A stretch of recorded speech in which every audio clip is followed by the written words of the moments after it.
Hello, early arrivals. Hello. Happy early egg day. Thanks, Mr. Black. It's kind of you, mate. How you doing?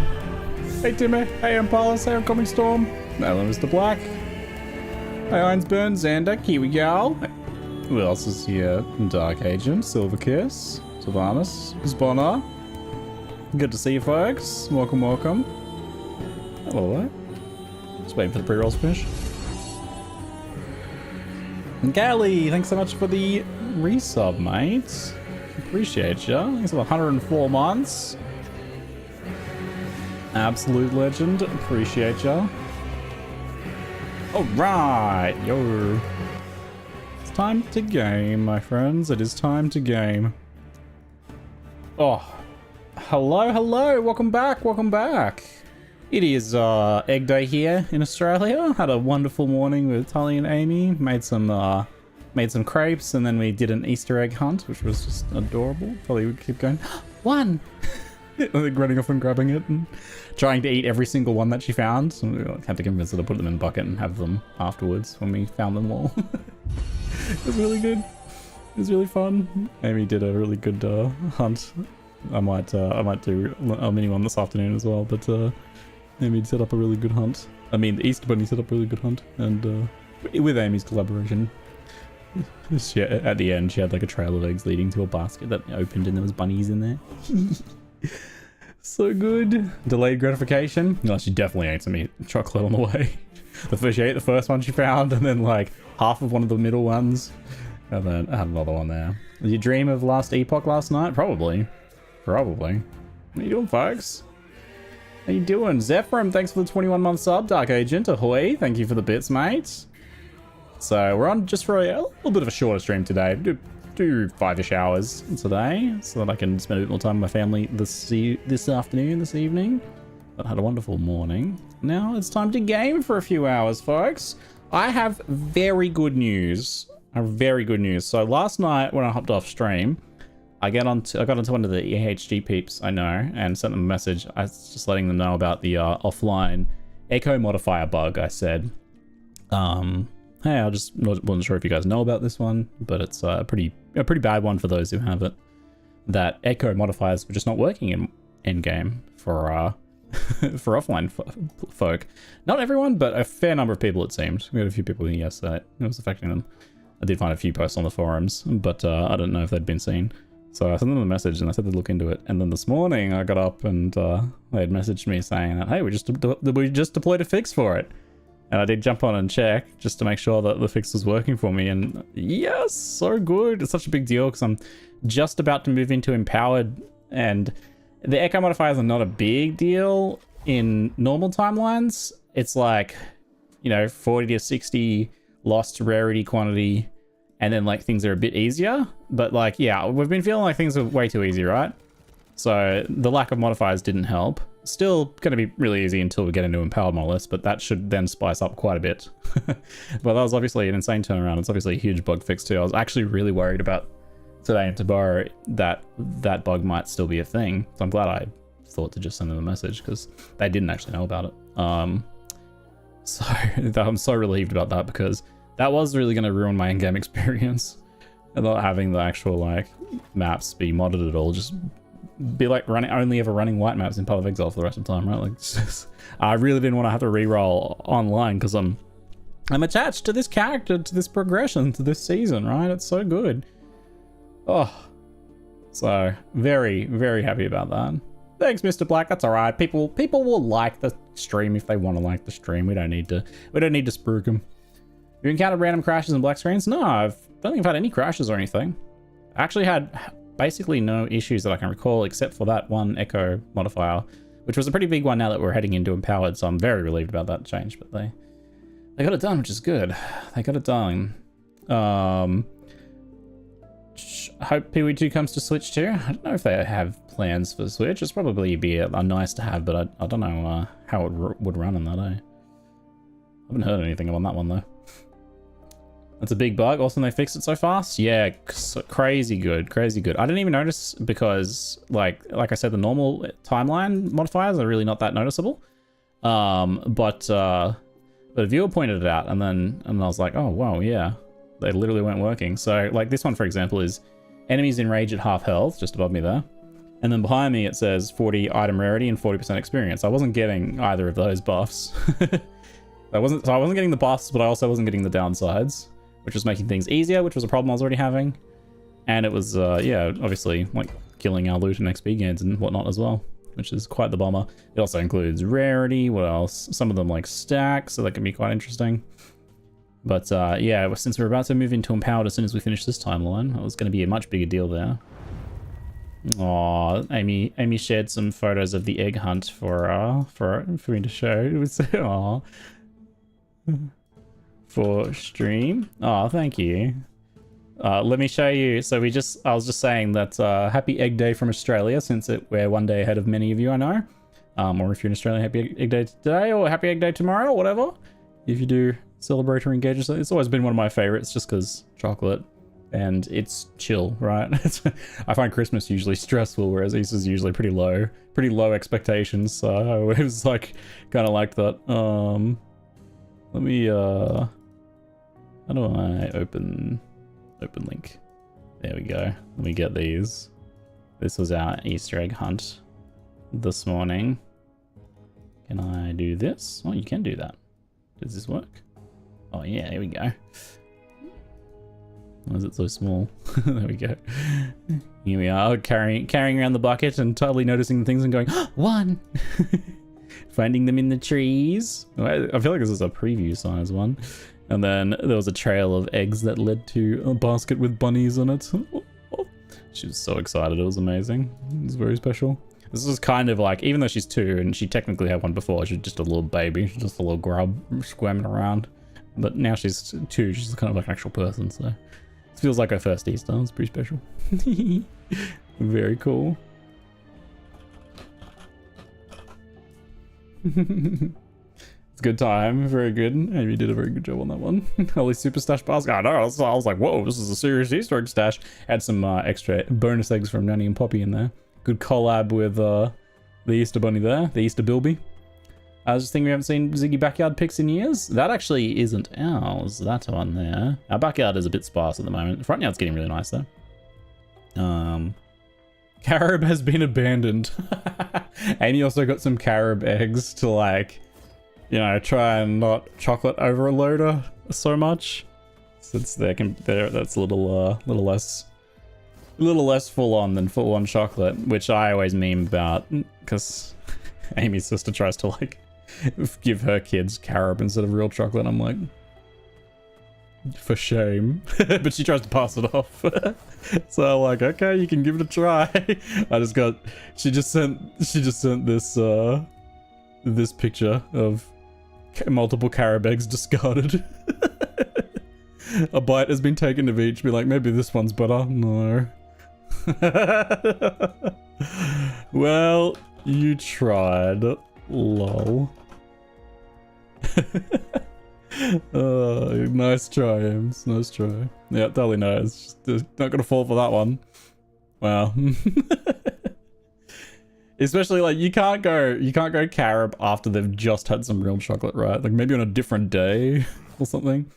It's like trying to drink some Diet Coke after just having full sugar Coke or something. It's probably gonna be like, ooh, the difference is stark. I like carob. I don't mind carob in its own right, but try to pass it off as chocolate or try to eat it just after chocolate. It's like, yeah, I don't know. Okay. So we are playing our Swipe Quake Beastmaster here. We're just about to have finished normal timelines. The build has been exceptionally fun to progress and tinker with and gear, and it's been quite the journey. Where, for example, yesterday we I tried to egg my Exsanguinous, so which is where you put your item in an egg and then hunt down the nemesis who steals it and try and get it back empowered and improved. Only that's not what happened. When I got it back, it was ruined. They put 110% life regeneration on it, which is literally making Exsanguinous worse than vanilla. Actually lost like several hundred ward. It was kind of hilarious. I'd never in my wildest dreams expected to like get it back worse than what I gave it to them in a worse state.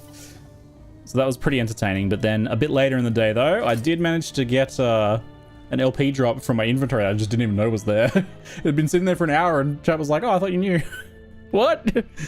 So we ended up crafting that with 24 strength, which is a nice tier 7 perfect exalted strength roll. So it's 24 strength and int when we put on the butcher's cleaver, but right now I don't need it, I don't think. So I'm running the cleaver at the moment, just running the high DPS scissors instead. Dropped a 2 LP Xang. Nuts. Awesome. Thinking of rolling your build? How is it? This build's awesome. Can recommend, but Exsanguinous is also good for a bunch of things too. So if you wanted to make your Exsanguinous good for like almost any build, you basically just put like percent life on it or something like that, you know? Hybrid health, percent health, flat health, vitality. Those are all very good options. Int is like a tier down below that, but still kind of good. But those are the good thing about those is they're non-specific, so they're going to work for any build. Whereas if you put like, you know, plus skills on there or something of a certain type, it's better for one build. But the good news with this build is you don't really need anything super specific, except strength is quite good. So you can do strength, which is what I did. But I have another one that I did a bit after. That is, I got this one here, but I can't really beat what I already have with it. So we might gamble that later. No, there's my shame one. Where's my other one? Where's my vitality one? Must have gone in my uniques tab or something. Oh, there it is. 17 vitality one there. Nice. Yeah, so a vitality one like that is pretty good. As the waste run, so I think that there was a softcore group finish, but hardcore race is probably going to be a fair bit longer, I believe. Is the story. June, thanks very much for the sub, mate. Appreciate the 7 months. And Saxophoned, thank you as well for the new sub. We got boss fight. I've put this thing to spawn on my timeline, and it does spawn quite often. I've been pretty happy with that kind of echo, like copied echo thing.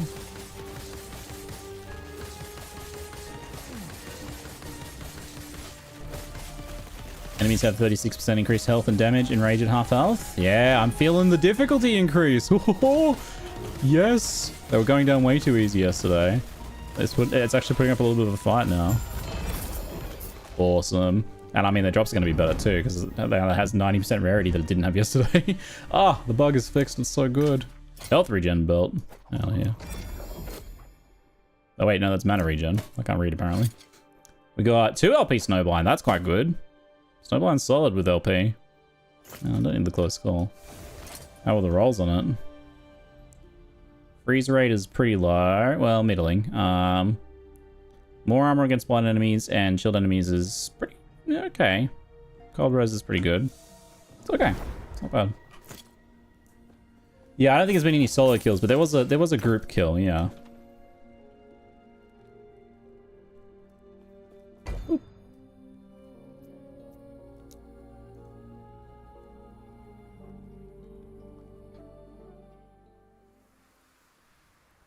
I guess on hardcore Uber was 115 hours.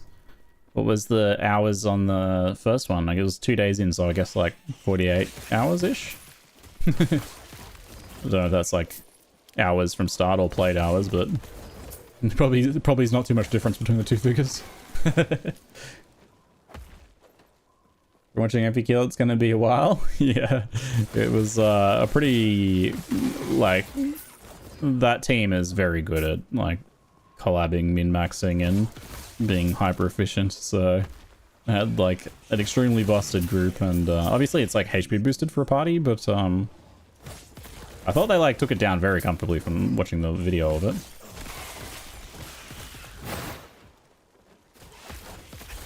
But yeah, it looks like it's probably going to be a pretty serious effort for a solo kill, I imagine.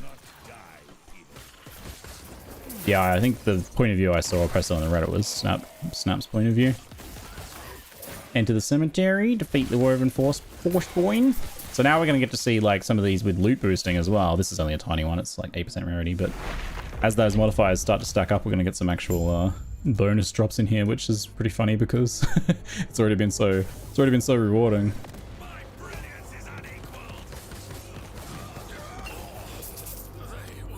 More decay threshold. It's okay, but not too good.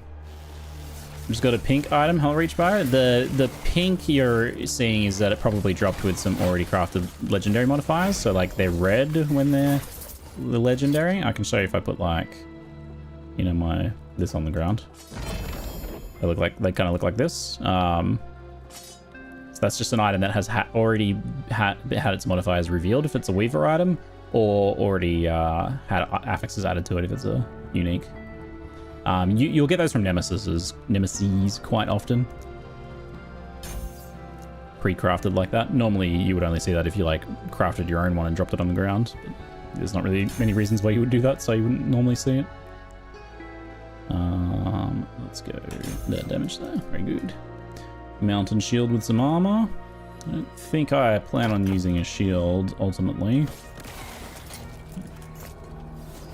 Probably not. You could, but I don't think it will.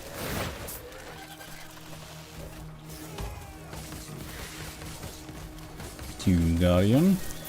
I really need to get myself a pair of Boulder Fists. I think that's becoming a priority. My health is going up way too much. So we have to keep ourselves on low life, which means being at like, what is it, 600 or below? And I'm regularly going over that. Just from Swipe's Leech.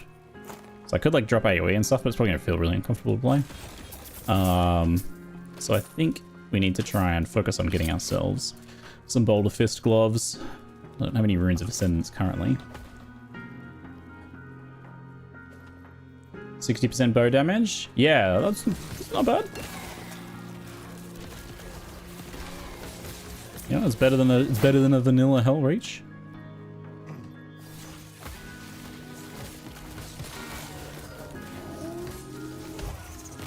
It did look a bit like an MMO raid, the boss fight, but with less kind of like weird like periods of time during the fight where it's like everyone has to stand here now, and then everyone has to kind of go here and click these switches. just fighting, just constant fighting though, which I like to see. It's my preferred thing. Action RPGs, right? Where are you getting leech from? At this point, it's just the leech on Swipe itself. But unfortunately, you have to pass through the leech to get increased area of effect, which is something I definitely want, because like you're hitting more enemies, it makes things more comfortable to play. It's definitely desired strongly. Whee! Ellie is similar to Diablo or closer to Path of Exile 2. I would say it does sit somewhere between like Path of Exile and Diablo, but it's probably like between Path of Exile 1 and Diablo 3. Would be like the more similar kind of in between those two. It's like if a modern Diablo game was made that wasn't afraid to be like complicated, effectively. So it's like very generous with crafting systems and loot and player power and build customization and progression. Not like super handheld, which is, you know, my biggest problem potentially with Diablo 3. The devs make a set that's so powerful that like that's the way you play the build, right? So it's like, oh, you want to play this build? Here's the set for it. It's like, here, this is how you play it, you know? Which is like, to me, just not very interesting ultimately. Like, it's a fun game to play, but, you know, play through once or twice. Not really something that I want to play a bunch because it feels quite rote. Whereas this is like super free-from sandbox, so they're just like, we're going to give you tons of stuff. You go in that sandbox, and here, they just throw all the stuff to you, and you're like, okay, have fun. So it's kind of like that. Whereas Path of Exile is doing that same idea of like sandbox, super free form, super freedom to build whatever you want. They're almost giving you zero guidance in Path of Exile about how to play, especially Path of Exile 1. But they're not going to give you heaps though. Path of Exile 1 these days, you know, you get a fair bit of stuff. There's lots of different ways of progressing. PoE 2 will slowly move more towards that. But they're kind of, you know, starting very far away from that at the moment, very cautiously. But yeah, that's kind of their end of the spectrum. It's a bit more like difficulty focused, I guess, would be just the thing. Last Epoch, I don't think is very difficulty focused. You can get high difficulty, but a lot of people's biggest complaint about this game is that it's just too easy. Ultimately, it takes a long time to ramp to more challenging content. But it's a great fun game. It's good dopamine fixes, lots of freedom and creativity. The devs are super responsive and open to feedback. Tons of great systems in Last Epoch. Yeah, it is really just like an exercise in making lots of fun systems. It's definitely there. It's definitely their thing. This is Exalted Swords, which I don't need. We don't have any that we need to do for progression points right now, so what I want to do Nemesis. Quite like those ones. This is the one that empowers the surrounding areas. We can do some of the primalist ones. Primalist ones. And I quite like the boss ones as fast ones too. Just going out further from the center. For the bonus to stability gain. The far ones can give a fair bit. That should be enough to keep us out of trouble. How does Mirrorphage work? It's a two-handed sword. Yep. You equip it and then you put an item in the shattering menu here. You make that item as good as possible. And then you shatter it with a rune of shattering, and any runes shards that come off of that go into the sword. And then you can override it as well in the future if you want to try again to try and get better. So basically the RNG is in like, well, what you decide is how good the sword is that you're shattering. And then the RNG is in how good the shattering rune ends up going, because it's random, right? So if you have a sword that's 4 tier 5 affixes and you shatter it, you might get tier 3 on one, tier 5 on another, tier 2 on one, and tier 1 on the last one. So you get a mixture like that. If I show you mine here, we did pretty well on this one actually. This is my first attempt. I got tier 5 health on hit, I got tier 2 area, tier 3 attack speed, and tier 4 crit multi. This one probably doesn't really have enough flat damage honestly, but you would probably want a flat damage on a Mirrorphage, I think. But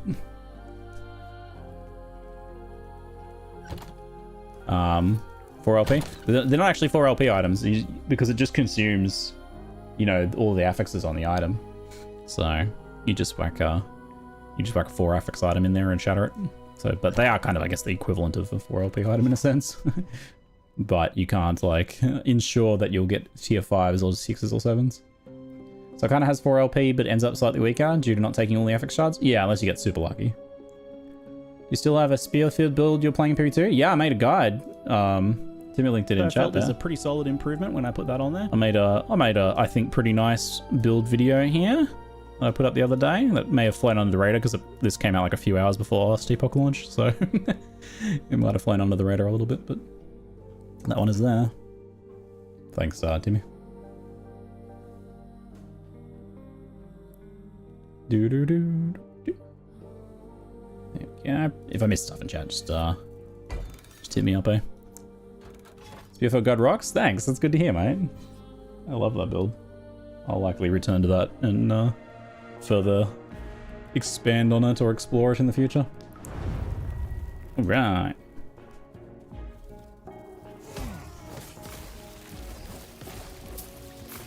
Last Epoch had an issue with a pretty basic endgame, and I think like the fundamentals of the endgame for Last Epoch are still like they're fairly similar to Diablo overall, but it has improved a lot more, this expansion especially, and I would say it's much closer to like Path of Exile 1 in some ways now. You're not quite like crafting maps and stuff like that, but that's also a lot of kind of like tedium for a lot of people, so it's not necessarily a bad thing, but you can do much more to like customize your experience now between the new passive tree for endgame and the woven echoes and various other things and how those plug together.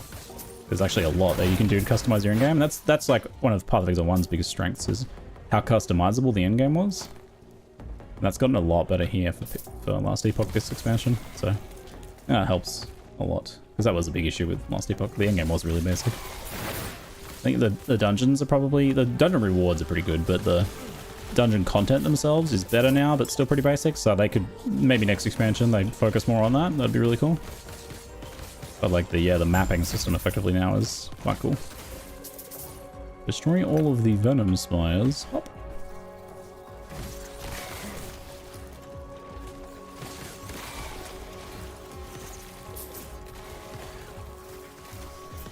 I missed a shrine. That's unforgivable, right? Yeah, things are definitely, like, immediately feel a little spicier. It's good. Because these ones got, what, health, movement speed, and damage? Nice. It's just like ever so slightly harder. The enemies actually feel like they're doing something. It's way too easy before. Go this way. Gameplay looks very different than D2 and better than D3 for combat. D4 just kind of fails. D4 was a very different thing, ultimately. I enjoyed one playthrough of it. I don't know if I would enjoy another playthrough of it ever. Just like the design of what they've done with the campaign, this like MMO light thing is like not something I'd want to do more than once, really. I think they made a lot of it really skippable. I tried to go back, but yeah. The new class was kind of cool, but where's the actual elite? Oh, there you are, you're hiding. Whoop.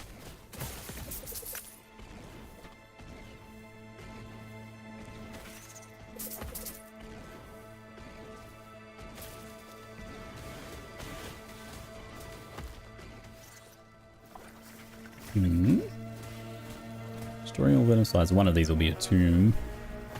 Okay, not this one though. The tomb marker being a little different would be good, so I could determine that was the tomb and not the actual quest objective. Titan Claw. Melee physical damage axe. That's a good one. Oh damn. That's a good drop to get. Nice. Excellent. Melee critical one there. So that's a mace. We're most likely to need a pair of axes, but exalted, good exalted axe drops like that are a big one for us. I've been getting a lot of these bear sets, but we'll get all of these shards for the set item crafting.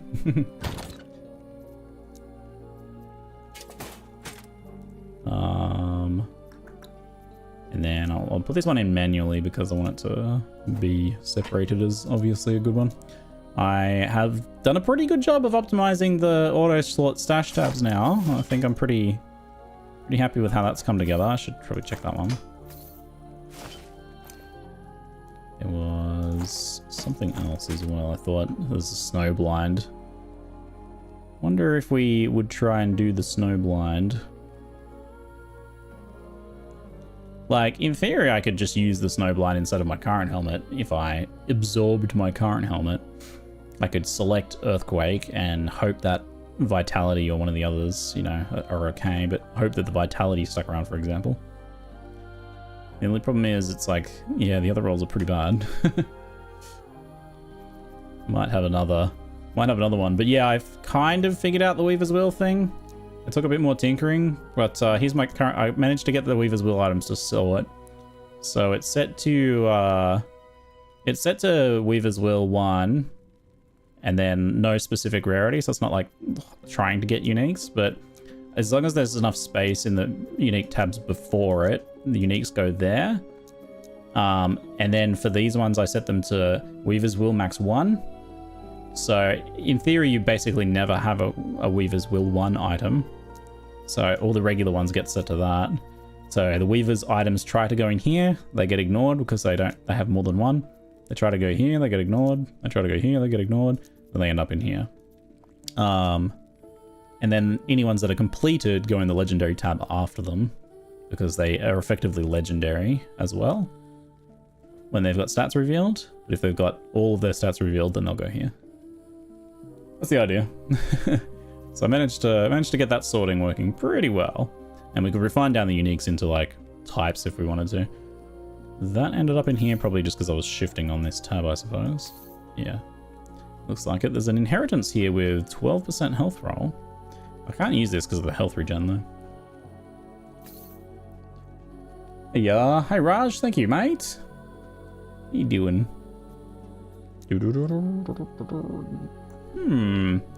Tempting. Chill and hit. Blind on hit with cold skills. I don't have any hit-based cold skills, so I wouldn't really benefit from that, but I get chill anyway. You would want to get blind as well, so that we were blinding and chilling enemies, so that we gained the 40% more armor against them. It's kind of the big thing, isn't it? Just to have like giga armor. You're immune to blind and chill. It's mostly about that, I think. 2 LP is when this starts to become pretty usable, I think. It's a tempting one. Maybe I'll put this in my swipe tab as a potential craft there. So I did get a hit damage cleaver, but I don't know that that's going to win out. The speed is also really important. Like a tier 7 exalted speed would probably be worth doing that one for.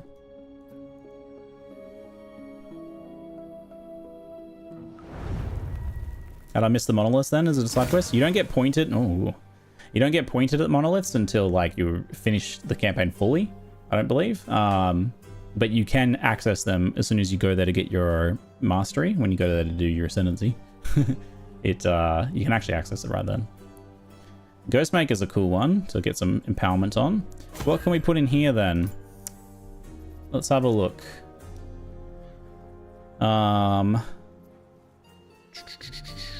We want to do...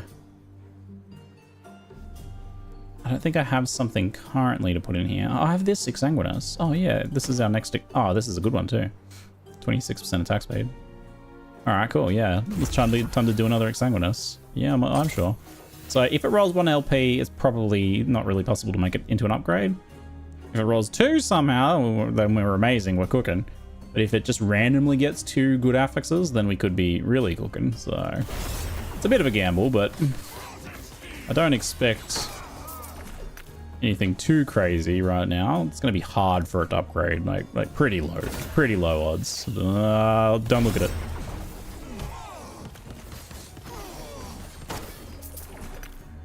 Pop.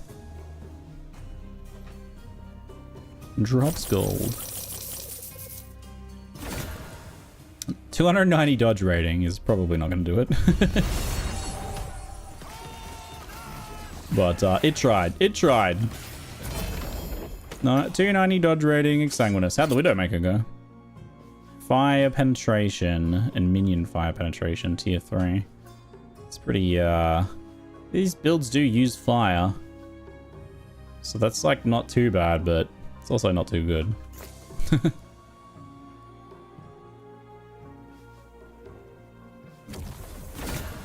What do we got? Another egg! Mate, they're paying out on eggs lately for me. So these egg ones that we're doing here allow you to take non-legendary potential items and maybe do something with them. I feel like you go in the shame tab. You're not as shameful as the health regeneration one. That one's premium shame, but we can maybe see if we can find something else useful here. Frailty attack, melee fizz, increased area with sacrifice. How do you stack up as just a regular axe? I'd have to roll pretty amazing.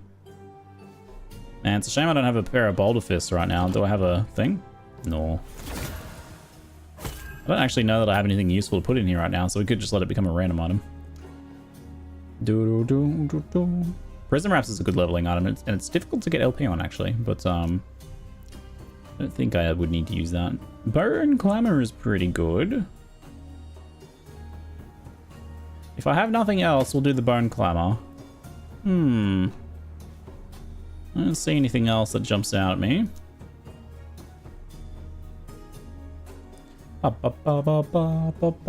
Sergeant Nos, thanks for the sub, mate. Boop the snoot. The shame tab. We'll do this. Bone Clamor is pretty good. It's potentially usable if it rolls well. It's a ward generation item. That's got some like hefty defensive properties on it. Empower further.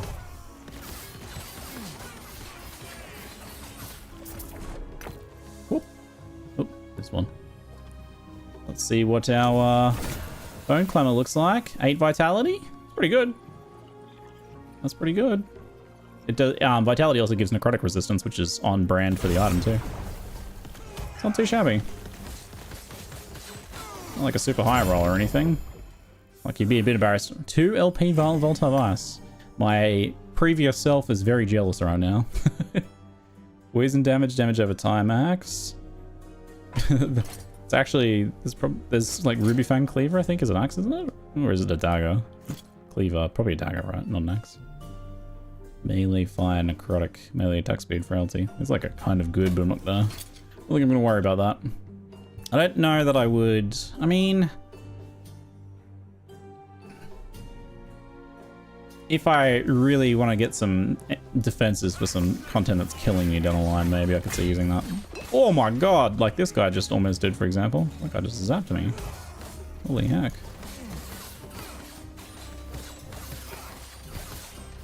Gave me a very good slapping just now. That little railgun. Must have been a sizable crit. Let's have a look at his special drops here. See if there's anything somewhat interesting looking. These look like they rolled pretty badly. Oh man, they all rolled terrible.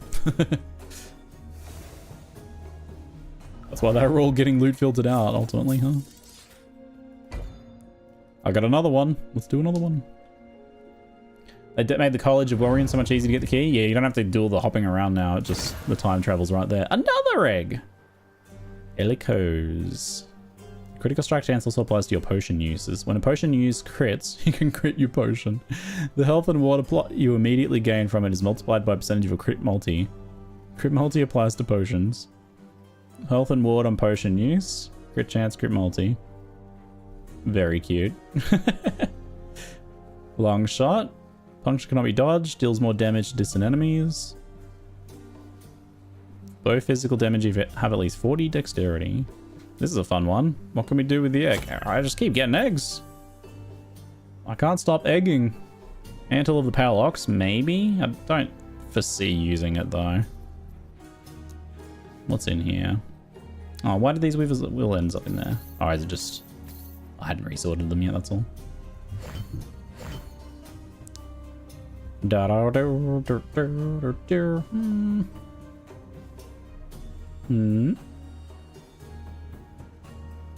Bom bom bom.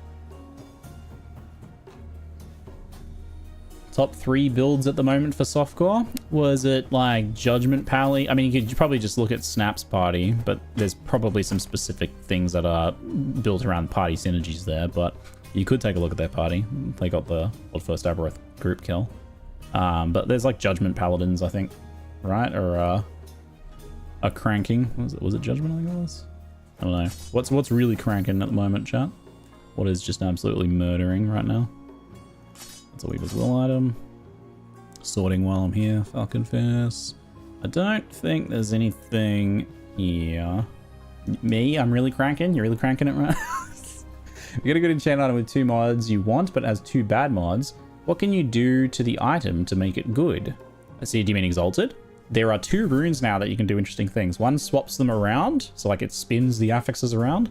So if you have like let's say you have tier 7 stun, and then you craft like tier 5 earthquake, you can use that rune and you might get tier 7 earthquake and tier 5 stun. So it swaps them. And another one just takes the exalted affixes and completely randomizes them. So any of the ones you put on there stay, but just the exalted affixes. So let's say you've got a double tier 7 item, but they're just garbage. You would definitely use that rune on it. Double tier 7s are pretty rare. So, or even a tier 7 plus tier 6. You would, yeah, you just use that rune on there and hope that it rolled something better, because chances are it might well do so. Pretty cool runes. Yeah, these 2. Rune of Redemption and Rune of Havoc. So you can do some cool things with those. Those are new additions and they're really, really cool. What are we putting in here? I don't think I really have anything that's super helpful for me. It appears. No. Owl of the West Wind? No. I feel like I maybe found 1 or 2 items I thought they were almost good, but doesn't look like it.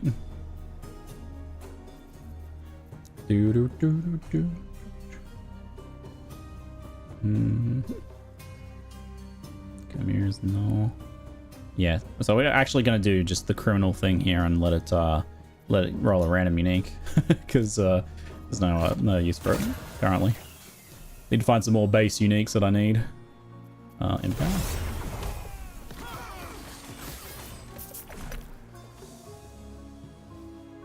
Fail-Ox is good. So I could have done that. I probably would have been better than the Judicator I got here with stun chance. Oh, long shot rolled LP. Wonder if it'll go to 2. Eliko's road dodge, which is not very good.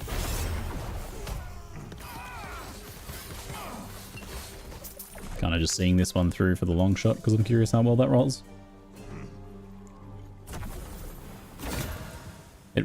No, it stayed on 1. You got a bit more dodge, and you rolled more stun. All right, that one's pretty lacking. Pretty bad.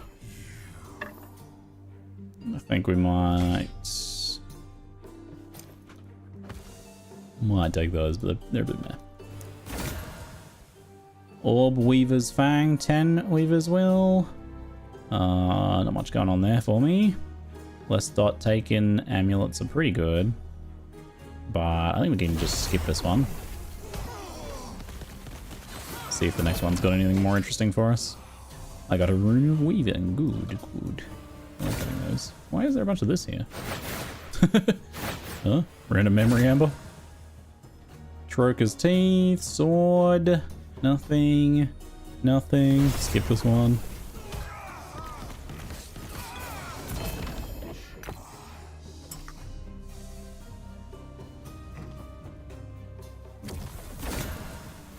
A Bleeding Heart with mediocre rolls. A good base hat, but no particularly interesting stats on there.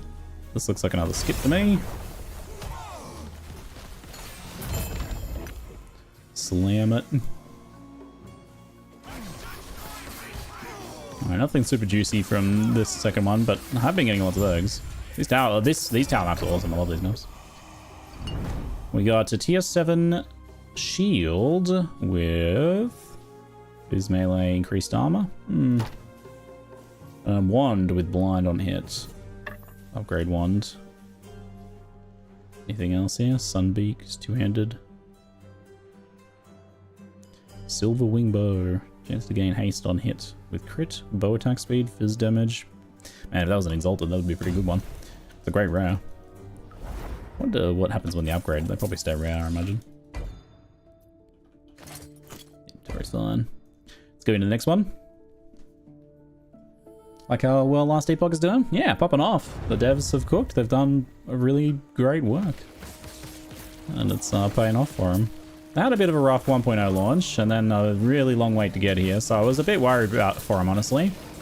I feel like things were looking pretty grim, but I think they've really turned it around here. This is gonna like, this puts the game back on people's radar, like they're gonna have really positive, like lingering perception now, I think, after this. So their next update will be looked at, you know? People will pay attention to whatever they do next. That's really good for them. I was worried they're not going to have that chance. And Dawn After the Grim, and yeah, and so we're eating well for action RPGs. We've got a Grim Dawn expansion coming soon, apparently. Don't know if there's a date on that yet, but... Hello, lizard. Come here. Stout Idols, not the ones I need. Ward on hit with Cold Res. What is this upgrade when slaying a Harbinger? What happens? I don't know yet. Apparently they change bases, I believe. So they turn into a new base. I'm guessing they turn into some sort of like Harbinger corrupted item. They steal the power of the Harbinger or something. I don't know yet. So I've collected a few of them. And at some point now we might have to have a little mess around with them. La la la. What happened during 1.0? I wasn't paying attention at the time. It's just a pretty rough launch. I don't really remember anything like super specific. Like, so the original plan was obviously to finish the campaign for launch, which they haven't done. So they kind of like scrapped plans there and have obviously deprioritized at this point, which is, in my opinion, the right move. I don't think the campaign's that important, but it does matter to some people. They had a lot of server issues at launch, which was to be expected, given that they hadn't really done any online stuff kind of except for just a little bit before then. They were like kind of late on their preparedness for that, and they definitely got way more attention. Like, it was successful in some ways, that they got way more like sales and attention than they, you know, could have otherwise gotten, I think. But yeah, several days of really bad issues for online. And I think the endgame was pretty barren for launch. Like it was definitely like good enough for 5 years ago, but probably not good enough for when it came out. But this is much better now. This is a pretty big turnaround on that front. Matachaka, thanks for the raid. I appreciate you, mate. Ooh, yo, you blessed me with exalted movement speed. Thank you. How's your stream? What have you been up to? Playing some last EPOCH, I imagine. Ooh, a few drops for us here. What are you playing, if so? We got spell damage chest, shared spell damage with crit multi, transform, health armor. I mean, that's a great item for not me. Cocoon Great Axe. The hell is this? What is this? Huh? Contains a random unique 200 axe. Okay. I've not seen this yet. So the Weaver can do these like gacha boxes. Gacha cocoons. I didn't. That's the thing about this expansion, right? There was literally so much in their reveal video that I'm going to be constantly getting surprised, which has been happening just because it was too much like to take in.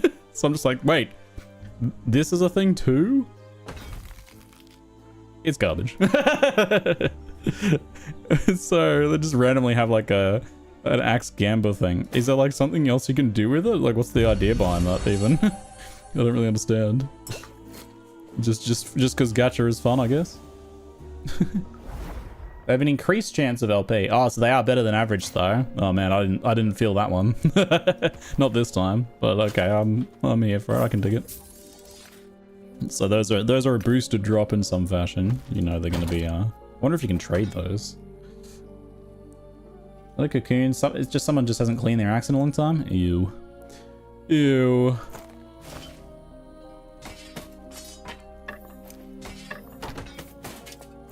How was this one?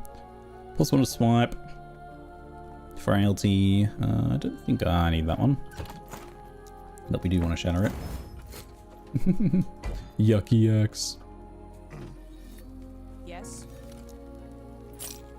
And so they have a better than average chance of hitting higher LPs, huh? Take care. Maybe I'll find an Exsanguinous in one then later, huh? Get myself a 2 or 3 or 4 LP Exsanguinous. Oh, never gonna happen. 4 LP especially. Flight damage. Make it in time for the sponsored portion. A high percentage of today's stream is the sponsored portion, unless I just do 0% of today and then do more the next day, because it's 4 of 5 days. It's 4 days of 4 hours over a 5-day period, so there's a lot of freedom for me to, like, you know, be a little sneaky about when specifically the sponsored minutes of the stream are. You'll never know. You'll never know. I'll keep you guessing. Really dig the Nemesis replace a unique thing to upgrade a plain unique drop. Yeah, that's a cool way of doing like a save. I'm glad that it's not more deterministic for that one, I think, because it would really devalue a lot of the other systems. I think the Nemesis probably do devalue other systems a lot. I mean, my evidence for this is that I have done Temporal Sanctum twice, when normally I think I would have done Temporal Sanctum a ton of times, which is actually, I'm kind of fine with it because Temporal Sanctum is a bit meh these days compared to the other content we have.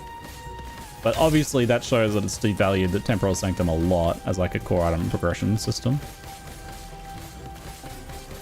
You're still potentially going to go there for your best items though, so it's maybe not too bad, but it's I do wonder if the Nemesis system has the risk of being a bit overrepresented in terms of like the items you're getting. Stygian's Reprisal with 1 LP. Shield throw shield. How does the Nemesis system even work? What happens when I empower? It does some random upgrade to the item. So it has a small chance of adding legendary potential to a unique.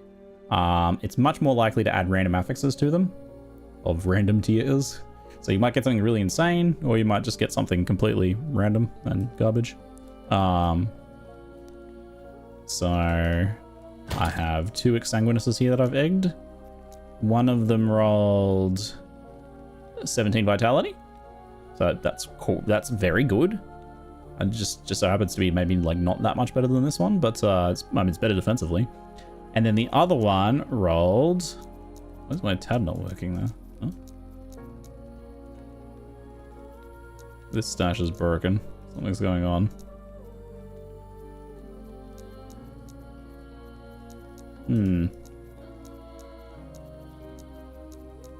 It's supposed to be a shame tab there. Oh, yes.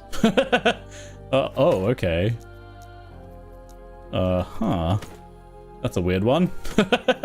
The stash tabs have kind of like broken and merged together. I might, I'll take everything out of the shame tab. And then I might like change it.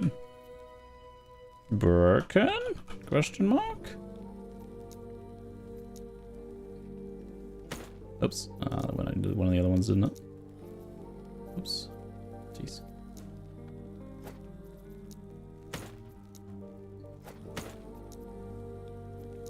Okay, it seems to redoing the tab seems to have fixed it. Good thing there weren't tabs with like a ton of things in them. Okay. Anyway, what was I saying? Oh yeah, so I got health regeneration on one, really awful. I got dodge rating, pretty bad, still technically an upgrade. And then I got vitality. So these were 3 separate eggs. So these are all eggs. So it's like terrible, terrible, terrible roll. Very mediocre and pretty good. So, you know, any range of things can happen. Also, another one I got was this one, 1 LP.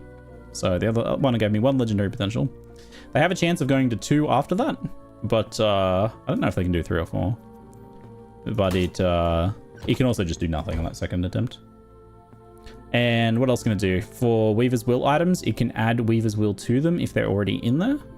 I don't think you can add your own Weaver's Will into an egg. I think it has to already be in the empowerment window. What do you mean by eggs? The Nemesis enemies can sometimes spawn with an egg. If you choose to do nothing, it'll just give you a random unique. If you put one of your uniques in there, they can upgrade it for you randomly.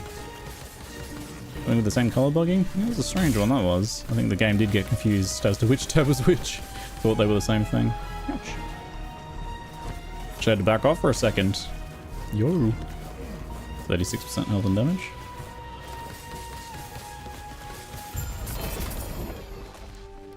Vitality boots. Void resist and poison resist combined is poison resist. Naturally. Let me know if I'm like covering too much of the tooltips here when I look at them like this. Usually I look at them in my inventory afterwards. So that's maybe fine. Spriggan form belt. Stash you. Hop. And that may be enough to do the boss. Let's see.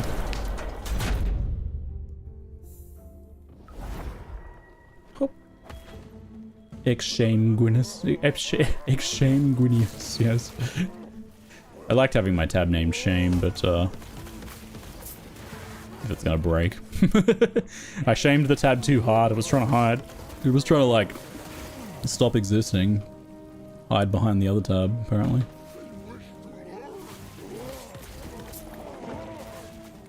What do you reckon, folks? In your normal timelines, you know how they have these like 2 random quest echoes you have to do before the actual boss?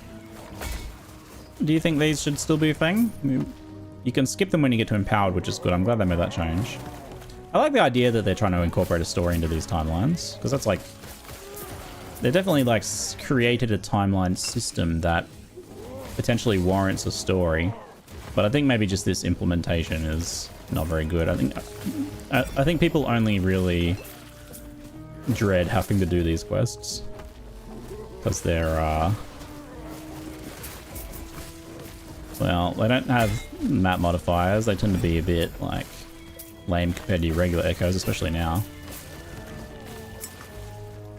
And some of them are actually pretty awful with like a lot of backtracking and stuff like that. I think fine for the first time, but we should be able to skip them. Yeah, I mean, in theory, that's kind of what they've done, but that does mean like each new season or each new character you do have to do them again, so. Yeah. So I mean, normal monos in general, I do think there should be a way to skip through normal monoliths faster if you're like powerful enough. Maybe there's like a special echo at the start of each timeline you can do. That's like the equivalent of like 100 corruption or something. And if you blast that and defeat the boss at the end, then it just lets you just like skip to the boss fight and finish it. So you can just do like the entire normal echo experience in like 10 echoes. Normal timeline in 10 echoes.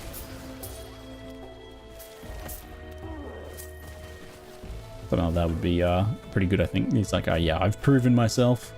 I'm clearly ready for Empowered. Ooh. Fine Elder Mossburn.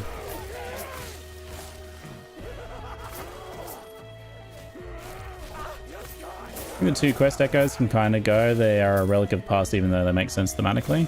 Yeah, I mean, I don't love the idea of just telling them just like, oh, just cut all your story elements out. And I can see them not wanting to do that. So maybe there's a better implementation. But in their current state, though, probably most people just want them cut, I think. Who are you? Go to the last refuge evacuees and speak. Do I seriously have to backtrack? I think I do. This is an example. I think this one's a prime example. Oh my lord. Yes. Mega backtrack.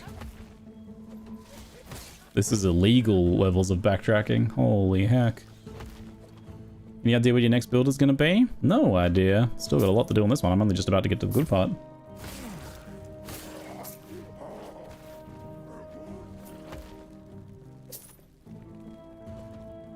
We've got dungeon skip charms. They could do the same for these. Yeah, I feel like it'd be good if you had to earn them in some way that would like proved your character's strength, though. That would help, I think, because then you wouldn't get people just kind of like going into Empower but not being ready for it. Getting like soft stuck. Checkpoint mod check. I do think the checkpoint. I feel like the checkpoint system would be better suited to this game than Path of Exile 2, honestly, but it has been a very good band-aid in that game, that's for sure. Edry, thanks for the 52-month sub, mate. Hi, buddy. How you doing? Or are you going to be one and done once you min-max to where you want on this one? Don't know about that one yet. I feel a compulsion right now to play several builds. And finding cool items does push towards that. I found a few items I think were kind of cool. But I'll have to see because, like, there's still a bunch I want to do in this character. Like I said, I'm only just about to get to the good part. Oh, it's been a friggin' people say like, oh, you know, normal monoliths, normal timeline is like, it's just the tutorial. I mean, I do have to say it's like a 20-hour tutorial. It's a bit long. And thankfully, it's starting to get a lot better now, especially with the map modifiers fixed. I gotta take a short break. I'll be back in a couple minutes. See you very soon.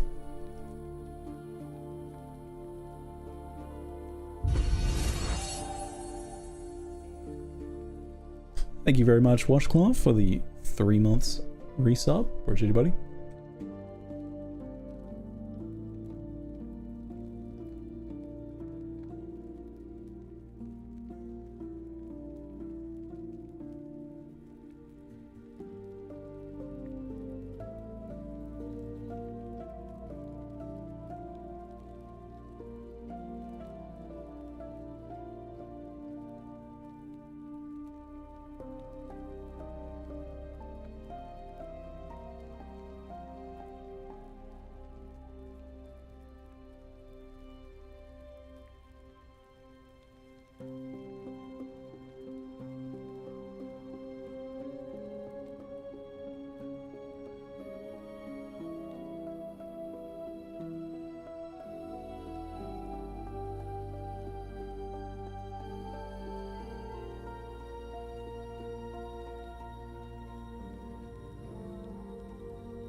Hello folks, welcome back, welcome back. Yeah, for potential subsequent characters, I have some good gear for like marksmans, I feel, and a good gear for some acolyte. Yeah, some Dreadshade Fisher action, which I'm a fan of. So there's a few things I'd be interested in playing potentially after this one, but we'll see how I feel once I, you know, do a decent chunk of empowered monoliths. Right now, I'm most interested in exploring the woven content in that higher difficulty. And pushing this character a decent amount, doing some of the big bosses and stuff. So we'll see how we feel once we get that done though.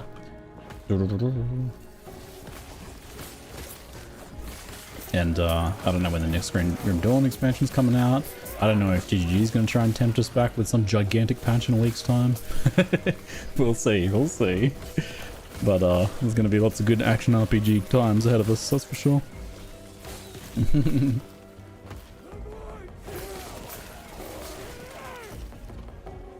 I noticed earlier you have the OP dagger and the helmet everyone uses for Torment Fisher.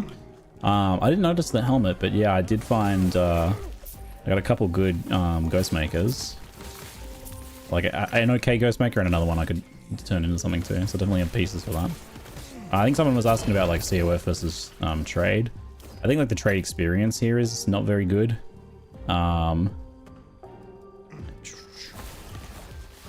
But it is undoubtedly better if you want to play a very specific build. And if you're like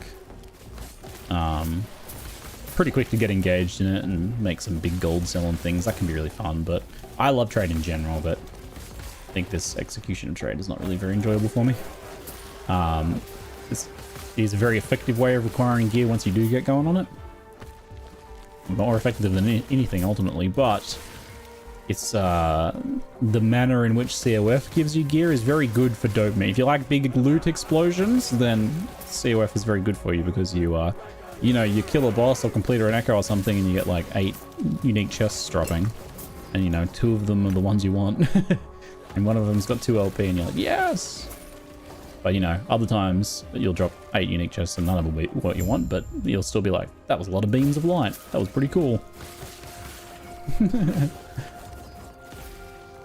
I ended up using multiple active skills in most builds. Don't have screen clears, but it is fun. I think there's some skill elements there that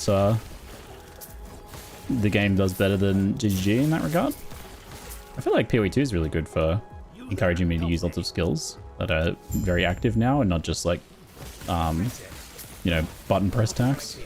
Which like that's kind of PoE1 has a lot of button presses, but a lot of them are just kind of like button press attacks. Which is when you're just kind of mandatorily pressing a button every 5 seconds. Last EPOCH has had that problem. It's much better now. They have recognized that as a serious issue and taken steps on it. Doing things like making sure that, you know, Devouring Orb will auto-cast when you're running around this match, for example. And getting rid of things that people just press on cooldown. Or I just want to click Vortex and run around, but GGG won't allow. You left-click Vortex. Yeah, they did take that one away, didn't they?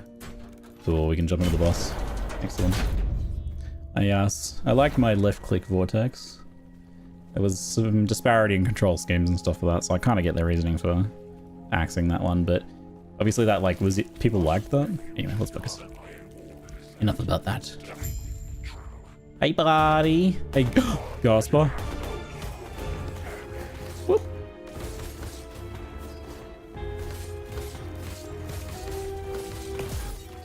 Ow.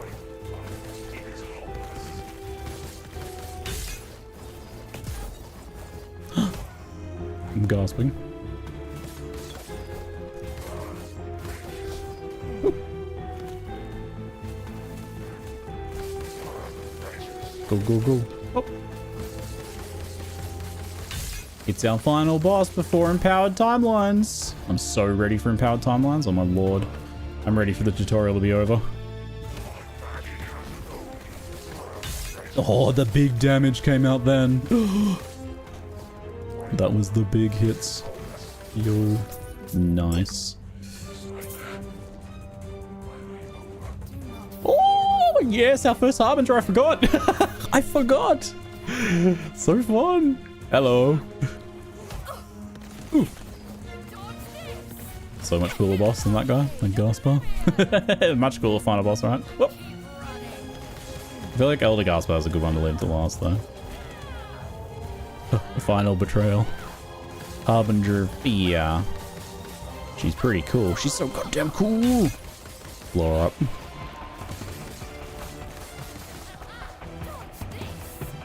Dodge this. Oh. Oop. Stunned her when she was in the air.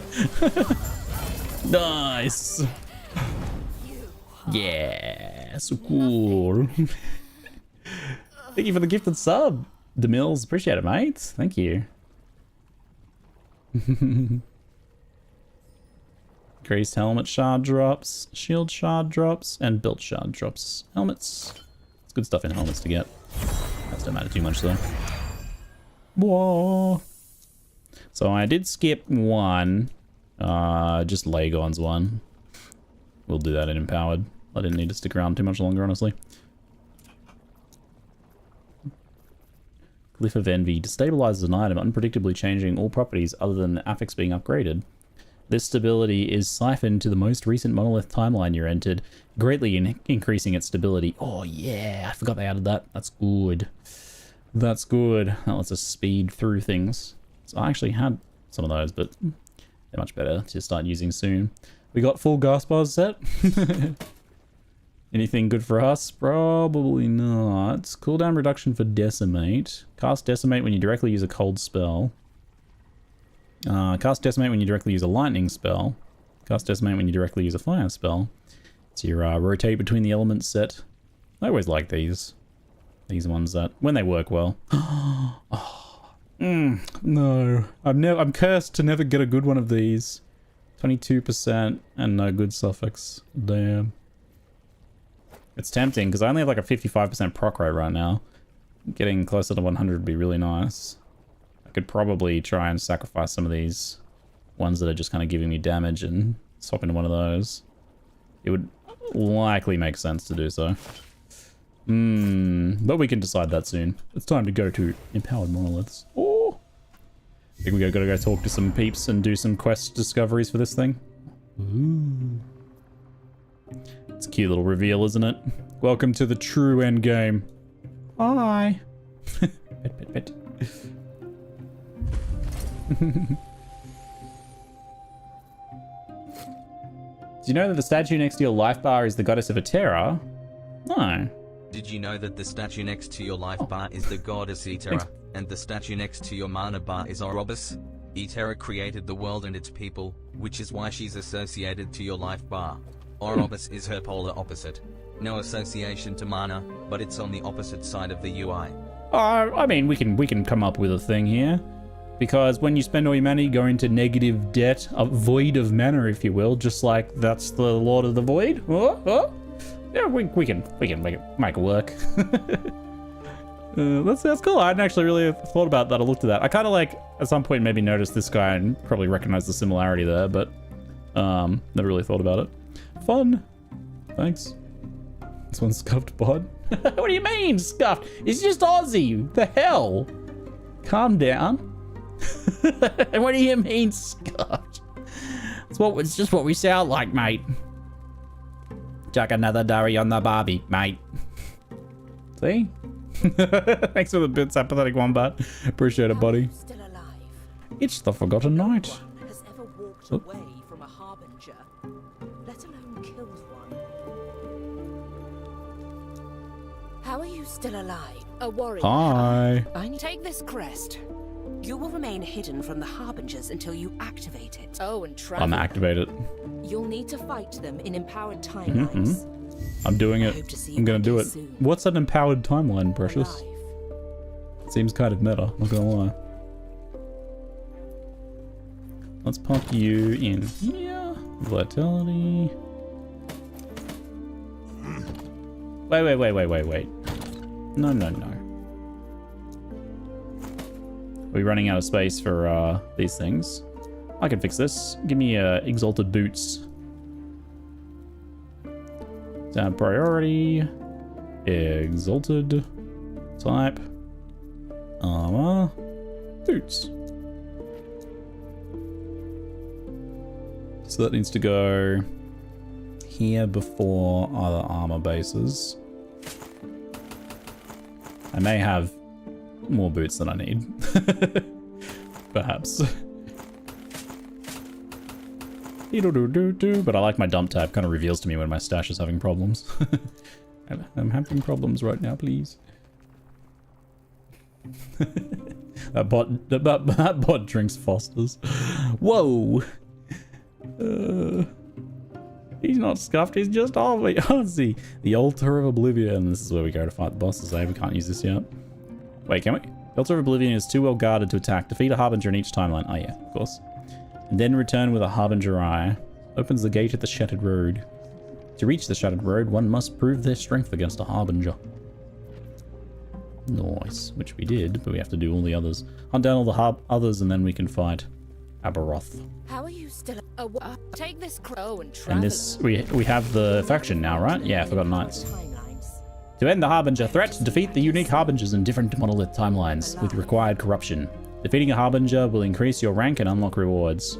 As you kill the Harbingers, they drop Harbinger Eyes. Once you've defeated enough Harbingers to unlock the Altar of Oblivion, use the Eye to confront Aberoth. I like how you, by the time you get to the point where you're going to fight Aberoth, you have a bunch of eyes, so you get lots of attempts. 40% chance for Nemesis items to include an Egg of the Forgotten. Ooh.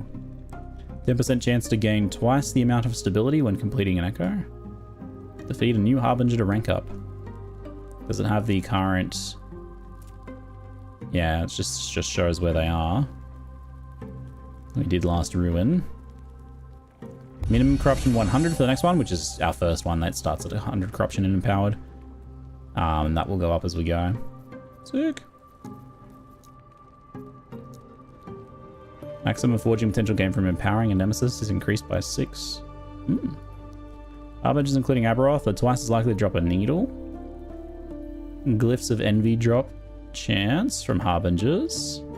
Tears of Sealed Affixes added by empowering Nemesis are 15% higher on average. Oh yeah, I like these Nemesis upgrades in here. Gaze of Erebus grants 1 additional corruption. Blessings roll their value twice and pick the highest value.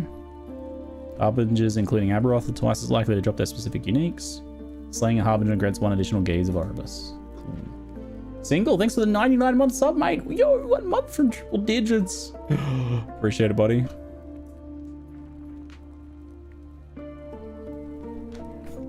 There we go. All right. So now we get to go here and do all of these at 100. The true endgame begins. And we can technically do them in any order, can't we? So we could start with Blood, Frost, and Death, which has a pair of boots that I'd potentially want to farm. Or I could do this because I haven't even gotten the unlock for it yet, so that might be a good first one to do. Lagon may be a little spicy potentially, but getting that upgrade would be good. That's potentially the play, I think. I wanted to check because the passive tree for the Woven has things, right? For Harbingers? Does it? When a Nemesis escapes through a portal after being empowered, it drops exalted weapons that can be upgraded if you kill a Harbinger. So you can get more of those things. Okay. I should maybe, like, when I'm going to fight the next Harbinger, keep one of those items in my inventory and see what the upgrade does. Alright, let's go to Lagan here. What's a good COF lens setup? It depends on what you're looking for and depends on your tolerance for doing non-main content. Like, if you don't mind doing dungeons and stuff, you can just kind of, like, run things to focus in on the specific item you want. Otherwise, people like the quality of life of blocking everything else and making sure that they only appear in monoliths, for example. Empowered. So once you get to empowered timelines, the kind of reward system for them actually starts to kick in. So we also get now exclusive Echo rewards. In this timeline, Echoes can have rewards that grant unique or set gloves. So if you're looking to farm gloves, which I am, it's a good place to start actually here. Then this is the place. You can find the Last Epoch tools has like the full list of these, but you can also just see them in here. So like each one has their own like specifics item slot that you can focus farm in here. With all the options for focus farming now, it's Only just one of many options though. So we start immediately at 100 corruption, which makes things harder, but more rewarding. When we defeat the boss of this timeline, you get Gaze of Corruption stacks, and then when you reset the timeline by killing the what is it? What's his name? The Shade. The Shade of Erebus is called? Yeah, Shadow of Erebus, Shade. When you kill him, you'll get a bigger boost. We need 850 stability to do the quest. So we also just got these glyphs too. To stabilize an item, unpredictably changing all properties other than the affix being upgraded. This stability is siphoned to the most recent monolith timeline. So you just kind of do this with random trash, but I guess it's better if the item has like a lot of affix tiers on everything else. I don't know what the strategy is for those. Beyond that, if there is anything. There's these ones down here. Another thing now is I can use these 100 corruption woven echoes now, so all of a sudden lots of things are becoming available to us. Meesters, thanks for the sub, mate. Appreciate it, buddy.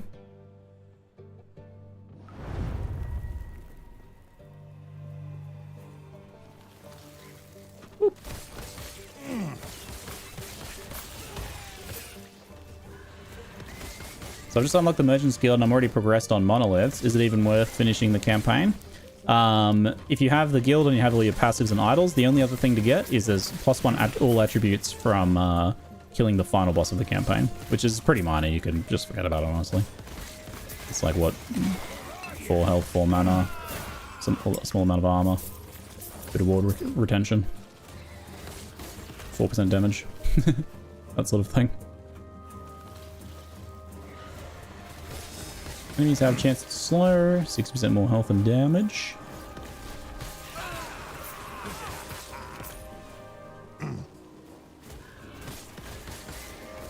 Yeah, I'm playing offline mode, yep.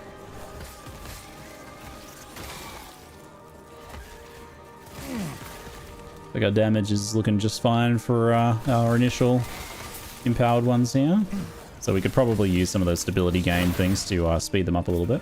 But I also don't mind exploring this one and doing some of the woven echoes and stuff first, maybe, so it might be fun to do those. But here we have a bit more of a challenge, potentially, and a champion. Oh, I'm taking some damage. Cool. Excited. Oh yeah, he's doing some damage. I'm having to use my evade. Drellcore's Compass.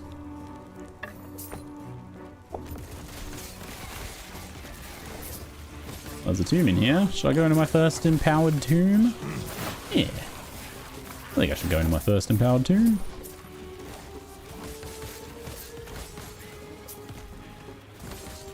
See if we find anything kind of different in there immediately. Tombs are fairly optional.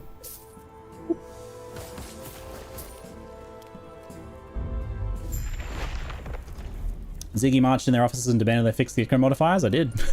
If you weren't here at the start of the stream, I said that last night. I got on Discord with one of them and just told them about it. I wasn't sure if they knew about the bug, so I was like, I better just mention it, because, like, you know, if they don't know about it, then it's not going to get fixed.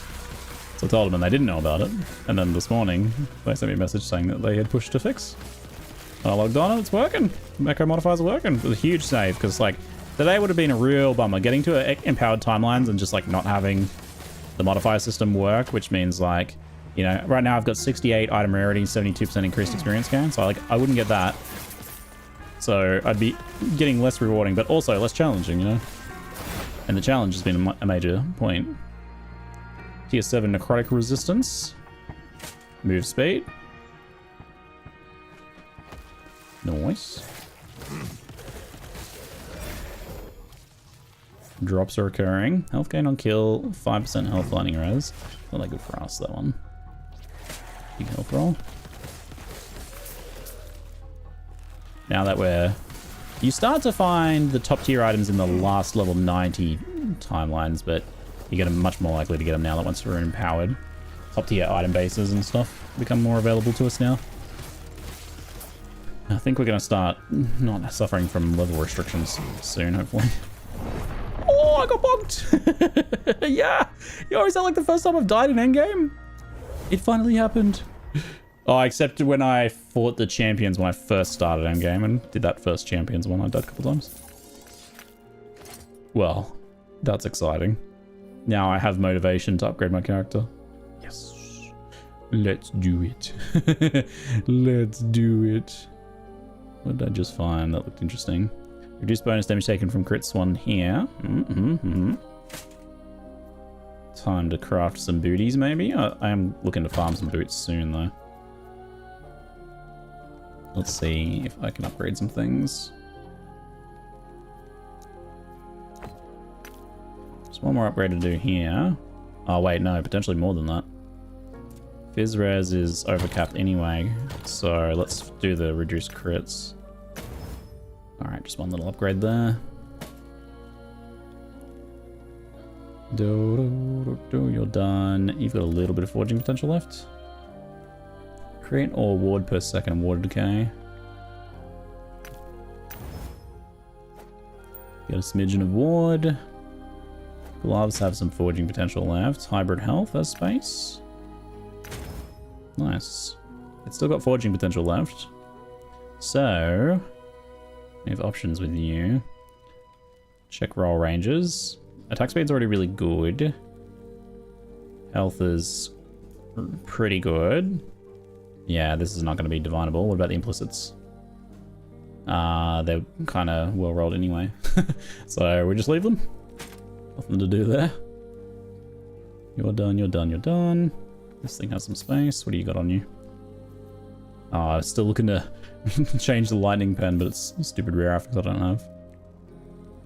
I'm still... Okay, I'm running into issues still. This is level 85 requirements. I've got like 5 levels before I can equip things freely. Unfortunately. Oh yeah, this is what distracted me when I died. And it's just a minion dodge rating ring. Ew. It was minion dodge rating that got me killed. Boo. It's necrotic resist ring. It's kind of a good one. Let's have a look at our boot tab. Oh, these ones. They're also pretty good. Yeah. Aspect of the shark effect. Chance to bleed on hit. Alright, that'll do for the moment. You and you. Died saving a minion, classic. Idols, and it's behind the Woven Echoes here, great. I gotta look for an item to do the stability thing, or maybe I'll see if we get like one of the dungeons first. At least I died after I finished that map.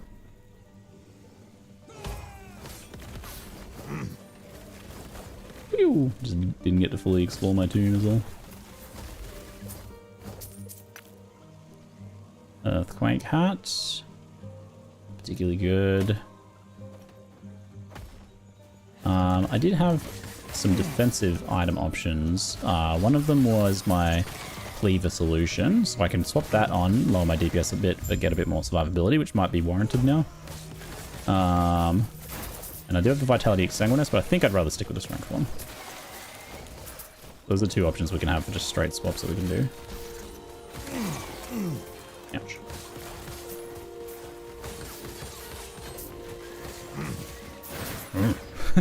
Our enemies have high speed and crit chance still approach. I thought I was getting crit a lot on this map. I hear a lot of grunting.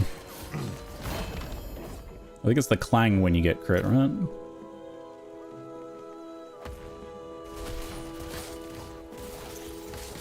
That's a specifically rare enemies. It just means we need to jump on the rare enemies right away. Another tomb here. Probably a good idea to clear the map first before we jump into the tomb, based on our previous stuff.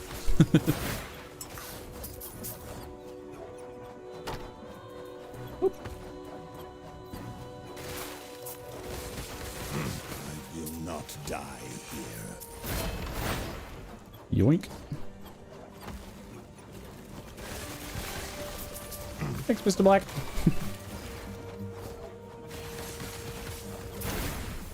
Explosions. Oh, I see explosions. Ooh.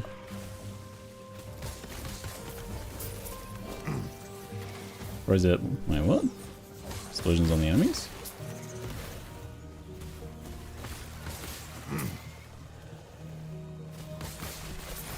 Yeah, should give it a go, Miss Luck. It's a good game. Absolutely. You sound pretty keen. Whoa, whoa, whoa, whoa, whoa, whoa.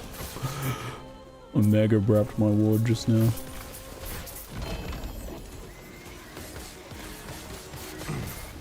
Hop.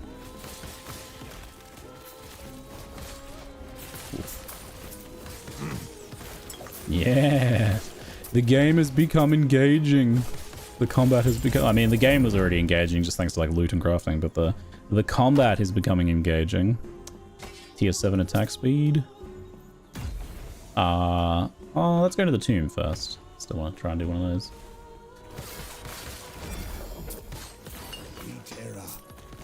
Aid me.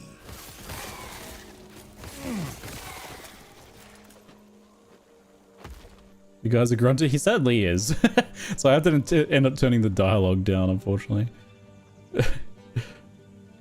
Where is it?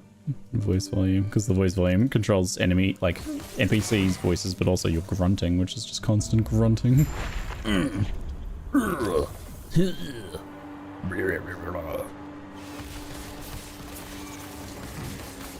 Sure be grunting, right? Like, what's the grunting for? It's just random grunts of exertion. It's probably because of my really high attack speed. It's like, you have a 1% chance of grunting. It's like, well, I attack 100 times a second, so I guess I'll grunt once per second. Sure is grunting. 366 melee physical damage. Just don't know if I want to be collecting all these two-handers, though. 20 fizz resist 1 vitality. 5 vitality fizz damage. It's okay.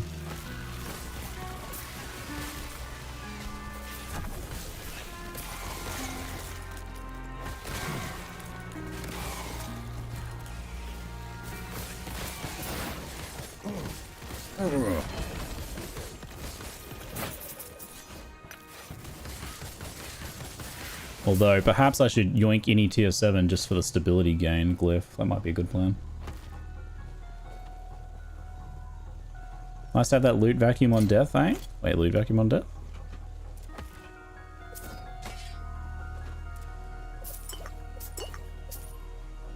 I don't believe that's a thing.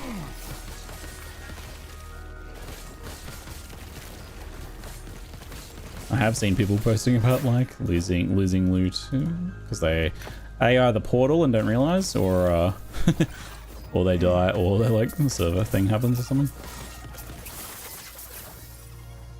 Couple of runes. Loot. Which way do we need to go for the boss? This way. Do you think they added? Wait, really? I didn't notice. I guess I haven't really died with loot around very much. Did that happen? I mean, that is a cool idea. I did not know about that.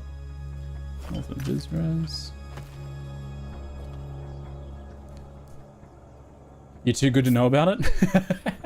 Something like that. Brag. Brag.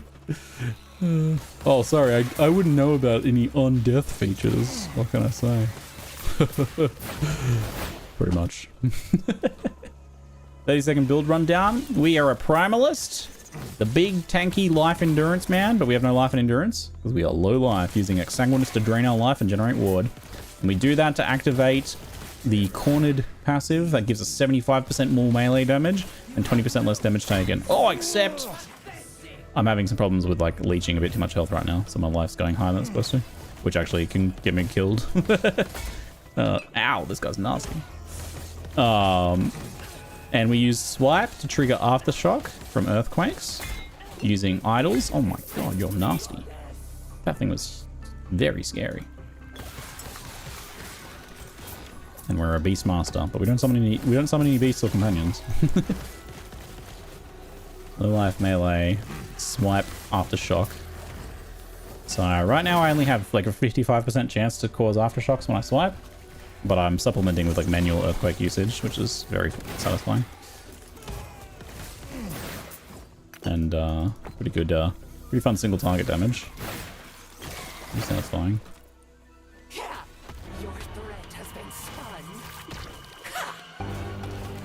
18. Now. Like so. We just like dump our mana into Earthquake, Aftershock triggers, and swiping at the same time. Pretty effective at stunning we have been as well. Fizz pen, minion fizz, fizz resist, 1%. Get our rune reaving. A Clothos. 14 Weaver's Will Clothos. It's not particularly high, but with some luck, it could reveal something juicy. Chill and minion melee damage. No. Oop. Pillar of Skulls. And I don't have another class 1 just yet, except I do have one that's not very good in here somewhere. Yeah. Companion revive speed, eh? Oh, but, I don't have a re-enchant here anyway. We're good on this echo now. Hop out of here. Hey, Dread, how you doing, mate? Did you, I don't know if you heard or saw, but my original Exsanguinous that I got, that really lucky early one that I picked up, I'll show you. Speaking of, holy heck, oh, look at the attack speed rolls, tragic. 15% out of 30. Minimum roll. This is how it goes, alright? Still. 2 LP Exsang drop. How about that timing, though? I was just about to tell Dread the story of my tragic Exsanguinous. So, what happened to my original Exsanguinous was I put it in an egg and it came back with health regeneration. I didn't even like think about that possibility, but that's what happened. Thankfully, I ended up getting a pretty good tier 7 strength roll one here, which I'm using at the moment. But now we have a 2 LP one, so I got to think about what I want to do with that. I'd have to see if I have a good enough body armor to warrant it. I think I might not yet, to be honest. Because I would ideally want to... I got like a tier 6 vitality here. I don't think I have any tier 7s of like vitality or health, which is probably what I would want. So maybe like a tier 7 strength, vital, health with like a tier 5 of the other ones that are reasonable offerings, perhaps. So this one would potentially be okay if we craft it okay. So we might wait on that one a little bit. Might have to be a little patient about that particular Exsanguinous, but that's a pretty juicy one. But it might be worth waiting for a tier 7. They start raining down a bit more now. I'll see if this happens to have any potential. Reduce bonus damage from crits. What other suffixes would I want to try and roll? Mostly health. Oh, all the health ones, of course. It's actually more the prefix, isn't it? That's no good. I can't fix that. There's a chance of rolling the high, shared armor affix. We're gonna chaos this. Crit the armor and minion armor. Fizz resist. I'll try and get health with that. I did get health. So there is tier 6 vitality, tier 5 health there, which would probably want to try and divine. Given that this is basically kept out anyway, it's probably only food. I could try and divine it now. Rune of Refinement. So the vitality is middle and the health is quite low. So we want like close to 130 and 19 or 20. 16 whites minimum. That's no good. And that deleted it, so I don't really like this one for it now. Because quite likely we hit vitality and like fizz resist or something, and that's just not going to cut it for me. So I think we be patient on that one.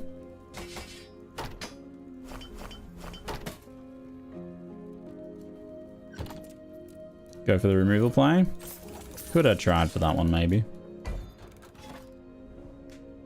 Egg it or no balls? Egg it. It's egg day after all. If I put a Clothos needle in my Weaver's tree, will I get more Clothos?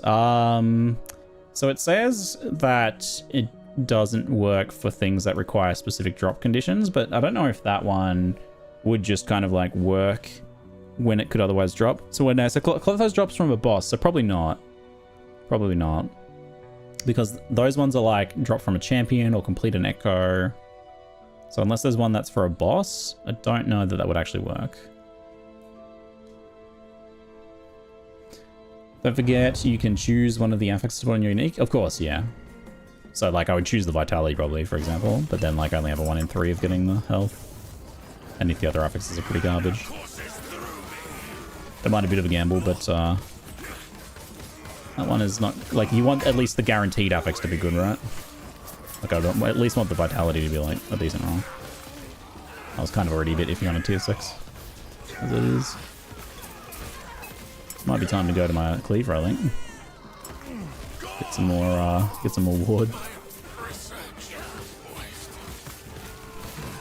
And this one started off pretty oh, it's an arena.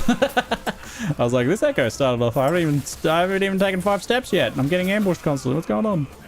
Right, arena echo. They really sped these up, didn't they? Appreciate that. It's a fair bit more tolerable.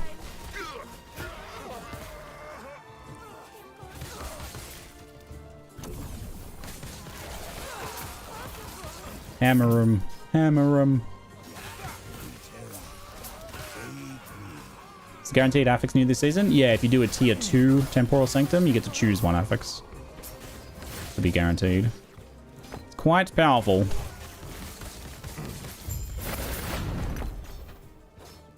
Nice.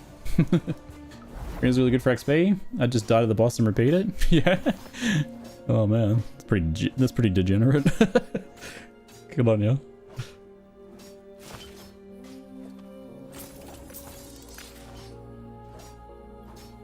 Go away, hammers.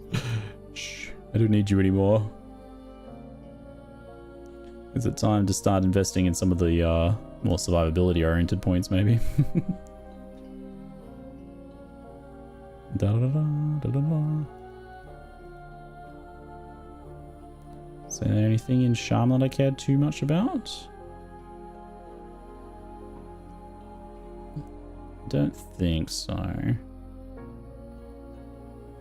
Totem stuff down the line potentially, but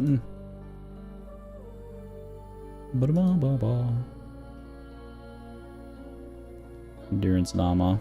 I have to wonder how worthwhile that is. With my health being a bit higher lately, it probably is pretty good. Having a higher endurance percentage mitigation.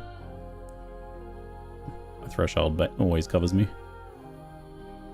I'll get some attributes going, get that to the 5-point bonus. I need to visit the COF item of actions. Visit.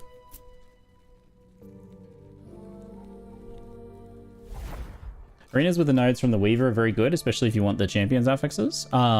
So the arena echoes become super arenas. Is that some of the bosses from like the actual arena itself? Or are you talking about the actual arena? Out of curiosity. Do I want to go for gloves here, or do I want to keep trying to get my idol? I think I want to get my idols.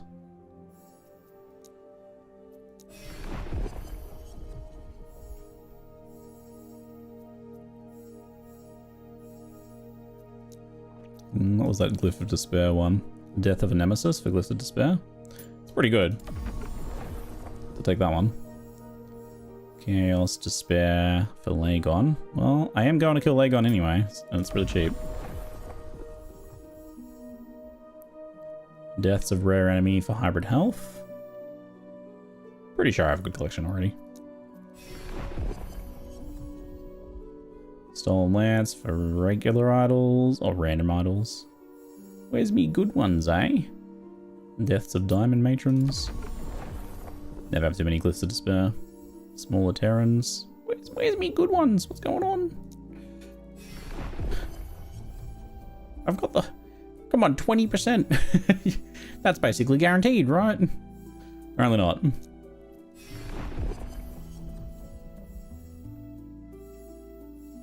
Rune of Ascendances? I mean, maybe I'll do, maybe I'll get some of those going. Huge idols. Absolutely huge idols. And I saved up some favor. We're able to do some spending, yeah, holy.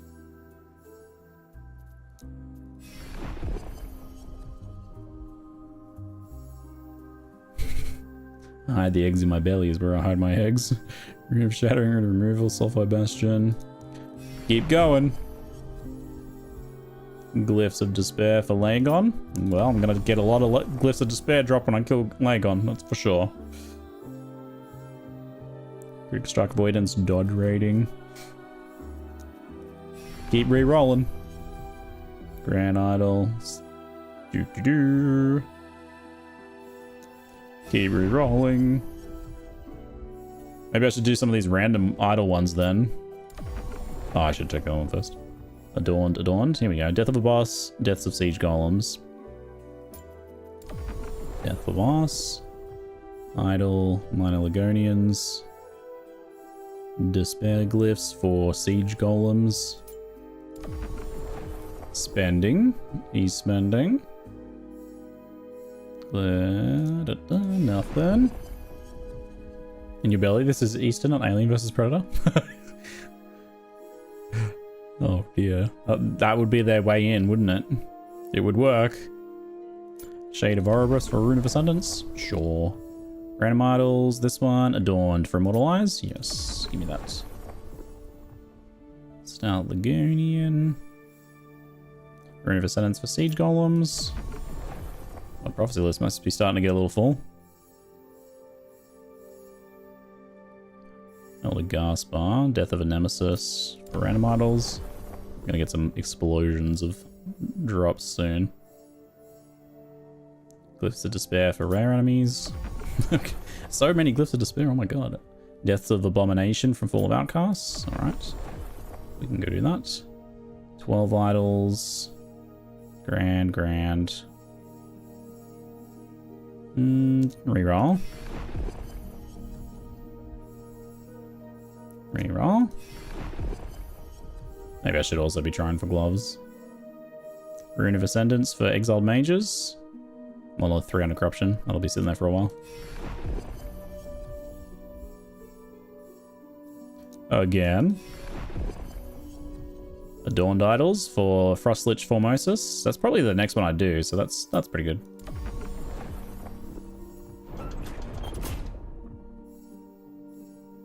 Unique armor with Weaver's Will.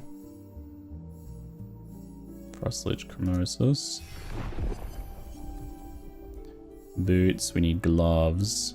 Shade of Ouroboros, this one here. Come back for that one later. That's a pretty... Oh, I need lenses for there anyway.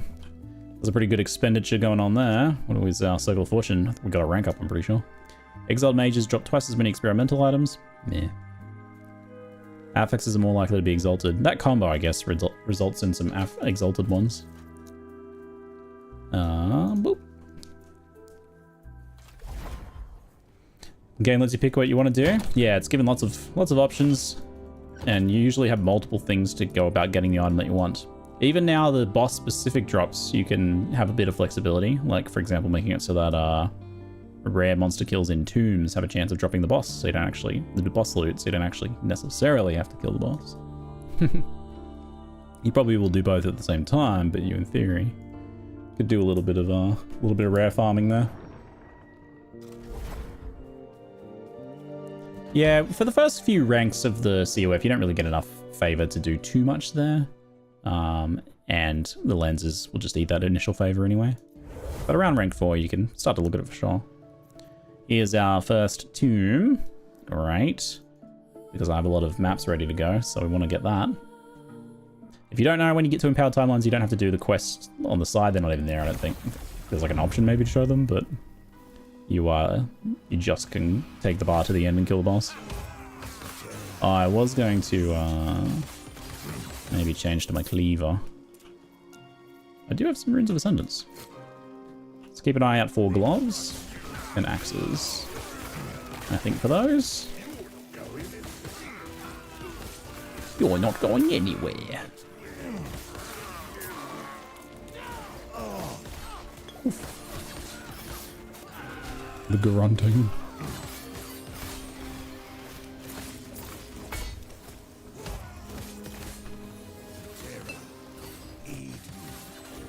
Things are blasting me.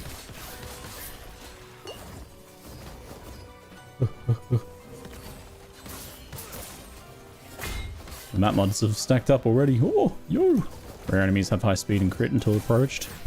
All these ranged ones that are like guiding me around are doing exactly that. Oh, it's getting spicy. I'm very happy about that. Yes. No, I want to go back to easy EPOCH. Where's my easy EPOCH? I'm going back to normal timelines. I'm gonna level a new character. It got too hard. I got what I wished for. Now I'm gonna die. I'm gonna die sometimes. Unacceptable.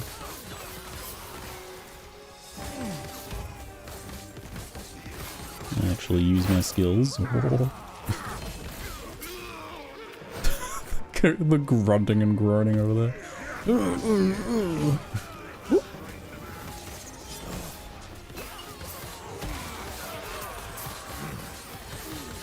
He's beaming. Ouch. Ooh. Oh.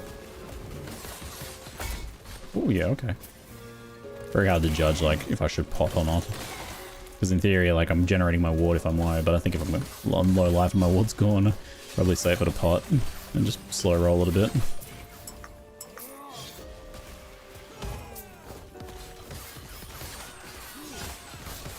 Champion's been a little tricky. Cool. Ruby. Yeah, Ruby Fang Cleaver. This way. Looks like trouble. Let's get him, lads. Let's get him, lads. Hey, Thystro. Interested in trying this? You should, mate. Like his poor girls. You should give it a go. It's a banger game. Mana seems rough. Oh, it's not a build that really needs mana. I just get to do giga bonus damage if I have mana. It's not required. I get that. I never even thought about that fact. Like, but it looks like I'm constantly running out of mana. Like this build would seem unplayable if you were thinking about it, kind of how you normally approach mana. But we're like we're a swipe proc build, so that's my main attack is swipe, and I can do that at any time. It's free, you know. There is a little bit of an issue in, like, if I overdo it and don't have mana to do a war cry to get my berserk up. But that's, like, solvable by just, like, swiping twice.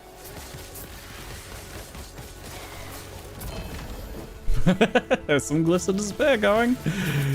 Yeah, I'm not going to have any shortage of those now, I think. I did say you can never have too many of them, and then it kept giving them to me.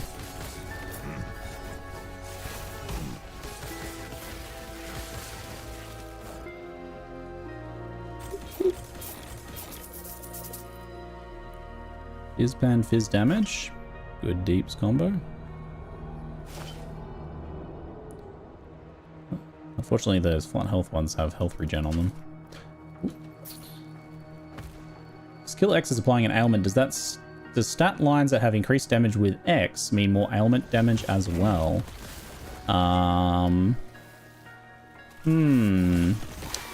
We check the game guide for that one. I would check ailments and maybe like to see if there's any generic damage scaling ones for that one. I'm not so sure about inheriting damage like that for ailments.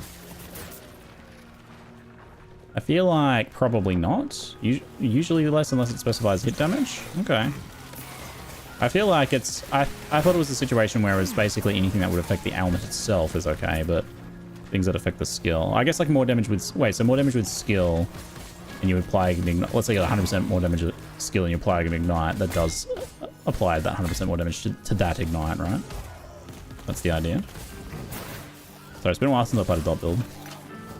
I've done that before, I should know that.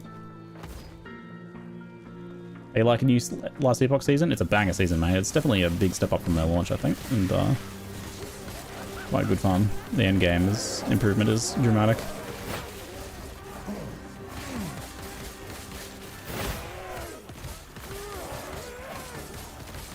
Mirage champion. Nice. Get ourselves an extra rune of ascendance. Great.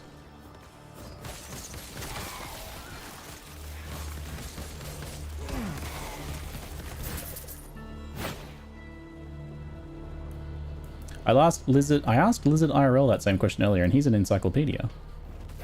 Only from the tree does it get more damage multipliers, from the actual skills tree. That kind of makes sense. In other cases, I guess it would be stuff that specifically affects the dot itself. Pebbles set. I don't really need Pebbles set. Inheritance with 15? Don't really know how many of these inheritances I need to collect. Ward gain on potion, ward decay threshold, lightning res. So if it's an affix on my gear, it doesn't work? Yeah, I think unless it kind of, the way that it's described is applying to an damage over time effect itself. Like if it's just increased physical damage slamming units for a bleed. Pretty sure that works. The Dread uses some more damage with Hammer Throw to scale bleed from Hammer Throw. That makes sense. It would be pretty like, it'd be super noob trappy if it wasn't, right? Like if you just didn't know that and it didn't work, you'd be like getting damaged nodes all the time that did nothing. And those builds would really lack scaling options then too, wouldn't they? I don't think there's anything I need to do in here currently. Got an Isidora's set. Nice. This is what we came here for. This is the important one, so I can try some of these new ones now. Help the denizens of the graveyard repel the invasive plants. It's very non-specific, that one, isn't it? It's like, it doesn't really tell you much. Maybe I'll go through the exalted rings, perhaps. Do I first want to do anything else? No, I think we're good to just slam these ones in. Destroy Drow Queen deep beneath the Stonefall Mountains. Always drops a unique ranged or caster weapon. We know that one's pushed back to high levels. The other one wasn't. Defend the turtle of enormous girth as it transports the transmuting gem. Once the attackers are defeated, you can harness the gem's power to reweave fate of your unique. This is the gamble and legendary potential item to make it have no legendary potential. Because that's the likely outcome, right? Destroy the Vest of Chaos in this echo to re-roll the rewards of nearby uncompleted echoes. Oh, okay. Interesting.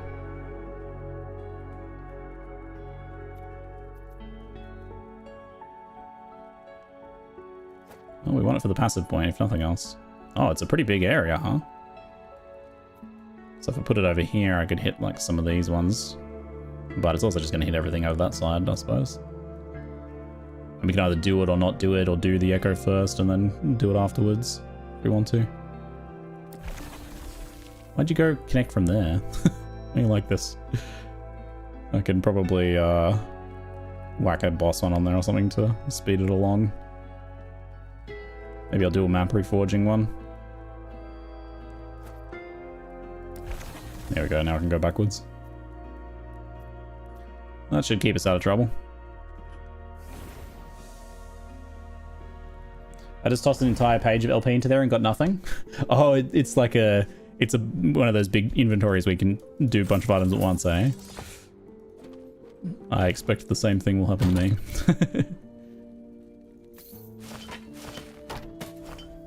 Okay, let's consider doing something here. Swipe. Chance to shock on hit one's a bit sad, isn't it? It's a bit tragic. Do I want to craft this one real quick? Do I have an axe for it? I think I do. I got a melee fizz one there. I think we want attack speed though. Do I have an attack speed? I don't have an exalted attack speed. So maybe melee fizz is fine then. It's a low roll. Let's see if we can fix it.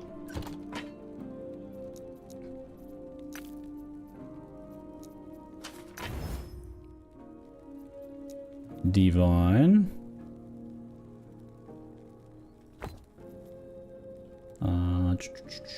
So we need 50. Or close to. 48's pretty good. For 1 in 10 with another 2 to 5 attempts. That's maybe a keep for this one.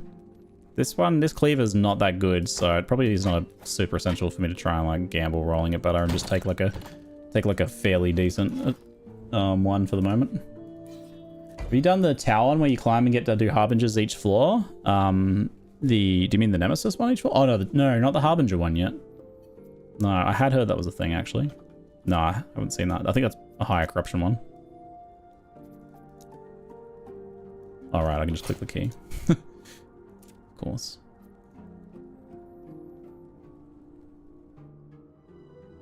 It does give you a bunch of class-relevant crafting shards when it strips the LP away. Oh, that's a nice little consolation. That's good on the devs for having the idea to, like, add a consolation there.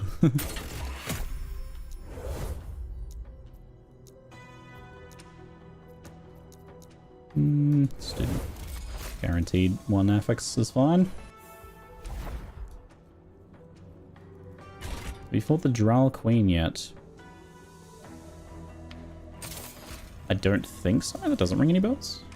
I only just got to Empowered Timelines. If that answers your question.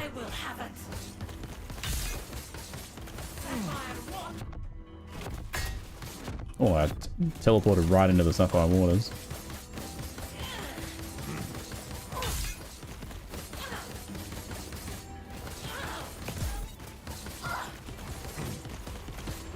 She just kept trying to do Sapphire Waters like 4 times in a row. Nice. Balls.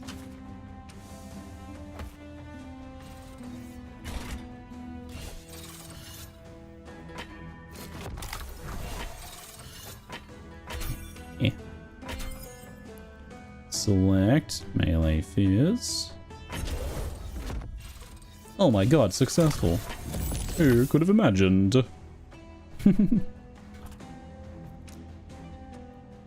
Burr, burr, burr. The Drow Queen is from the 1 from 100 woven echoes that you sock it in. It's from 1 of the 100 plus wovens. Yeah, I only just started putting those in. I haven't done any of them yet. We're going to do them very soon. I'm just getting myself kitted. So I have a choice here. I think we probably keep Harkar's Phoenix. If I swap this one for Scissor, we lose... Actually, you don't lose any damage now. Oh yeah, sick. Actually makes up for it. Cool. Gonna lose some attack speed for sure. Though, so like our actual real damage will go down a bit. Especially because this has Armor Shred and this one doesn't. But we lose a little bit of Vitality. But we will gain a bit of ward in the end because of the intelligence gain. A couple hundred ward is good. A few hundred ward? 400 ward? Nearly 400-ish. It's pretty good. Lose the slow and shred. Our earthquakes will become more mana efficient. So that's something. This buff. For you, we will do our auto casts, I think.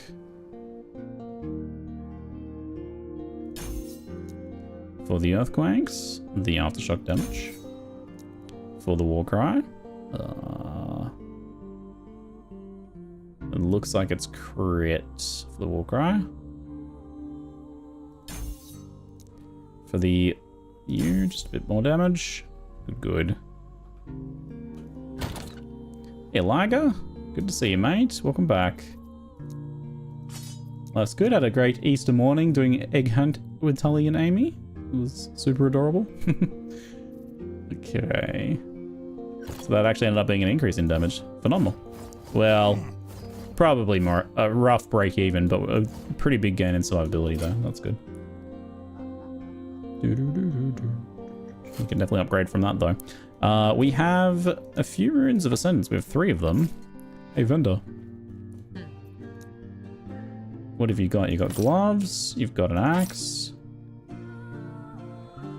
That's 2. We'll do those then. Bam. Not my gloves. Hashtag not my gloves. Another cleaver solution with LP, and it's better. Right after I craft this one. I probably should have done this first, I guess. Dang it. Okay, well this one should wait for an attack speed roll, probably. It's, oh my god, it's like nearly perfect. Okay, this one should wait for an attack speed roll for sure. So this one is gonna wait and cook for a minute. Until we can get ourselves a nice tier 6 or 7 attack speed, I think. Probably is the play. Or maybe I'll take a fizz as well. 6 or 7 fizz maybe. Since it's a nice little upgrade there. It's a lot of extra damage over this one. That's a pretty good one. Alright, I do need to push for those gloves. Leg on. The Gambler is an easy way to get base types for runes. Oh yeah, I forgot about the Gambler. I mean, we could just get some as drops as well though. When you put points into, looks like a different one's changed. Everything's fine there. Everything's fine there. If this one changed a little bit, it's not a big deal. Everything important seems to be there. Aftershock chance is maxed. That's the main thing I usually check, because it likes to take him out of there for some reason. I don't see any major problems. Might have just been something with Leap Slam, but it all seems okay. Alright, let's go into our Exalted Rings.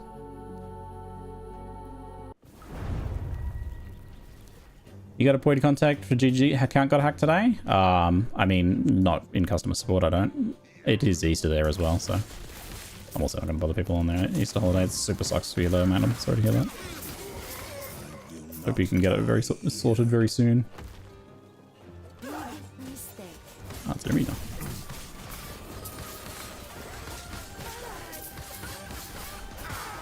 Health's still creeping up too much for sure.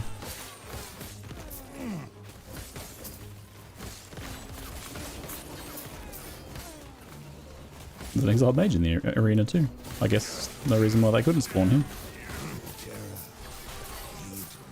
Just wouldn't have expected it. He's swiping. Last EPOCH PC only for now. Yeah, I feel like there's been some talk of console version at some point, but it was like a after launch thing. We are after launch now, but I don't know if it's like a near future thing or just a hope one day, you know. Might be that.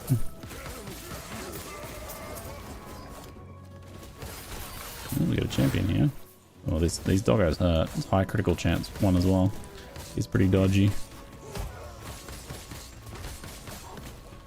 Oh, damage looking good though. Those aftershocks looking very chunky. Doomstar melee damage. What does this one look different for? Slight highlight differences there. Good gloves though. Oh, oh. Hello, you. You will take my place. Oh. Yeah, stick me in your little prison, are you? I'm not an mage, you can't exile me. I did nothing wrong. Sometimes you do everything right, buddy, and you still get bonked by an earthquake slammer. Exalted Ward Decay. Okay. Strength Ring, also good. Carl Ring. And Man Regen. Man Regen. Man Regen. Alright, so we've got all the new ones to do in a moment here as well. Cool. But let's take a very short break first, and then we'll jump into those new Woven Echoes. See you soon.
you doing, folks? How you doing? I think I touched up the campaign with some of the better enemy designs from the endgame. Would be really dope. I assume or hope that they'll do like a campaign refresh when they add the final acts. I think that would be certainly very nice. Shrink down a few of the zones, clean things up a bit, make it so that you're always traveling upwards and not down like you do randomly sometimes. The downwards traveling gets me. And yeah, enemy designs in the campaign could probably touch up a bit too. All right, we're going to check out our first 100 corruption echoes. The woven echoes here that you can only do once you get to empowered timelines. Now that we're finally there. Oh. What do we got here? This one is Overgrown Graveyard. Help the denizens of the graveyard repel the invasive plants. This one doesn't have any hints as to what the reward is. It just says that. It's just like, help them with some plants. So this is a plants versus zombie map, I assume, given that I'm seeing zombies here. The zombies appear to be our friends, so... And we're fighting against the Spriggans. So it's zombies versus plants, of course, other way around. And we're on Team Zombie. What is this? What is this map? This is a meme map? Repel the waves of invasive plants. We're helping the little hallowed corpses. Why are we helping them? I guess the plants are... Zombies are just chilling, minding their own business. I shouldn't judge them just because they're zombies, I suppose. I was totally doing that, you know? I was thinking, but aren't zombies evil?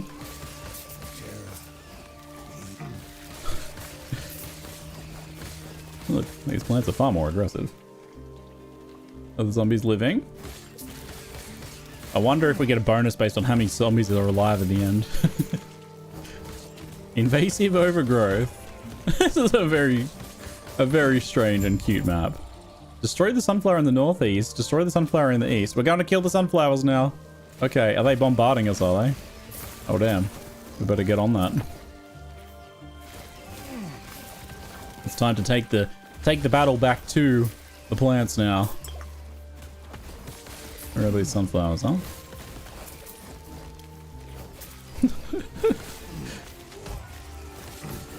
Ziggy is in a livable list. Down with flowers. Yeah.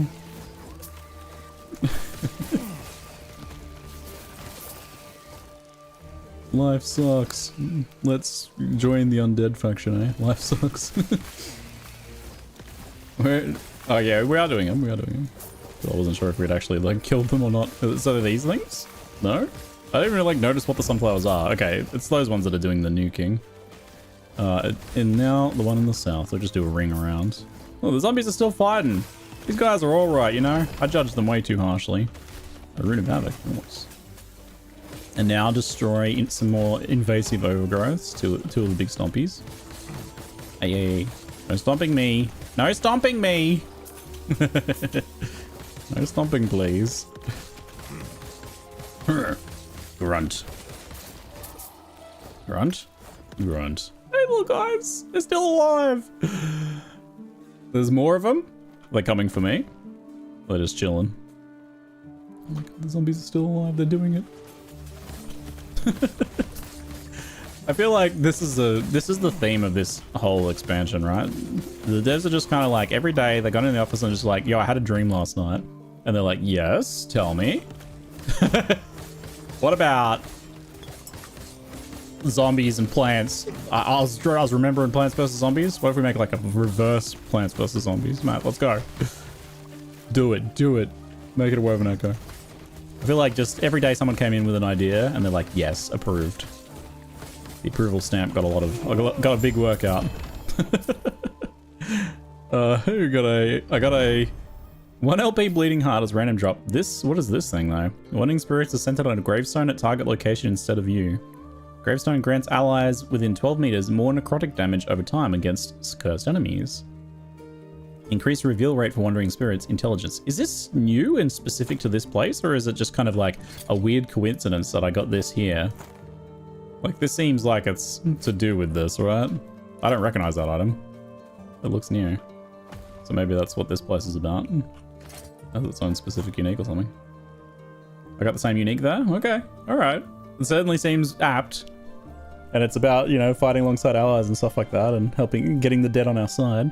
We just earned some new undead allies. So, Wandering Spirits is cool. This, so this creates a graveyard location. It makes it a locational skill that you place down. Interesting. Okay. So you could probably try and farm like an LP one in here then, using that Woven Echo. Cute! And I got my passive. Hell yeah. I was trying to get these Possessed Nemesis in here, but actually wonder if I want to change it around a bit. Notice this encounters more in comp. I could get this one going. Small chance to drop a pile of similar items when killing enemies in your regular echoes. Get some commoners' riches going, maybe. Cute! You got that one with LP? Nice. Lucky. So it only drops from that echo. Well, there you go. Acolytes, says we can farm a new item for a new build. I like it. Alright, what's our next one? Antipode Rift is one they already had. It was a random one there. Destroy the Drow Queen. Oh yeah, someone just mentioned the Drow Queen earlier. Destroy the Drow Queen deep beneath the Stoneful Mountains. Always drops a unique ranged or caster weapon. Alright, so it's funny because like the armor and melee weapons ones, you can do them at 0 corruption. But this one you can only do at 100 corruption, so it's obviously going to be quite a bit harder, but I wonder why, like, they feel the casters and the ranged ones get slightly unfairly treated here, I feel. I like these boss fight echoes, though. Let's see if I get murdered. What do you reckon? Whoa. Whoa. Oh my god. Sick. Cool. Slam, slam, slam, slam, slam. My Aftershock's going to be highly effective against her. Of their size. There's like a bunch of stuff spitting out of these very uncomfortable looking hole. Oh, it's cracky. That hurt. Oh, no, no, no, don't do that. Oh, okay. Oh man, I gotta watch those little scorpions. They're hitting hard too. Oof. Hey guys, calm down with that. I think we're going to get those lava gatherers if we can. So these things on the side are spitting them out. As far as I can tell, I can't damage them. I'm wondering if there's like a mechanic here with the ads. Because they're definitely like swarming pretty hard, aren't they? Makes sense that the queen would have a lot of ads.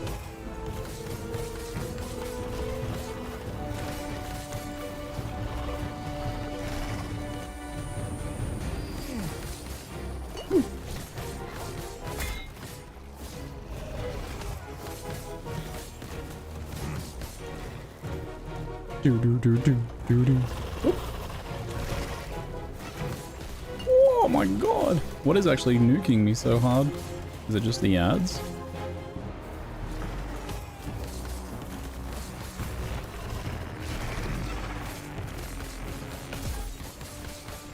Something's chunking me over there, but I'm not quite sure what it is. It might just be the mortar lobbers from the middle. Gotta hit and run this fight, that's for sure. Unless he can tank all that. I can stun her and do some damage, but I do seem to get nuked very quickly. The nymph things are pretty, they keep going. There's a lot of pressure on you to keep moving, it seems. Those lava guys cause some damage. Oh, no, no, no, no, no. Holy heck. I think she's getting kind of low there. Yeah, she's on the last 25%. No, no, no, no, no. Woo. Gotta take out those lava spitters. There's a lot of them though. So they go to the lava, suck it up, and then they spit it at you, and that does a ton of damage. So they either mortar or they do the breath attack. So if you can kill them before they get that obviously helps. But there's so many of them though. I don't know if there's a secret, just stopping them.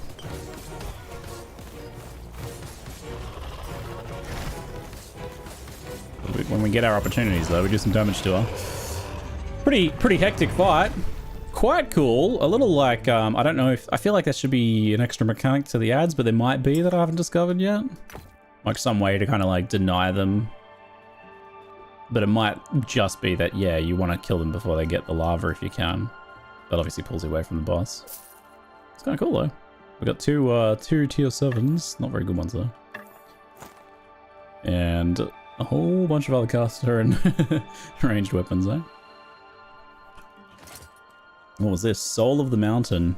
Primalist Relic. Unique Living Seed. Max Veil Spirit Achievement. Isn't this from, like, the dungeon? Of the mountain things from the dungeon? Max Veil Spirits per attunement. Oh, it did say it's under the mountain.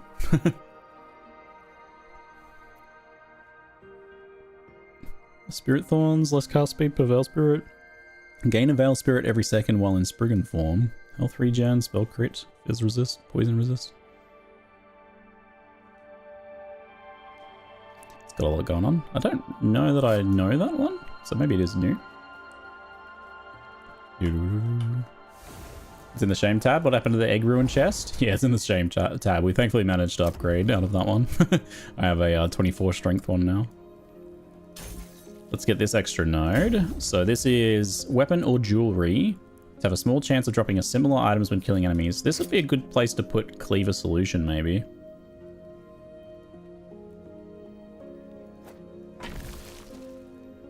It's kind of annoying you have to take it out and then like reallocate your points.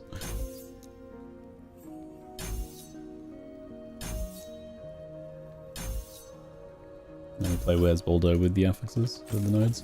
100% drop rate on that one? Okay. So it's a bit maybe like the cemetery then. That only drops from that boss. Okay. Just reminds me of the other drops from the dungeon. I'm trying to figure out what it is. Like it's a relic and it looks like it's just kind of a mossy rock, but there's I guess another rock in it. The soul of the mountain. I need some flavor text for this to figure out what's going on. Gnarl's Tooth. I also got this one here too, which I feel like that is maybe one that already existed, but I don't know. I don't fully recognize it, but I probably wouldn't have looked too closely at that one. That ring might be worth looking at.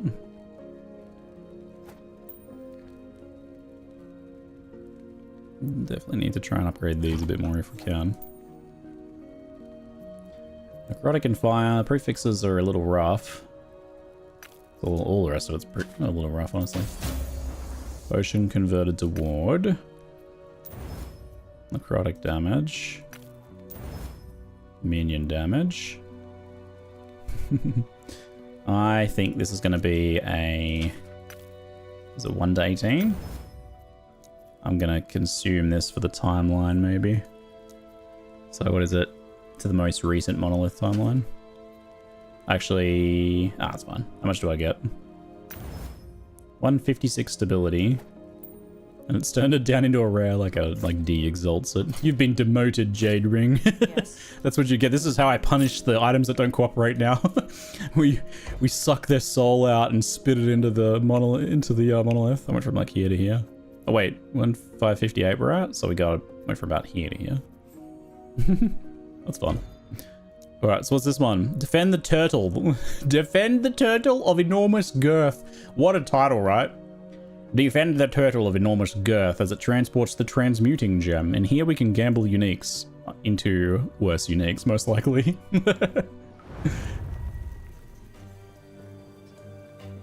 Protect the turd. This is a girthy turtle. They didn't lie. Hi, turtle. Aw. Hi, Joidle. Pretty girthy turtle? I've seen girthier. Here we go. Protect the girthy turtle. Hey! Hands off the turtle! No, unacceptable. Get off the turtle. It's a bit fun on like a totem build or something where you're like setting up. Playing your tower defense. Actually, this is a good opportunity to do a tower defense. Does it have like a health bar I'm supposed to be protecting? Holy Glyphs of Despair.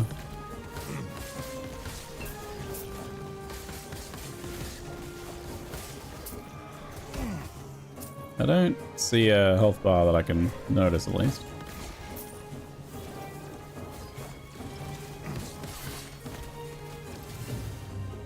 Oh. Leath's going for the turtles. What are you doing? Why, Leath? Why? Leave the turtles alone. Holy heck. That's a pretty quick one. Protect everyone. She was trying to protect everyone, apparently. you're wondering why she was doing that. Armor mitigation also applies damage over time. Base gloves, those are good ones. With frailty and heat mana, those are not very good in exaltations though, but this is like a good candidate for this crafting material. I probably don't want to use this on this right now, but I also want to do it just because, you know, it's fun. I've got a few spares. Randomly changes the exalted affixes on item into different ones. So it's like, I mean, this cast speed, mana, frailty stuff is like, maybe that'd be alright for a caster. Not like I can use this anytime soon, but it's just fun to do it. It's fun to do it. Let's see what I turn these double tier 6s into. Maybe it ends up being attack speed life, you know? Bam.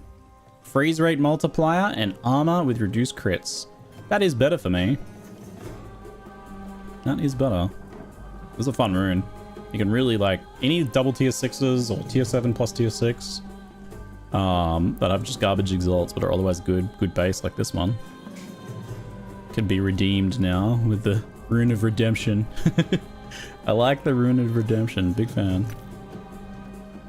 Let's see if I can change the cast speed into attack speed. Oh wait, no. Level 86 to Forge, of course. Can't do anything with that yet, but maybe later we can save it. Maybe later. Lament of the Lost Refuge. And, oh, we got an exalted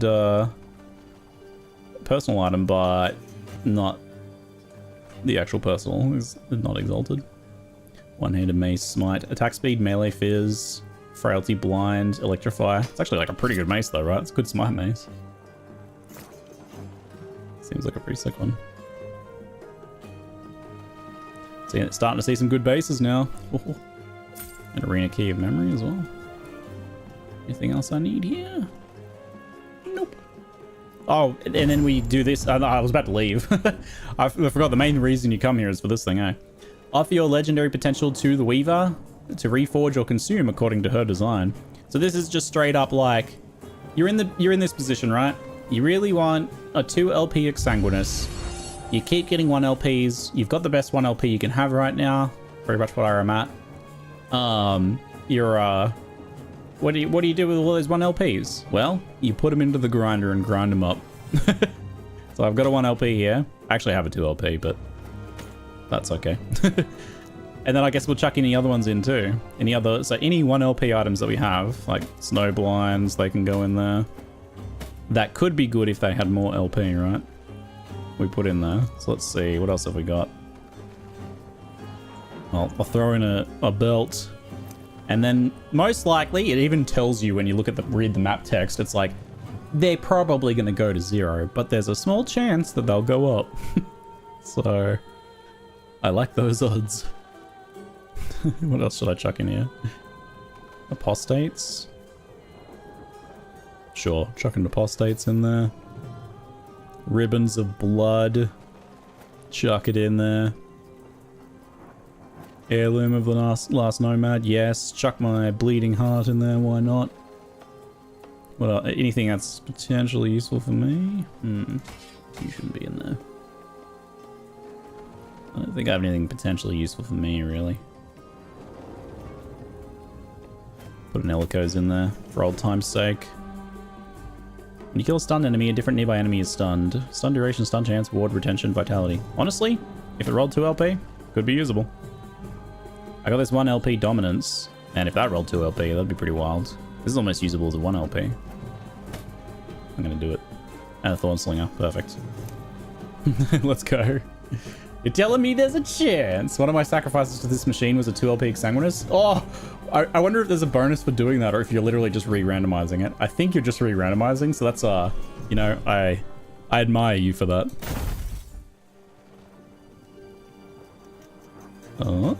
Nothing. Nothing. Nothing. Nothing. Nothing. 2! Oh, we had 1 success. Nothing. Nothing. Nothing. Nothing. Nothing. Nothing. 1 success. And then, oh yeah, look at this. Someone mentioned you do get a consolation prize. You get rare affix shards from each of these for classes, so that's pretty cool. Is it Primalist, Area of Link, Aspect of the Lynx effect? Primalist, Crit Multi-Will Transformed. So that's kind of cool though. That's a good way to get those shards if nothing else. I love that they did that consolation prize like that. They're like, this feels a bit too bad. So let's give you something else that's pretty useful. I mean, even just getting one hit though on like a tab of otherwise useless items is good though, right? Like this snowblind is actually potentially usable, so that's a big improvement. Can you do it multiple times? Is that what's going on here?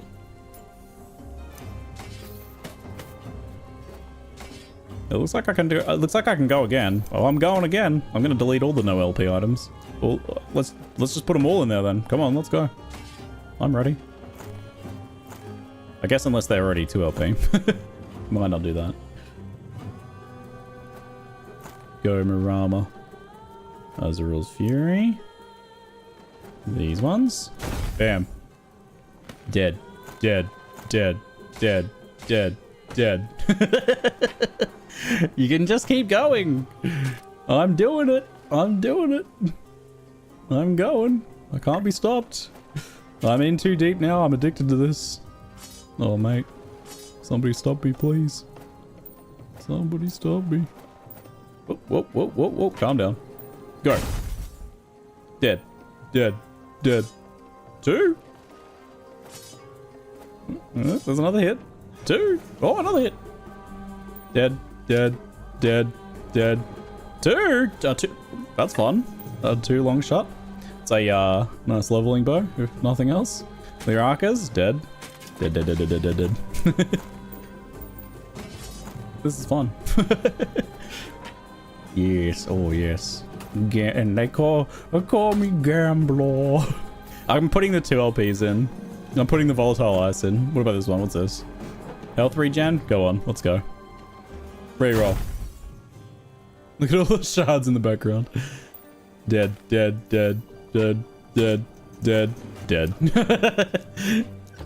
That's a lot of shards. Bam. 23 rare shards. It's really good for that alone is really good. I think that's all my legendary potential gone. Unless some like ended up in here accidentally. Yes. Here we go. Hold on. Look, I'm looking between the couch cushions now. Oh, does this count as this? That doesn't work. Yep, I'm in here looking between the couch cushions. No, the cleaver solution's not going in there. Dead. Amazing. Lighting penetration. Wait. I needed that. I literally needed that. Excuse me? Finally? Oh my god, finally. Minion health. Oh god. Try again. Poison damage. Well, I do a tiny bit of poison damage, I think. At least I got rid of that lightning pen. Oh, you have some 2 LPs you could gamble. Yes, I have my cleaver solution and my 2 LP Exsanguinous I could gamble. Ooh. Sorry to bother you with the period 2 question. Do you know what red-green points means on your Spearfield skill tree planner? Yep, those are the 2 different weapon swaps. That's what those are. When a nemesis escapes through a portal after being empowered, it drops exalted weapons that can be upgraded if you kill a harbinger. That's a lot of exalted drops. It says like it's guaranteed, eh? But, what? What do we got? Super beacon chance? Super beacons reveal echoes further, but are guarded by more dangerous enemies. I think I want to go down and start getting these anyway. I'm keen to see the super beacons. super beacons. Hey, Barry, thanks for the raid, mate. Welcome, folks. Hope you've been having a good time. You've been playing some last Epoch? If so, how's your build going? How you enjoying yourself? I'm having a blast. We just got into Empowered, so I'm just trying, I'm just chaining the 100 corruption echoes that we haven't been able to do till now. This isn't one of them. This is just one of the bosses from the earlier ones, but I'll just quickly do this as well. We're playing Swipe, Aftershock, Lowlife, Primalist, Beastmaster with no beasts. The tanky guy with no life. The Beastmaster with no beasts. Illegal build. It's been very fun. I've been very much enjoying myself. Slam, slam, slam, slam, slam. It was way too easy, but we finally got to Empowered, and now it's starting to get a bit spicier. I'm being encouraged to, you know, upgrade, improve things, which is good. It was doubly easy because there was a bug on offline mode where the echo modifiers weren't working. And that was causing a the normally very easy normal echoes to be even easier. But thankfully that got fixed today. Amazing. Slam, slam, slam. Dragon hurts a little bit more now, doesn't die instantly. It's a good sign. Dark Stride, Dominance of the Tundrance, nothing we need there. Yeah, they fixed it this morning. I told one of the devs about it last night, and they said to look into it, and then they sent me another message being like, we fixed it. Amazing. Should have ended my failures. We ended up with getting a couple 2 LP items. Pretty cool. That's pretty cool. You're a okay one there. This was pretty spicy too. There we go. Hello gamer, hello Perry, good to see you mate. I was going to do an Ignite build but I got a sick crit ring off an Nemesis. I'm going crit Meteor builds instead. Nice, chunky. Sounds very satisfying. I've enjoyed Meteor when I played it before. So we have, this one is find the Cemetery of the Erased and slay the Woven Firstborn to gain access to the Weaver's altar. There you may wave woven echoes into this timeline. A cemetery of the Erased where woven echoes can be... Oh, this isn't one of the new ones. This is the exchange one. I wanted to exchange my map spells here. But behind it is the reroll rewards one, which I haven't seen yet. You actually kind of want like a pillar here, don't you? I think you can place maps after doing this, so I could put a pillar there to reveal things. One of the super pillars. It seems like that AoE conversion one wants a lot more revealed echoes. So let's go do this one then.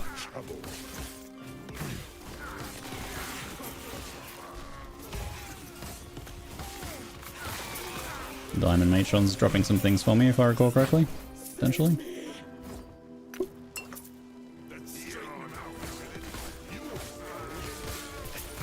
Trying to find a use for a 4 LP Soul Bastion. Yeah, I feel like if it's your first 4 LP, you're obligated to use it no matter what. My first 4 LP was a Fire Starter, which was amazing. A great leveling item and very, very good endgame item too. And 4 LPs, sick. Yeah, LE filter for the last Epoch filter. Okay.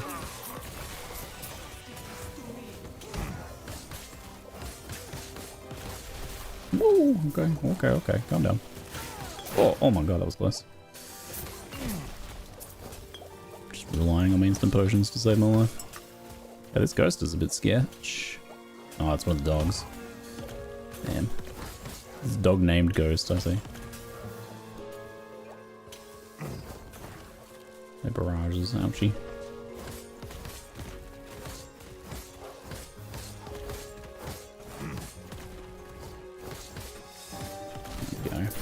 Waiting for that barrage to happen. Oop. You're not going anywhere. There's a chest down here. Lost Warriors cash. Not for me. How many, got 2 runes of Ascendance. I think I really want to try and do gloves, so we'll focus on those for a bit. Don't beam me, please. Oh. Damn. Just going again. Prophecy fulfilled. Is that for more glyphs, was it? How many glyphs do I have now? 33 glyphs of despair. I'm sorted for a while.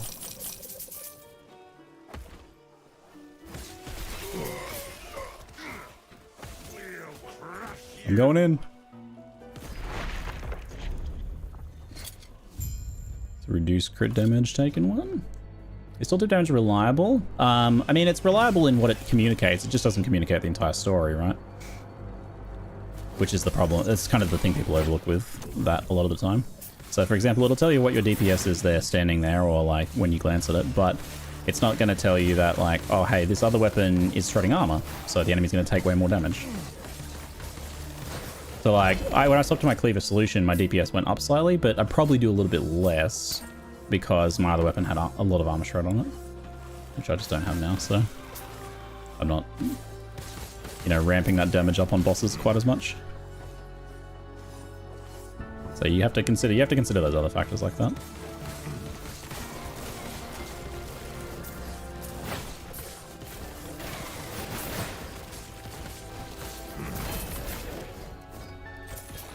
Another Rune of Redemption, very nice. Seeker's Summit.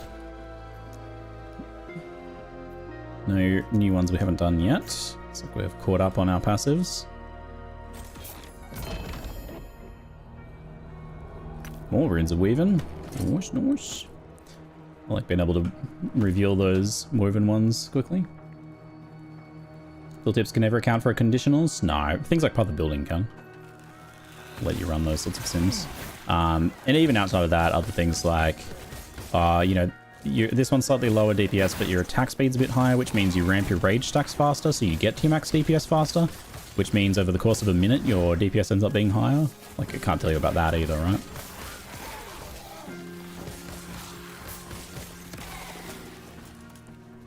You're a Beastmaster, but you don't have any beasts. You're a phony. This guy's a beast. I am. Phony illegal build. Like, oh, people, Beastmaster. Someone's tuning in the stream right now being like, oh, finally a Beastmaster. I've been looking to see some good companion builds. This guy's surely using some minions. The LE filter? Is it working for you? Sorry, did it work in the end? Good, it did. Nice.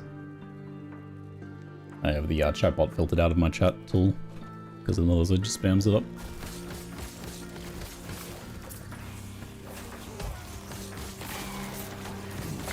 Oh, ow, yo.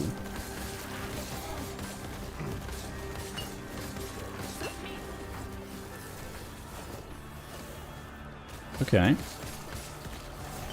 Oh, cracky. Oh. It hurts. The like this clunk with the damage I took is like, oh man, I physically felt that. Okay, that's you down. I don't know what this aura thing that they kind of folly around with does. Oh, yep, I figured that was kind of what was going down. Look at the damage. 2400 damage. Yikes. So, with that one, can you reattempt with no penalty? This echo's already been entered previously, now has much lower chance to include random encounters, effects from Weaver Tree, or echo-specific mechanics. Okay, so there is a penalty there. It's written on just above me there. But you can still do it and get the main thing from it. That's good. Means we can still get our passive as well, but it's not going to be as juiced up with loot. That's a important thing as well, to stop people from just like dying to farm them, you know? You die and reset the encounter and farm it. Now it's not going to have as much stuff in it. It's good though, I like that you can reattempt it to try and, you know, get your completion bonus, get your passive. I have to get a bit more serious about some of the defensive things like my crit mitigation and that. Oof.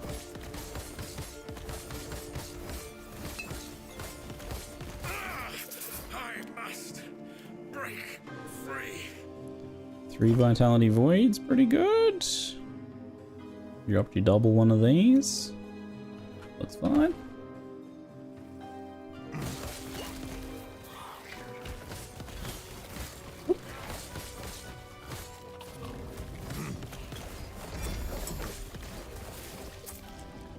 $205 fizz damage bow on a fizz increasing base. I've been finding some interesting bow things. Game's telling me to make a marksman, eh? Not yet. Got things to do in this character. Hop. Is bosses getting ward seemingly random new mechanic? No, ward was the thing already. I think they maybe enhanced the sound effect when they gain ward. It sounds chunky and it's kind of satisfying now. Which is a good move. That was really clever actually, because it makes it feel like you're doing damage when the ward comes on instead of like the opposite problem. They made it, so it used to be on every boss, but I think they made it so it's only just more major bosses now. So like, they changed it a bit. This one has a death recap? It does have a death recap. It just tells you, I think, the last hit of damage you took. I believe. Spiders do some weird things when they're like on the ground like that. Just do a little bit of a spin.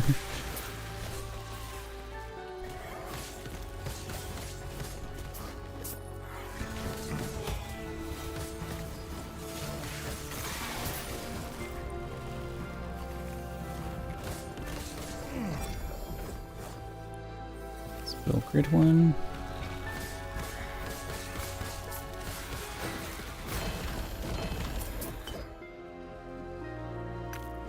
Nice. Yeah, so I can explain the boss ward mechanic thing. So the idea is that it's a bit of an equalizer between people who have like giga burst damage for bosses versus people who kind of like run a slower fight on a lower DPS character. If you have like the average player who does a boss fight in like 3 minutes, and then some other player who does it in like 10 seconds, then you change the boss fight to have this system where it creates the ward. And the way the ward works is that it creates an overshield on their health that decays over time by itself. So even if you don't deal any damage to it, it slowly wears off. So that slowly wearing off part is the key part there, because it benefits the person who's having a longer fight more numerically than it does the other person. But the other person also doesn't care that much because they're smashing the boss anyway. So the person who was smashing the boss in 10 seconds now does it in 9 seconds because of the decay. Because they only benefit from the decay a tiny bit, right? It makes them 10% faster. But the player who was taking 3 minutes does it in like 1 minute now. You know, they do it in like 1.5 minutes or something. So they get a much greater marginal benefit from it. There's like an equalizing factor. So instead of having like a big damage mitigation that kind of hits the low DPS players, because that's the other route that is often taken, right? Like bosses have like 90% damage mitigation for the first 30 seconds or something to prevent burst, so that the boss can do something. You have something like this, because the 90% damage mitigation also punishes the low DPS player too. A bit more, I think. I don't think a single hit of damage that triggers the ward overflows. Yeah, does it have some kind of like one-shot protection where you can't go like below that or something? Like it cuts off your damage? I don't actually know about that. I don't know how it interacts with one-shots, or if the damage rolls over into the ward.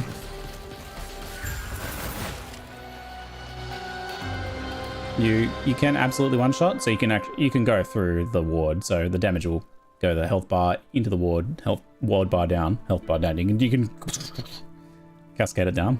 I imagine that'd be really satisfying because it'd go clunk, clunk, clunk, clunk.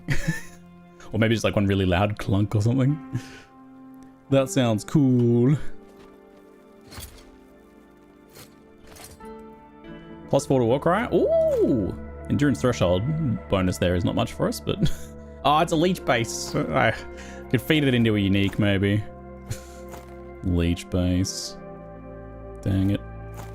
These gloves are worth revealing. In theory, they could end up being good, but we kind of need the anti-leech gloves. But I'll give them a reveal anyway. Oh yeah, right. Okay. Oh, I get rolled leech. Naturally. I don't know, on some builds that's fine. Good even. So this is just our enchanting here, as per normal, and we do get access to the map device. And this is our Woven Echo exchange. So, charge the great beacon to reveal ones in a large area. I'll get rid of some of those. So you can do like 3 of the same, or you can do like 2 of one and 1 of another. That all works. So, the shrine one's kind of fun. What is this? We don't need potentially so many of those. It's 3/6, so a full line is 2 maps back. Slay the roaming Fate Weavers to scatter things around. Wade through the bloods. I think the Baroness is like very slow and not that good. Claim the things from around. Sentinel ones. Primalist is there. I'll ditch all the off glasses. And then I'll keep the new ones. Drow Queen. I don't know if the Drow Queen's worth doing after I've already done it. She might have other uniques that are good, but not sure. Maybe I'll do a couple more runs on it and see. Invasive Plant one probably is a similar... It was a really cute one, but I probably don't really need it. Look, I'll get rid of some of them. Give me another... some of these. What is this? Great Beacon. Drop a couple of those off. Whee! Ba-ba! So that converts them randomly 3 to 1. Which, oh yeah, we got a new one over here. Gauntlet of Strife, a 200 corruption one. Duel a sequence of empowered bosses and their champions. Sick. Once the last enemy has fallen, it will drop 2 copies of the same random unique item, and you will gain access to the sacrificial altar. Here you can sacrifice one copy of the unique to reroll the properties of another of the same unique item. Aha. Yeah, cool. That's not really hurt anyone later on. We can't do that until 200 corruption though. Cool. Do we want to place some more of these? We did get a super beacon here, so I could just go do that, and that will reveal the ones around here for me to reroll. Which, that's probably fine to finish this off for this timeline. Hopefully I don't have to farm Legon. Hopefully I'm one and done on Legon. Get a perfect roll blessing on the first go. Let's go.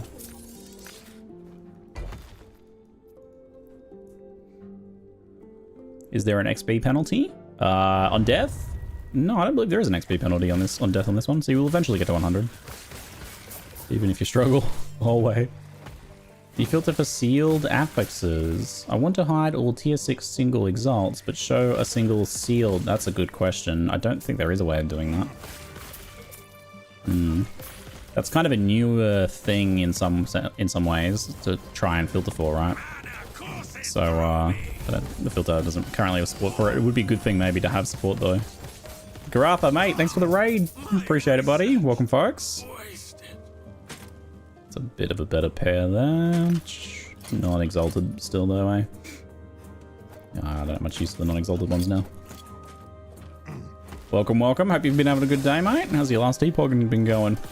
I am playing Swipe, Quake, Primalist, Beastmaster, Low Life with Exsanguinous. I did some offline COF action. It's been a super fun run. Pretty eventful, like, gearing and itemization process. Ups and downs. My first Rune of Ascendance gave me an Exsanguinous, which was a 3% chance of happening, and I got it. But then, like, a little while later, I put it in an egg, and I got back health regeneration, which, if you know anything about Exsanguinous, is literally the worst possible thing you could get. Actually makes it a worse item. But I have since managed to get a much better one. Run away. We're trending up. Some drops going on in here. I won't go back. Alright, buddy.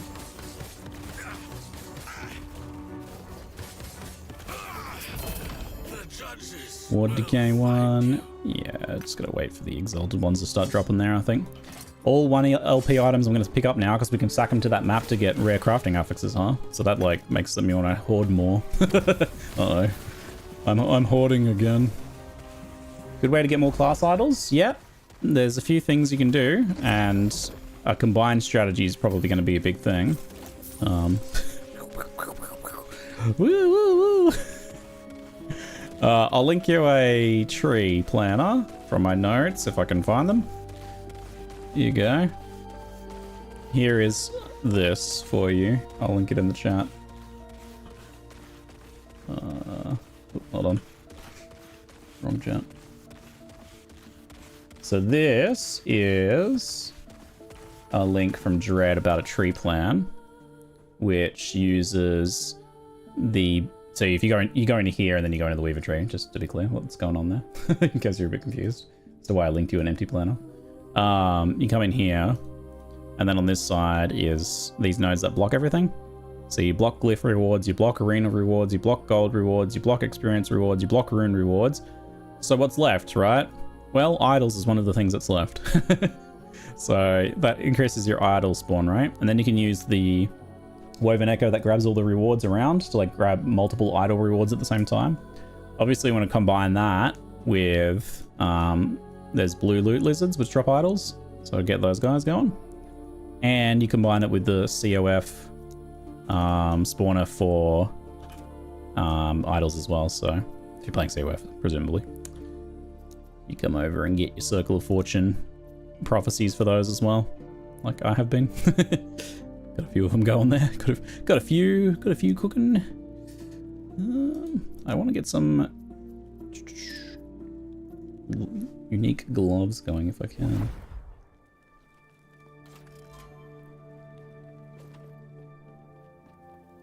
Yeah, you put the idle lens in there you want, and you can block things that aren't monolith with this one, and then just re-roll and get yourself these ones pretty quickly, potentially. These gloves are Shade of Oribus, 150 corruption. That's actually going to be a little while before that we get that. Let's see, reroll for a better one maybe. I should probably buy a lens first. What's this though? Arena tier 4. That's what I get for not getting a lens. Go get the lens. Yes. I was just on my I suppose way I could to just the move my lens record. from the other spot, How but can I help you? too bad.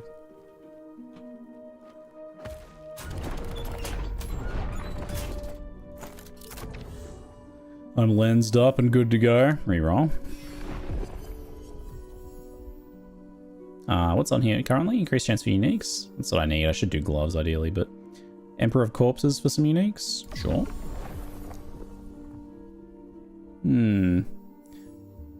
Unique armor for shade. Yeah, alright. Do that one then. It's cheap. 350. Unique hats. Exalted body armors. No. Can't afford much else. Gloves. Deaths of Exile Mages. 300 corruption. Probably one more, but then we don't have enough points. Chests. Unique belts from rare enemies. Just grab one of these. Should I buy this or PoE2 if I had to choose? Depends on your preferences in an action RPG, my friend. What do you like about action RPGs, or what do you fear you won't like? I can give you more deets on either game. I think both games are phenomenal, but which one's going to appeal more to you is going to depend. Do you want like a really challenging, immersive experience with extremely good visuals and sound effects and monster designs and something that's going to, like, you know, push you a lot as a player?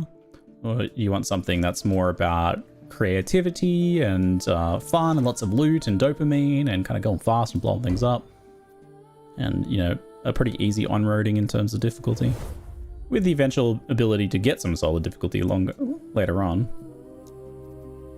Let's do this super beacon. No bias. I'm 100% biased towards both games being amazing, so but I do like to try and make sure that if I recommend a game, it's a good match for the person, so that they later come back and go, Ziggy, you recommended me this, I've played 500 hours. I'm like, hell yeah, you're just getting started. I take my recommendations seriously, so I don't just give them out willy-nilly. The creative one definitely sounds more fun. Hey, then you potentially have your answer, Last Epoch. I'm not saying that there won't be some other deal breaker for you or something. Like, Last Epoch currently trends too easy and takes a while for you to get to the point where it gets challenging. So that's like, you know, that's a downside. And it definitely doesn't look or feel as good to play. But it's got that, you know, it's got that creativity focus. It's got like really generous loot mechanics and, you know, a focus on kind of fun with a capital F, you know. But it sounds like that's the one that's better suited to you, so pick up Last Epoch.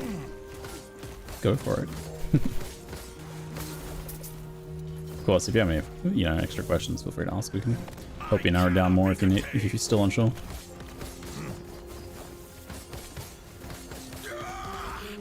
I did nothing wrong. I did nothing. Why are you bullying me? Well, I was just hanging out in a rune prison. Blam, blam, blam, blam. This is what you get for illegally experimenting on items. Break free. Yep. Bees summoned on potion use.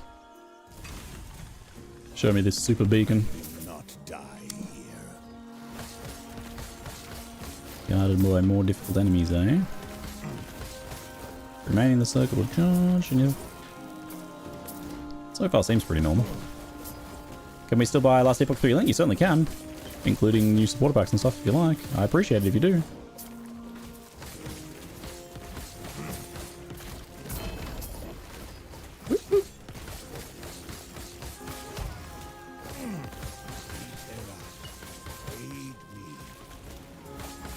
I'm, as the difficulties increased swiftly in Empowered Timelines, I feel like Yeah. To get my idol upgrades, to get my gloves, to improve things, which I wasn't having. Like, there was no compulsion to, like, tinker and craft and use the various mechanics to get stuff when it was too easy. But now it's, now I'm feeling that again, which is good. I like that. I need that little push to, you know, take the effort to do something. It makes it fun for me.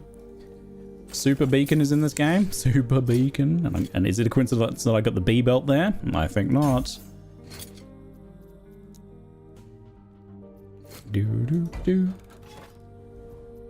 So I couldn't reveal much over here because Erebus is cutting us off. There is some unique or set gloves over there. And this one is going to re-roll anything in range here, which there's nothing good in range. We've already gotten the good stuff. So now we could do this and re-roll those rewards and maybe, you know, some gloves spawn a little closer. Then we could see about doing Erebus or something maybe after the boss. That one. Stats on this item are double for 1 second after using a potion. Potion slot per Weaver's Will item. Armor. Mana spent gained as a ward. More damage to stun enemies. You know, the more damage to stun enemies makes this a pretty good belt for me. We stun a lot. It all really comes down to what we reveal, though. Tier 6 health? That's a very good start. Let's go again. Cold damage? Not so good. Try again. Void and Void resist. Okay, it fell apart a little bit on the second lap, but it got some more health. It's a double tier 7, though. Double tier 7, but not exactly for me. It's a pretty banger belt. 177 Void res. Is that good enough for me, though? It might be. Because this one's basically just a fat load of health too. I do lose my cleanse ailments on potion use, which is pretty nice to have. Let's see, 2074. I actually lose a little bit of health because of the percent being so big. So it's actually a slight health loss. So we're trading really not much for, even the ward doesn't change all that much.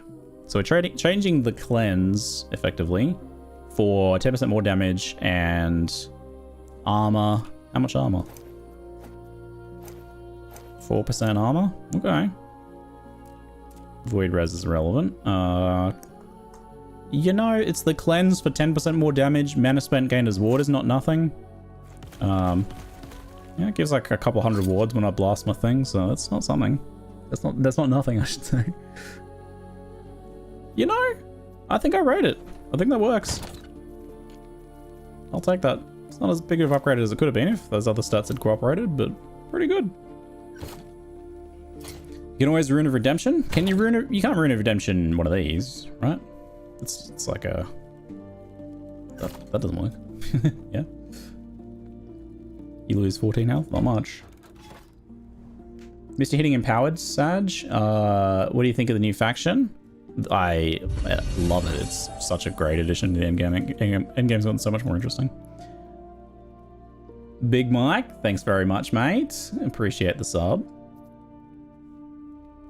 Let's go do this. So this one is the Vessel of Chaos. If we destroy the Vessel of Chaos, it rerolls the rewards of all nearby uncompleted echoes. It's hitting 1, 2, 3, 4, 5, 6, 7. I don't think it does anything to these. 8, 9, 10. That's a fair number of rerolls there. Pretty cool.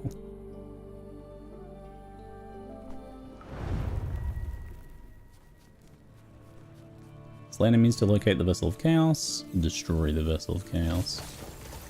Let's go. I like that we have an extra reward for my stun investment now too. Oof. Ouch.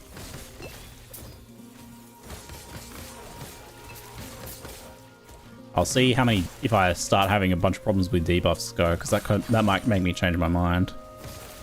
If if my potions was kind of like, you know, privately saving my life constantly. And another Elico's belt.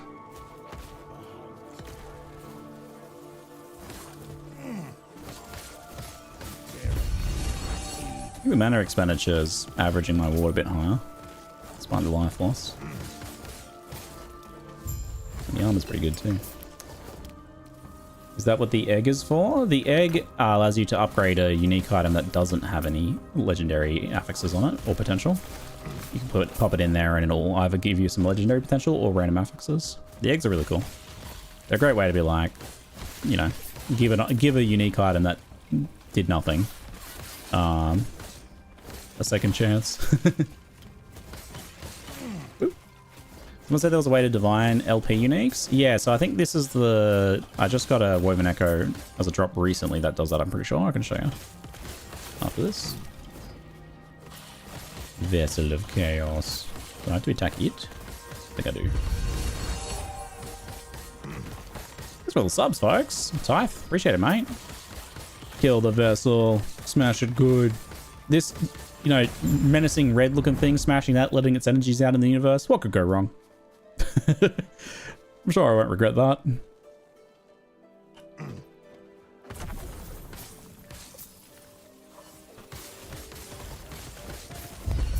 Any gloves for me, buddy? I need some gloves to ruin the sentence. Might as well just get some from the vendor. Life Model Decoy, thanks for the sub. Appreciate the support, all of you. Have you done any set crafting yet? I destroyed a bunch of set items to get their affixes, but I don't really haven't really found any that is very useful for me, unfortunately. It doesn't really seem to fit my build. It is a very cool system, though. So you can craft, like, rare items to, you know, take the place of those sets. Is pretty awesome. What do I want to block first? I think I like runes more than glyphs now. Normally glyphs felt more premium, but I think my supply of glyphs is just going nuts now. Glyphs of Envy are handy, but I think you only really get those from the bosses, but could be wrong. Loot lizards in your echoes have a chance to drop a pile of exalted items. I mean, that one's also good. You can block arena keys first. That's a good one to block.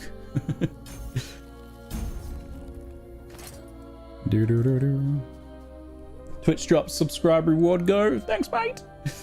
How does the new guaranteed stat on LP work? Is the first one you choose and the rest random? Yep, exactly. You have to do it in tier 2 temporal dungeon though. Don't forget. You get it. There's a drop down box. You literally select the affix you want. What did we reroll? We rerolled a pair of unique or set gloves here. That's good. Well, only one hit that we care about, but that's good. Means I can do that one then.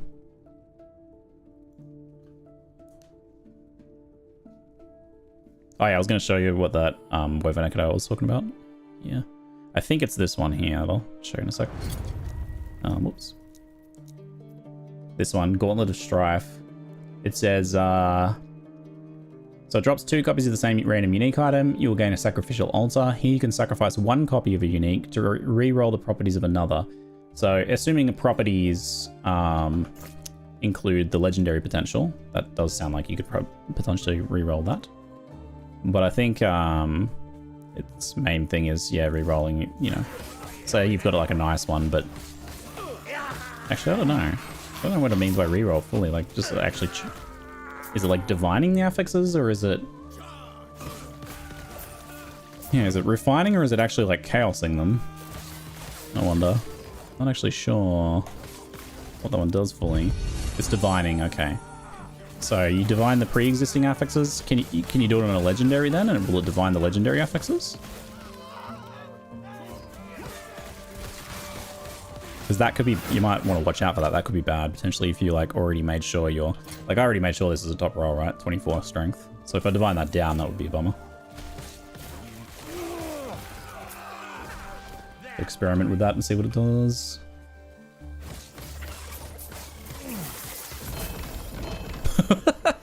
Holy. That guy dropped set items, eh? What do we got? More Pebbles sets? Curse you! Isadora's set, I'll grab again. I don't really need the Pebbles ones. There's like multiple Pebble sets here. Yes, there's like 2 Pebble sets. You can't best me. Is there a way to divine rolls in an idol? You know, not to my knowledge, unless that was one of the additional systems they added. Which there's so many of them, it still wouldn't surprise me.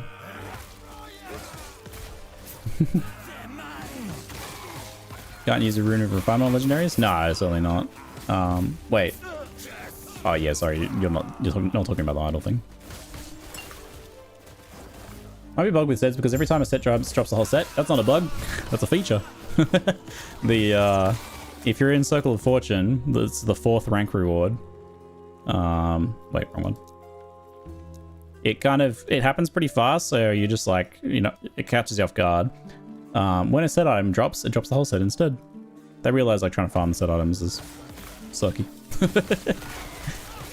So that's there. Like especially in self-bound, trying to farm a full set is it would just lead to fury.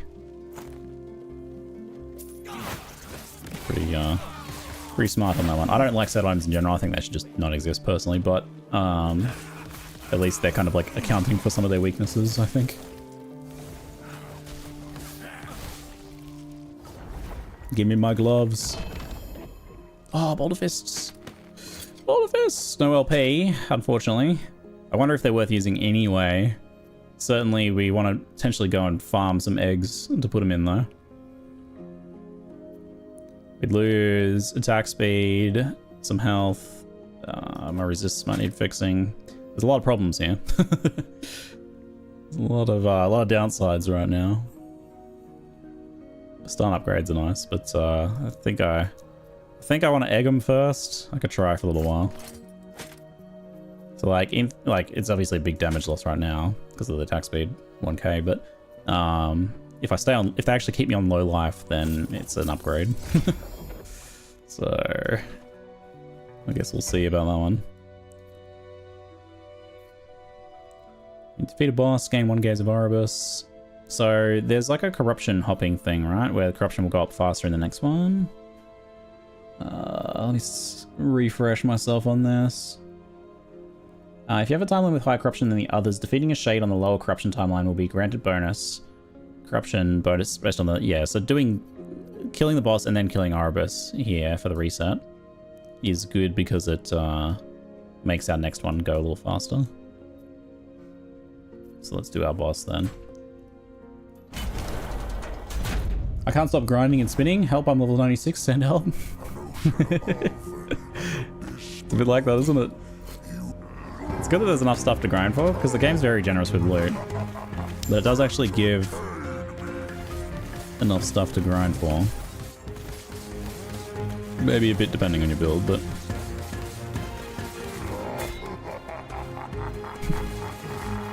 I'm getting stunned.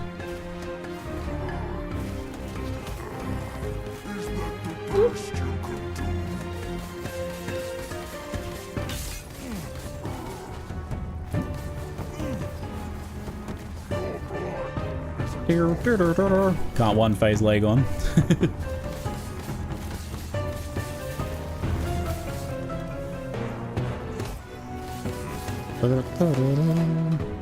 Let's see how my health's down. So it needs to stay below like 550-ish. Which, you know, now with no leech, it should stay down there. I am like getting some health on occasion from potion. And I have like a little bit of life gain on kill and some other procs, but they're pretty minor. Staying around 350-ish, 400 peaking up. If I kill like a big pack, it might go a bit high. It should stay down in the boss fight though, that's the main thing. Which that amps up my ward generation a lot.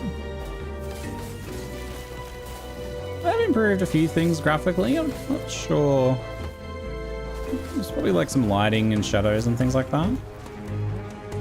There's a few assets have improved for sure too.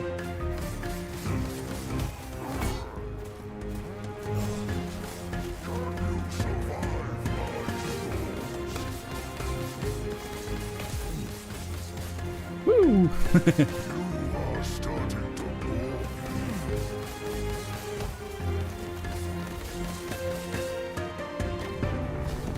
Just running with the Twinkie. Am I gonna get the Twinkie sword? What do you reckon? Glyphs of Despair. Oh god, you're right, I forgot about this. I forgot about the Harbingers. Oh, I didn't bring a Harbinger item. I could always do that later. I should probably focus on just killing them first. Harbinger of Chouse. Music's good. Wait, why are the Twinkies still going? Ow.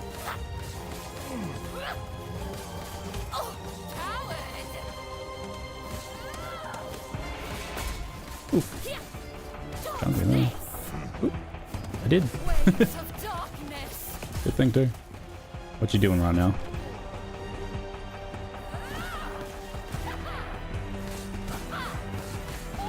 Whoop.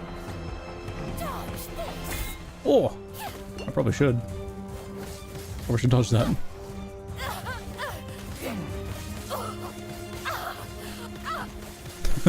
Stun.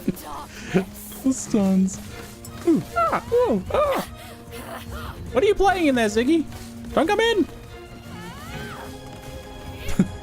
Why do I keep saying that with this game? It's been multiple times playing this game. I'm like, don't come in, don't come in.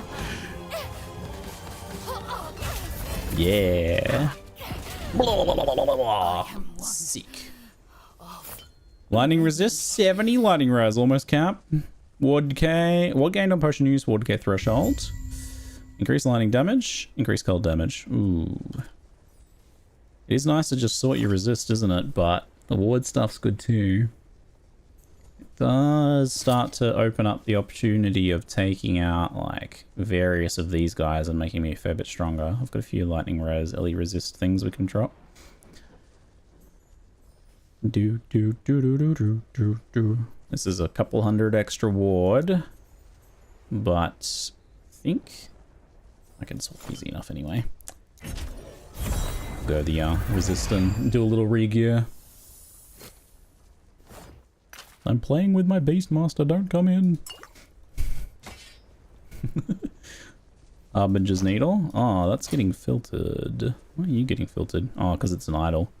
Breaks if equipped when you kill a timeline boss above 90 corruption, causing that timeline boss to grant 3 additional gazes of Erebus. Nice. Nice. I need to make sure I'm not hiding unique idols. I think that's probably the easiest thing to do.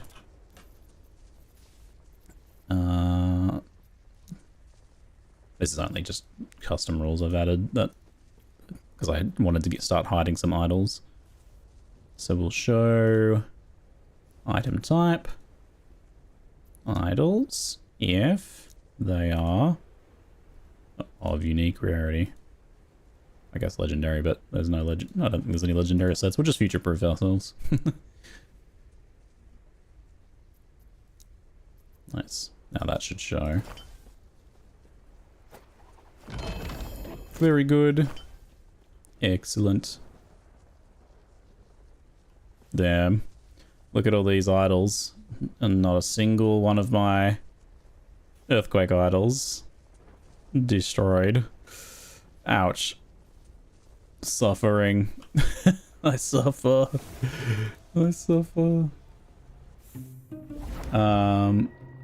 Show unique idols with a max level of 0 if you want to hide the other ones, for example. I see. Yeah, the spellcastery ones. They don't drop often enough to be an issue for me. Hotkey to disable loot filter? Hold X. I think it is. That's what I do anyway. I don't know if I've changed it. You know all that you need to know for now. Just focus Where are these all on the coming task up? at hand. I'll be honest. Defeat an unseen Harbinger by conquering a different time level 125. Second Harbinger is dead, right? I'll be honest. I wasn't sure. You mean we have to strike it? We're good. We're good, right? We're good. Their leader, Aberoth. That one gave us... Where are you? Endgame factions. Forgotten Knights. New harbingers. This one. 10% chance to gain twice the amount of stability. Cool. We can get more Harbinger Needles. So they're not guaranteed. We got lucky on that first one. Cool. We want to just finish ending the storms. Reset as well, I think.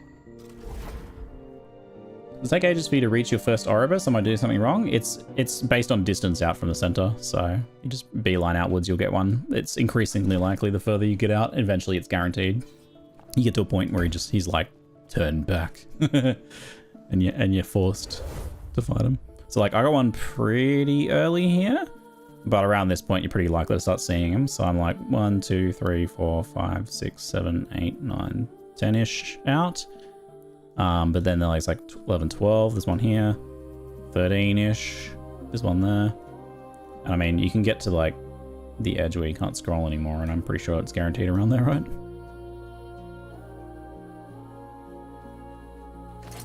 Doing a low life is, I couldn't type a W in it, or Twitch was like, Your title is offensive. So I tried to write low life as one word. You can write it as 2 words, and that's okay. I don't have enough characters in my title though. I'm gonna take a short break. I'll be back in a minute. See you soon.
Hello, welcome back folks, welcome back.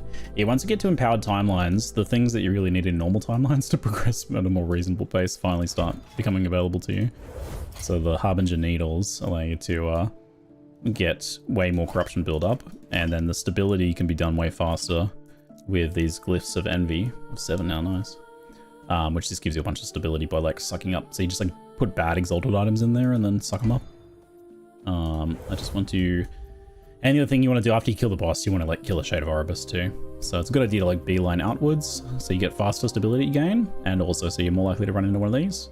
So I'll get 18 corruption here, which is not a ton, but it's just behind me. But it's at least getting us started. And from now on, I can use the needle potentially as well.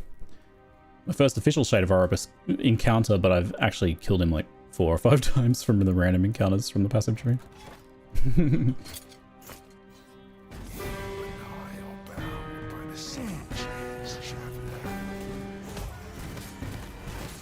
There's our Shade Meteor. So we got damage is going pretty well. Meteor, Poison Ground. And Orbeez. Poison Spit. There's zoning going on.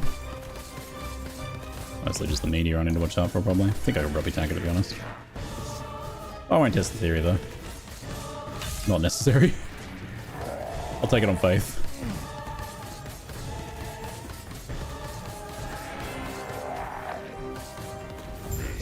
Nice. Malin's Hubris. Fire Dot. Bleed chance converted to Ignite. And Siphon of Anguish. I don't need you.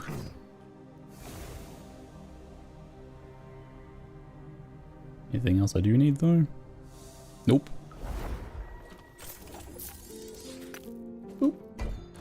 Alright, 118 Corruption. Sick. Now, and we got a reasonably good thing, so we don't have to come back there for a while. We got our lightning resist amped up, so we can certainly look at anything in here that's lightning resist based. We should also see what's on our gear, because it might make it easier to swap some of these off potentially. Makes it easy to change it to my gloves, so that's good. I don't think I have a lightning resist roll anywhere, thankfully, so we're not reliant on that. But we're wasting a bit on the elemental resist, and this is bad.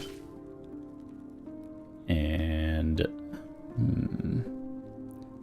this is good for now. Good for now. Is that all I have in terms of pure lightning? It's most about getting rid of some of those Ellies then, which I kind of need at the moment. Idols. This is getting a little full. Elemental, armor, elemental. Maybe just that one there for now then, to sort out the others. We might want to go immediately jump into one of the Nemesis towers to try and get an egg for the gloves, I think. So we can craft those up to be a bit more reasonable. Since I do want to keep using them. Can use the Harbinger Needle as well. Raven's Rise. Minion stuff.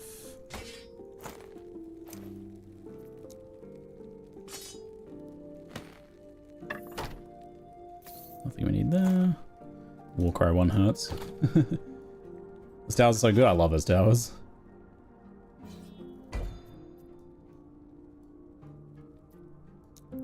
This is the one that reduces corruption. We don't need that. We got maps on either side. Oh wait, I'm in the wrong timeline. Of course. So I think we want to go to Blood, Frost, and Death because there's a chance I can get my boots there as well. Although, so this is Void Resist. We could farm a big one of those. Yeah. What else? Oops. The Adorned Idol drop rate one I got is really good, so that's kind of fine for now. Necrotic Resist. We're just being capped on that currently. Is there any ones that are super pressing? Physical Resist is well over currently, but it could allow some item swaps. Oh, there's certainly other things we can get. Helmet Shard drop rate. Frailty on hit. Oh, I do have Frailty on hit. Nice. Yeah, getting those blessings going is going to be good, but I think we can probably go straight into Blood, Frost, and Death. Do I have the chance to drop from rares thing allocated? Let's have a gander. I think I have... It's this one. Yeah, so I can put 2 more points in there if I wanted to. Which is probably better than having Arbus spawns.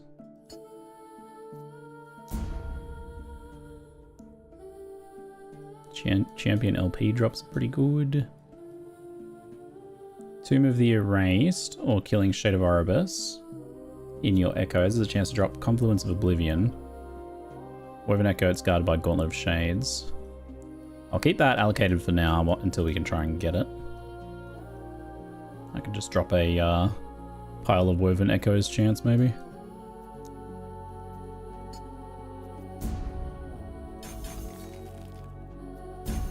Alright.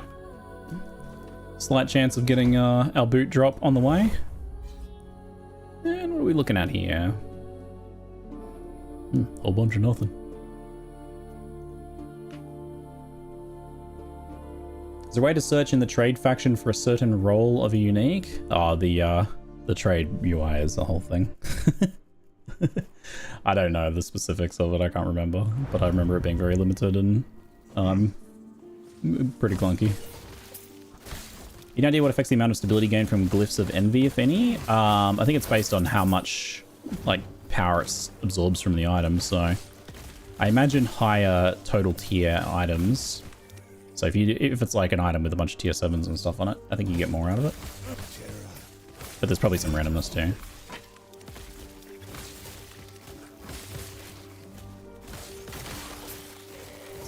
This is probably something that that people have solved. That's as much as I know.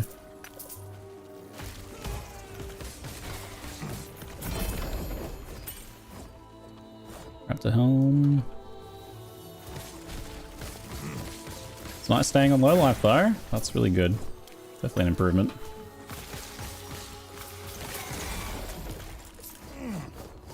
Gigantic 35% leech. So like, this is probably a good one to do. Tier 71, but you would want to like craft the other things up just with random garbage first, probably. So I guess something that was started a little higher would actually be better. Chance to chill in it. Got plenty of those. I think this helps. And then I can take this up one more, and now I use the rune. The glyph even. Siphon stability to blood, frost, and death. That's the one we're on. Good, good. I think that increases it, but unless like I'm crazy. Glyphs of Havoc have been incredible for me, getting free tier 7 on super rare affixes for 1 LP. Yeah, the Glyphs of Havoc and Redemption are amazing. 156 stability. Shattered. I don't know if actually crafting that makes all that much difference. Maybe I should test. I just didn't do it on any bad tier 7s that drop.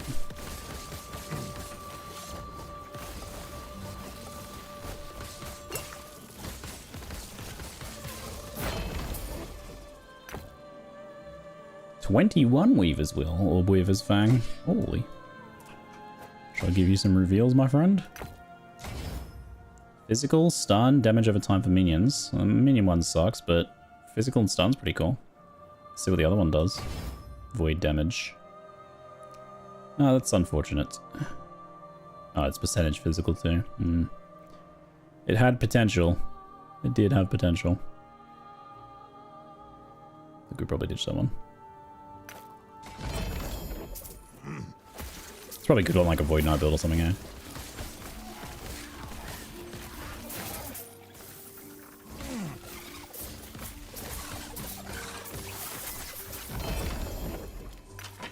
Rune of Havoc. Nice. Here's an Nemesis. Good. You got an egg for me, buddy? Show me that egg. Give me the Eggo. No Eggo, but he has an Exsanguinous in there. Just randomly. Okay. Great. Alright, well, empower that Exsanguinous then. I may have gone a little overboard on the Glyphs of Despair.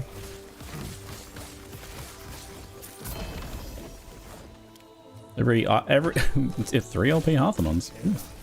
That's a good leveling axe. I'll have to actually keep that one. Melee void damage axe.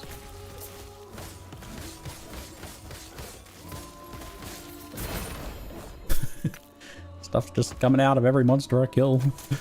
They won't stop. Help me, I can't stop juicing. Whee!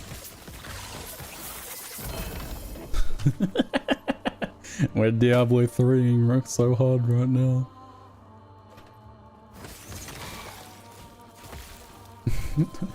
This is I think it's a 100 rarity map, just incidentally, but it's probably having an impact, but well, some of them's prophecy procs as well though. Getting a few prophecy procs in here. Go fish.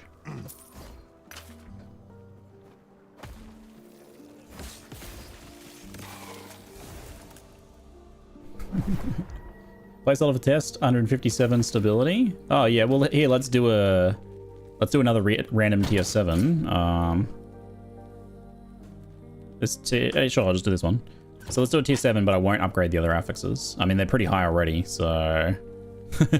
but I guess I won't upgrade these ones, we'll see what happens. 183, that was more. Well, that doesn't help, does it?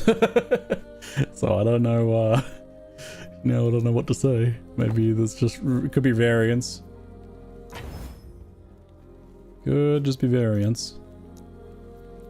I got 2 runes of ascendance. Yes. You got any gloves? No gloves. Rude. Take care.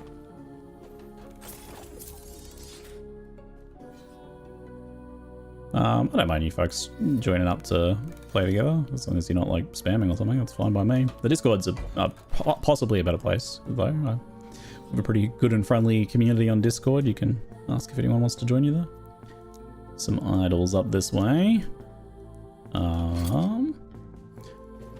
LP, Harthanon's Vow. That's ooh, one-handed attack speed axe. Tier 6. Okay, still pretty good. Pop you over here. I have so we got a 1 LP cleaver here with good roll. So that could be an upgrade, I wonder. I actually don't know whether the attack speed would be better than the flat fizz. I have a lot of attack speed already, so maybe it would be the flat fizz would be better.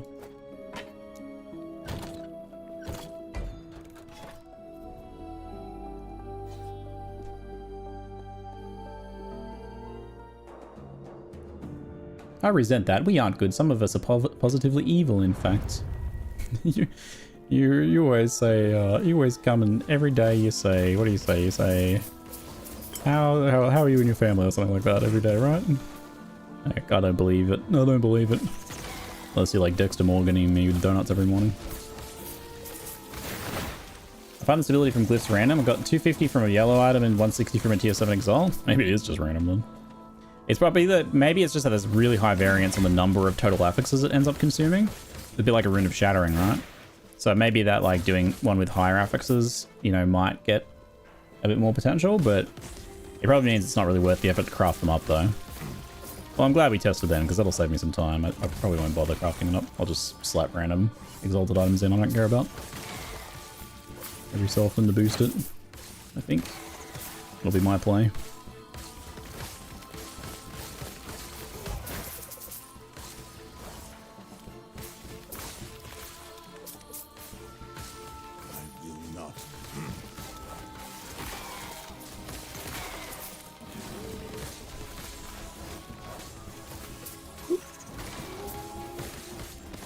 Big doggo thing.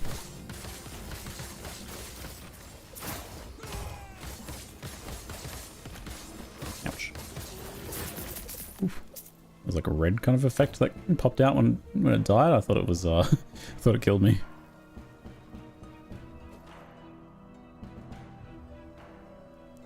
Any gloves for me? Surely there's some gloves in this pile somewhere. No. I could just go to the gamble vendor, but that requires an extra waypointing. How's life? That's the one. I'm amused we're using an alt catch-up mechanism to speed main character's progression.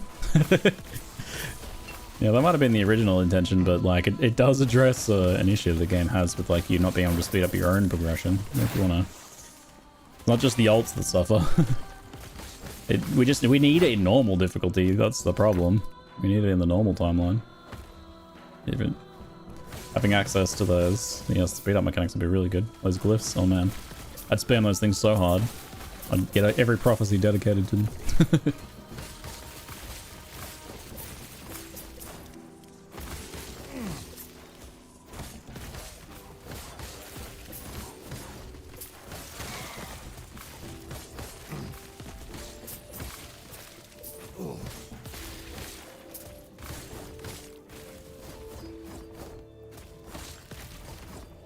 Hey, no quieting. Stop that. See ya, Marina. I went flying. Oh! Okay. It's the first time I've gotten one that like had a suffix that actually did something, I guess. I don't really deal any cold damage really, but technically Maelstrom does like 69 DPS, so it does increase that. But the more exciting thing is that it's a 31% roll, which means it's probably good enough for me to take some slots out and put it over there. And that gets me, that'll be 64 plus 25 is 69, 89% proc rate. That is a substantial improvement. There's a tomb over there I can go enchanted in. I might do that.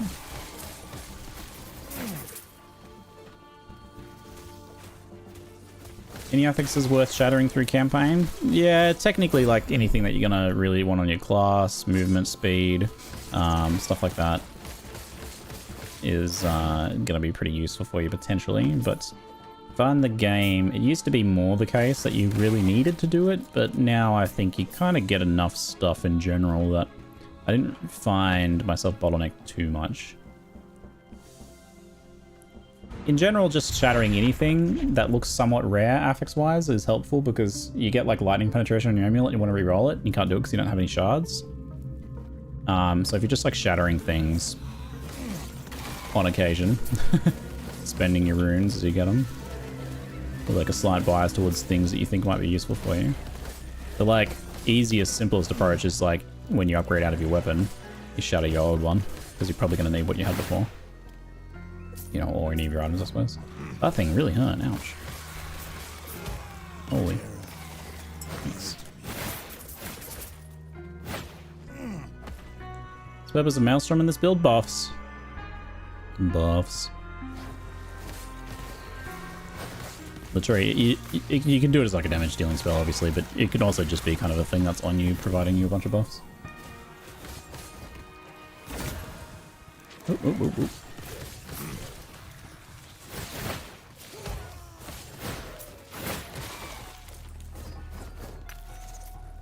Potion converted to war, damage over time. Frailty on hit. It's interesting, just getting a small chance like that can kind of, you know, check that box for you. Exsanguinous rolled LP. There's a small chance I could become a 2 LP. Ooh. Probably won't though.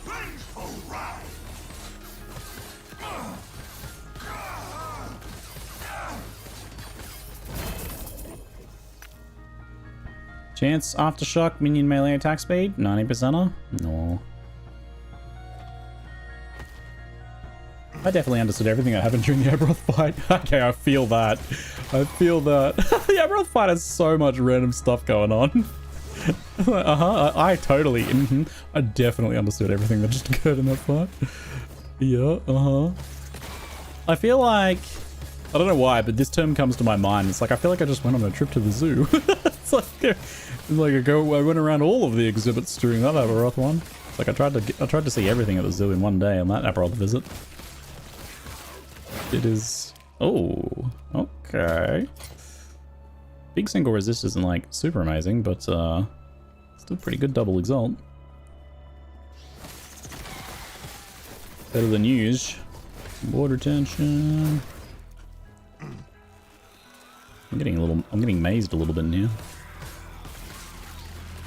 It's in some little prison area or something, kind of mazy. It's like, yeah, the cells have kind of got chests in them, I guess. Static shell. Ooh.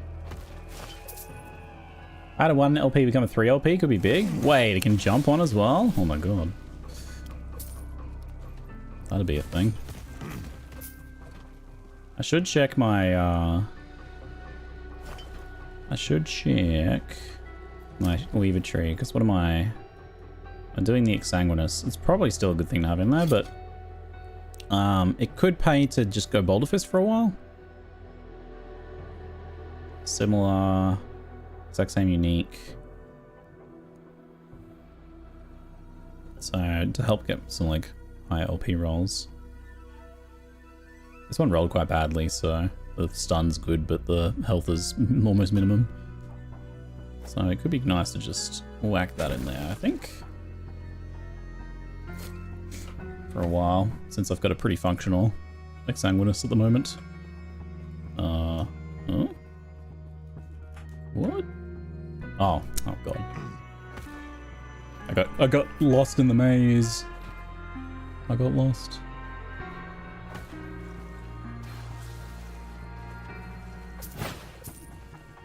Hi. You coming after me, you little grubs?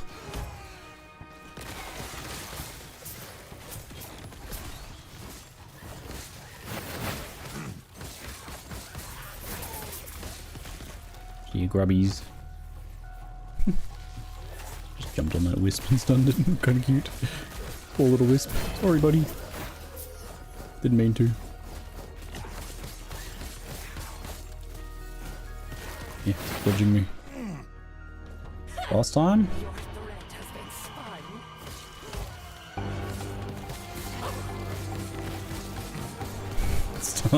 Absolutely stun rocked.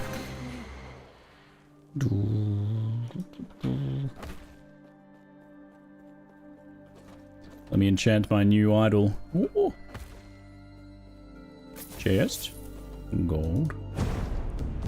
1 out of 1. Let's go. Bam. Armor while transformed. Rage while transformed. Boo. Boo. Okay, so in theory, probably take off a bit of these like damage ones. Fizz res, I am way overcapped on, so let's drop that. Plus the regen ones are like somewhat counteracting the vitality gained. This is freeze and fire res.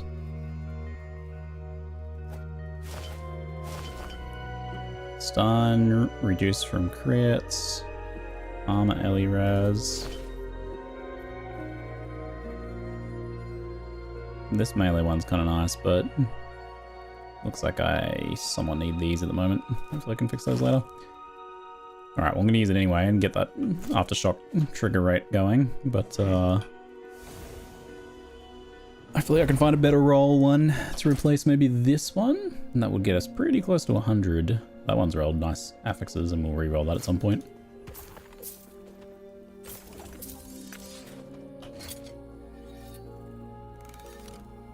Six elemental resistance. 2 elemental with armor. 5. That looks fine for now. Every time I shift, I'm like attacking for some reason. Why is it doing that? Stop it. It's weird. Yes. Stop doing that. Gloves. Gloves. Rune of Ascendance, go. That's not a... That's a set item. Set item. Get out of here. Yes. Do an axe. Go. Ooh, another cleaver solution with like a minimum roll. Literally minimum roll. Bummer, that's a very bad one. Maybe that can be a sacrificial one to re-roll another one later, huh? Yes, that seems like a sacrificial cleaver. Okay, we have access to that map a little bit later, so could be relevant. Up we go.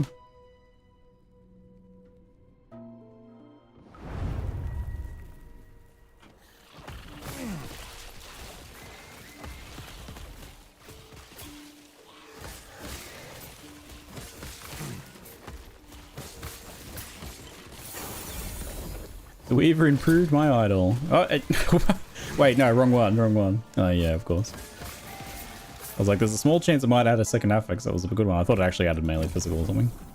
No, it's still the while transformed affix. That's the problem with me playing my goofy primalist, is so many of the affixes don't work with my build. It's like, here's all these buffs while you have a companion, and here's a buff for when you transform. But like, I'm not doing any of these things.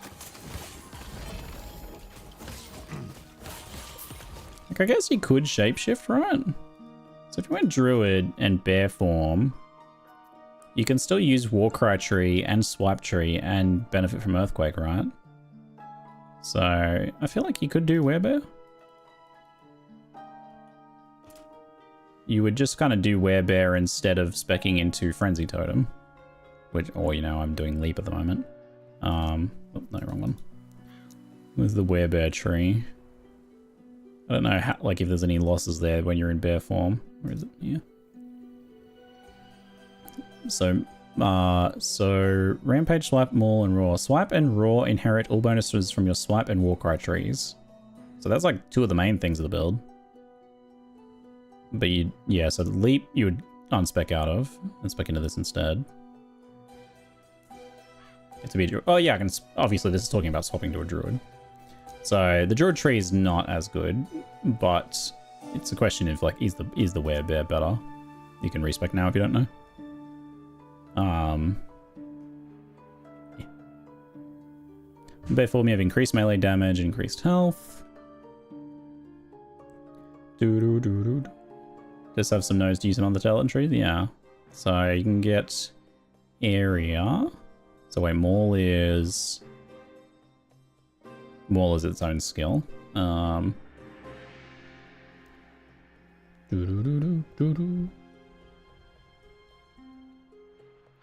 you like do some Aftershock enhancing things here? A shred stacks. For new abilities of Rampage, Swipe, Maul, and Raw. Maul's like a ground slam sort of ability, isn't it? Move speed while rampaging. Apex Predator. Intimidating Cry. Becomes a... After using Maul, you now use Upheaval towards your target. Is there like no swipe stuff? Yeah. You regain additional rage if you hit at least one enemy with swipe. Spell damage per strength. Chance to cast Maelstrom when you use swipe or Maul and hit at least one enemy. So you could go like Maelstrom stacking. I was looking at like a spell setup, but or you could just use it for buffs, I suppose. Yeah, it's a little weird. Could be worth a test maybe. Are you gaining Maelstrom stacks in this build? You can manually cast and gain 3 at a time. And then I also gain Summon Kill. And there's like idols that can gain them passively as well. Just like a chance every second.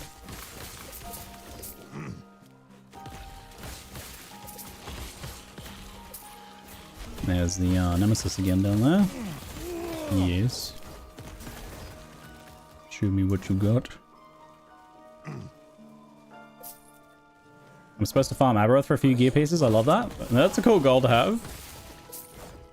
That's a very cool goal. It's nice to have a like a high chase goal like that.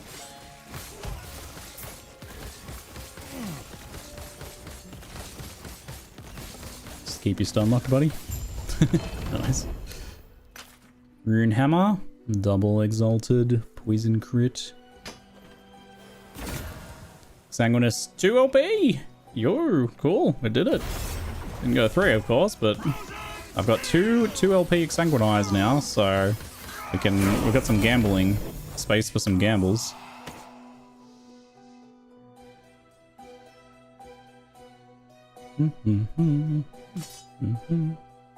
Freeze rate per stack of chill, freeze resist.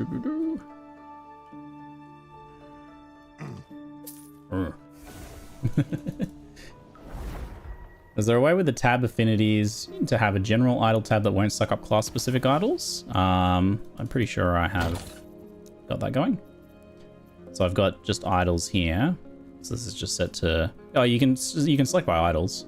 So you just do small, minor, humble, stout, and then grand through adorned is the class ones. So you just do another one that's grand through adorned. So that one's pretty easy. Exsanguinous.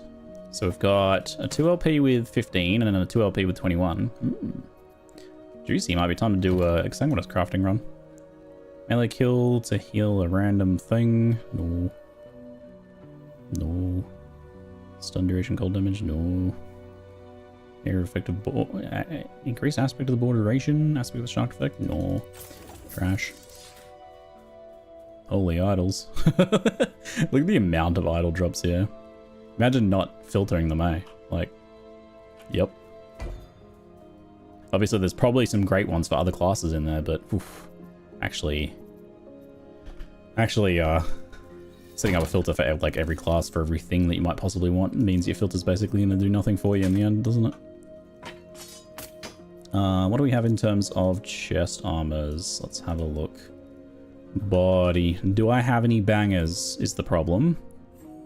Which, tier 6 strength, This armor crit one. 85 poison, attunement, dodge rating armor. Yeah, I really don't have any bangers. So that one is tier 5 health, tier 6 vitality with low roll. Which that could go on like the mediocre one and it would be... See, I don't know. Do I want to swap the strength for a bit more health? Yeah. I'm pretty unenthused by those, so I'm kind of bottlenecked on good exalted chests right now, it seems. What's the main difference between offline and online modes? Well, in offline mode, you cannot party or trade or go online ever with your character. You cannot use your MTXs, but you also don't have to deal with servers, or you don't even have to log in. You can cheat in offline mode if you want, if that's relevant to you. And then the reverse is true for online. There's no leaderboards or ladders or anything in offline mode as well, obviously. That's the kind of situation where a filter that's had a ton of time, a bunch of rules for stuff like that would be handy, because manually sifting through that is a nightmare. Yeah, it's like if you're doing trade and setting up filters for like other class stuff that's good to sell. Well, trade filters is a labor of love that you could do, a work of a lifetime.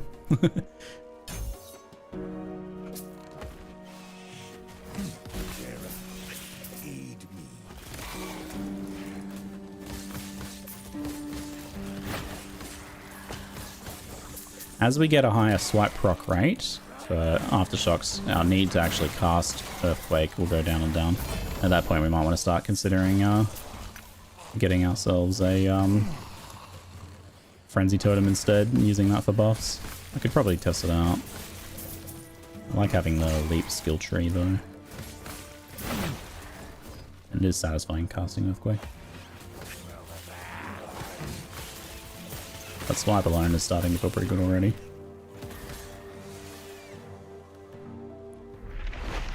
You can't get that complicated with filters. There's a max rule limit of 75. Yeah, so you have to do what you want with your class, and then maybe just a few key specific things, maybe for a build you want to play, or a couple like really high value stuff for popular builds, maybe. Well, here's what you do. You make like 10 filters, and whenever a big pile of loot drops, you swap between them. And use it to filter separately. That would be a terrible idea.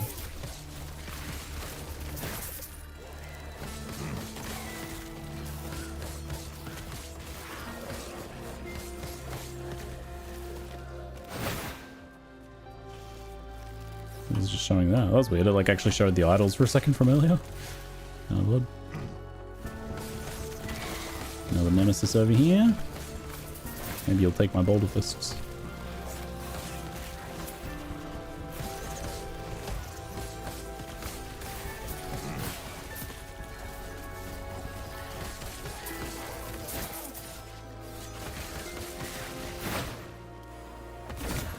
Oh!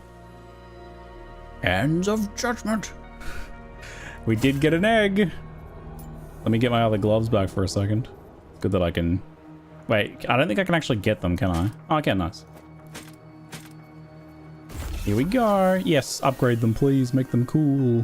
Make them sick. Oh, there's a little Harbinger upgrade dagger there. I gotta remember to grab one of those to try and kill the next Harbinger with, maybe.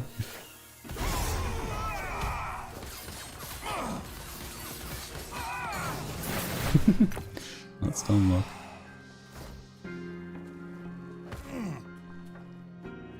Just check every item. Just check every item. There's Gringo's Ultimate Filter, which is a multi-class filter. I haven't used it myself. It could be a good starting point for generally available things. For trade, yeah. I think, like... There is a loss there, though, like, showing a bunch of things that's not for your character. I wouldn't do it for COF ever. Unless you literally, like, have a very specific second build you're going to play, and you're looking for some niche items for it, in which case I'd add some rules to your current filter for it. And that'd be kind of a fun thing to do. So then you like find that item that's for your next build and you're like, oh, reroll time. It's your reroll alarm clock. Increased stun immunity duration, stun avoidance. Weaver of Fate can be very good. Let's see what we reveal. Dodge rating is not so good. Cold res. And Tier 7 move speed. Tier 3 movement speed.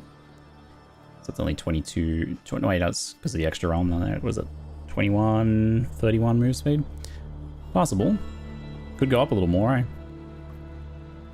If you're lucky. What are we at? 36 with vitality and health. Less damage over time when you have haste is really good. I think I have a pair that's like maybe slightly better than that already. Egg farming in this economy.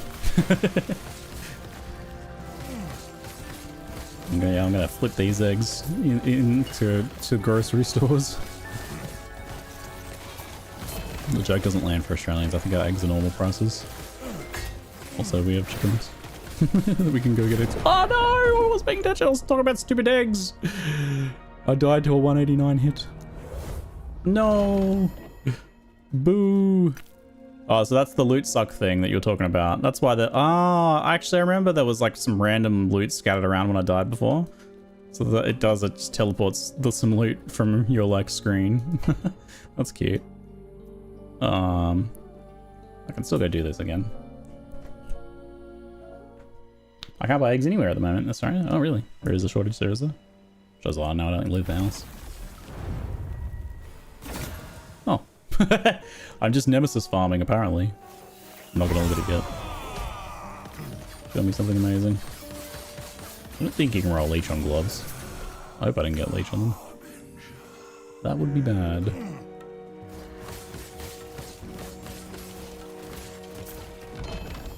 Prophecy progressed. 300%, that's nice.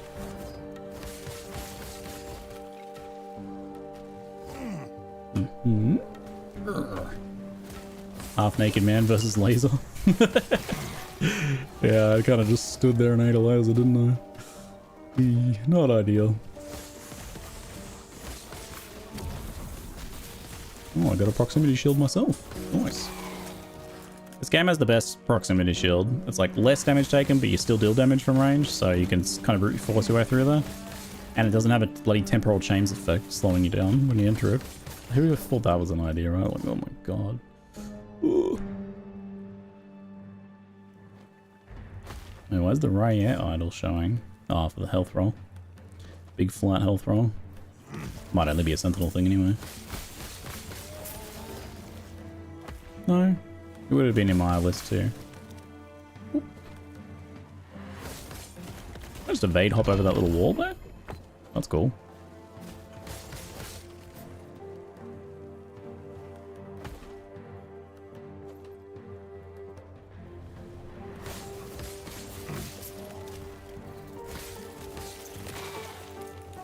Whoop. I can kind of swipe and run now that my Aftershock's a bit more consistent. I do miss occasionally, but it's getting better. Whee!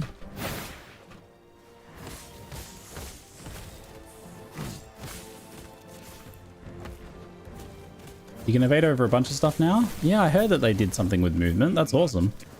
Love that. They just feel... The devs just feel very, like, permissive, don't they? They're like, you know what? Yeah, they say yes. Really? You want to evade over rocks? Sure. We think it'll look stupid, but whatever. Whatever makes you happy. It's an interesting experiment in seeing, like, if you give people everything they want, you know, how far will it go? Will they eventually hit a point where like, we don't want everything we want anymore? There's a Bluey episode about that. Mr. Monkey Drugs. You can evade up cliffs? No way. I've not tested that. I have leaf slams, so I guess I'm mostly using that. Ooh, laser.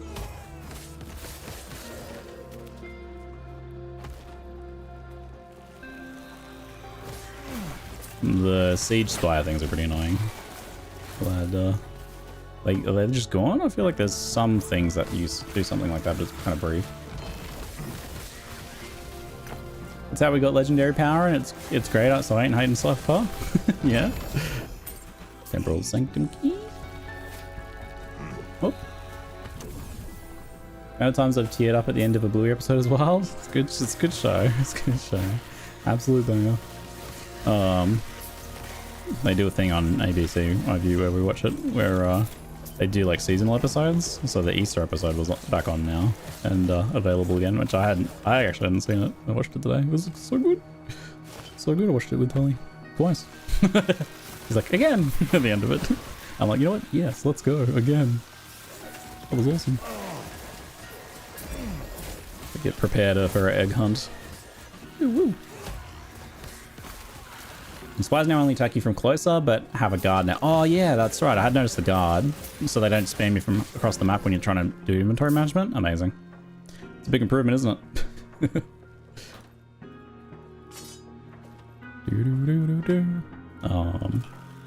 This is like a good one to just like throw in with one of these things, eh?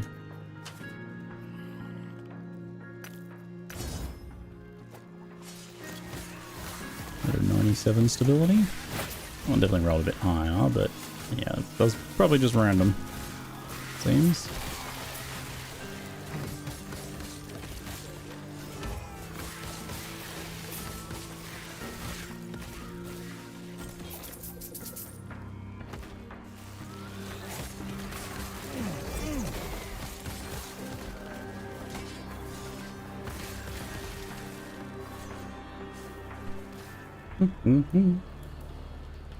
Much reason to keep sets, I'll just bust them all into shards now. Yeah, I mean that's their main reason, that's their main purpose now, is busting them into shards.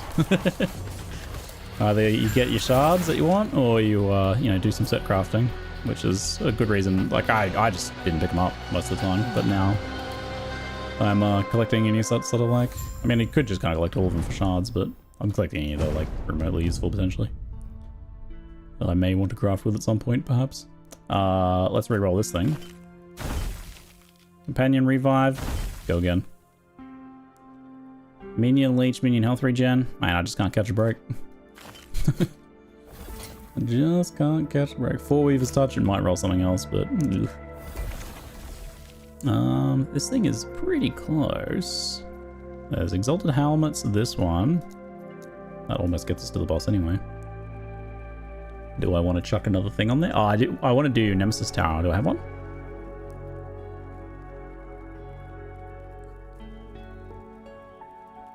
That's the Champions one. I think it's this. I don't think I have any Nemesis Tower currently.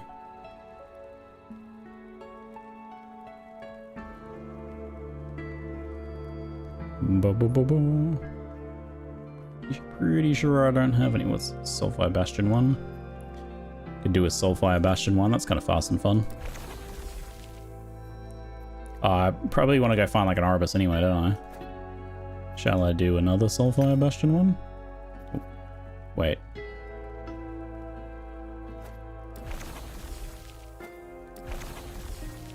So I don't know if we know if we get Arbus until...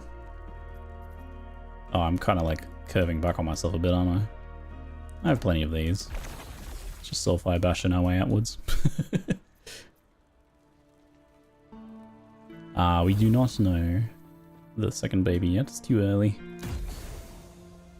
Can anyone explain how he is not playing minions? I thought Beastmaster's whole point was minions. That's why I went Shaman. Beastmaster's passives are quite good for a melee character. There's no reason to necessarily have to use one of these skills, you just can. The Frenzy Totem is potentially something we do use though. I could give it a try for a while, see how I like it. It's got some pretty big buffs in it. It's definitely going to be better for boss killing. But you know, I mean, there's some really good things in here for us. Which seem to be better than the alternatives. I wasn't super impressed with what the other ones had to offer us. Does the sealed riches in the Weaver tree consume the item you place there? Nope, it just takes a picture of it. You can keep wearing it, you can toss it away, you can salvage it, whatever you want. And it still works as far as I know. I haven't run into any issues with that. This is a proud, self-reliant Beastmaster. I just like am super, you know, see all these other fake druids say that they love animals, but they send them into battle, right? Me, I have a reservation back at home. I go, they're all safe and happy there, well fed and looked after. I don't send endangered animals into battle like the rest of you pieces of scum, so I'm actually the only true ethical druid, actually. 34 mana is what I got on my Boulder Fist. That's just sad. That's just unfortunate. Shark Tooth is kind of interesting. Well, I guess it's a Boulder Fist, but oof, I was definitely hoping for a better one than that. I got my Boulder Fist back, yay! Mm-hmm. Don't even know if I want to put it back on, to be honest. I do, Scorpion go brr. Yeah, thinks I'm gonna change mastery. Yeah, I looked at the shaman nodes. It's just too much of it felt like for shell. It's for spells or while transformed. And I was like, man, I'm not really getting much out of that. I think I may be still better off with the Boulder Fist this side as well. It gives me like one extra earthquake cast, right?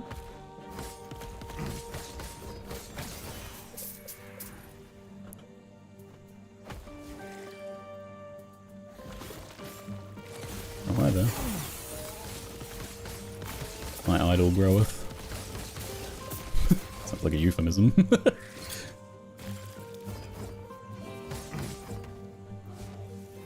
Still just minion leech and health.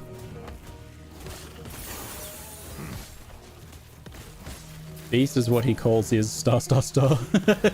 Every other primalist is sick of his shit, so they don't invite him to the Druidic circles. Yeah, that's the truth. I was like, where's your beast? I'll show you my beast, and then I gesticulate like this.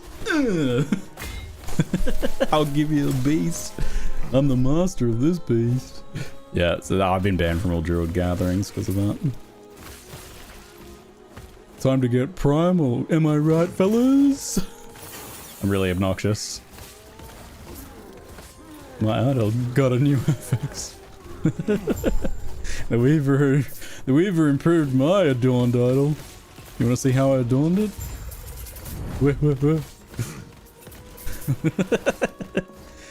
Just the worst kind of primalist.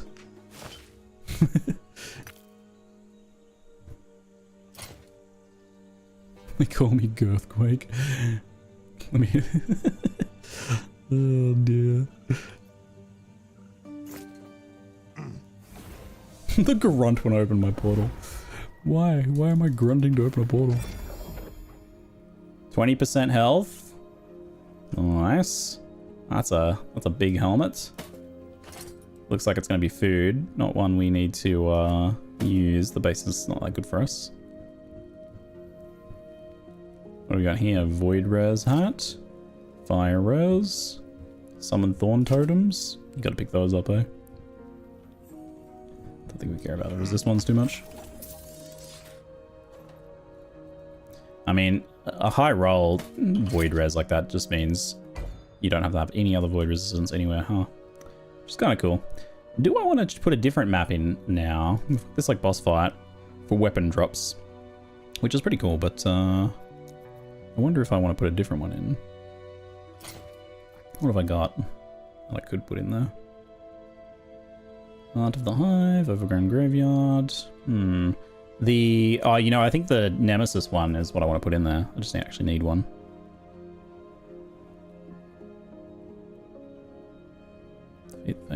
Yeah, so I think the Nemesis one, when I get another one, would be what we want. Actually, I can just go buy one, can't I? That's what this guy's for. May the weaver's threads grace you, traveler. How may I assist you? You don't have any new ones that I haven't done yet? Hold on. Yeah, all looks good. So what do we got here? Nemesis. Conquered Tower. Oh yeah, give me those. Give me those things. Let's definitely put that in there. I'll put that to good use. Where are ya? Immediately lost it, this one.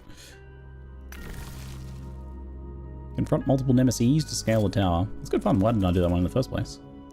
Just haven't thought about it in a while. Frostlich Formoshush. Here's my bear form. I see how you spelt that, bear.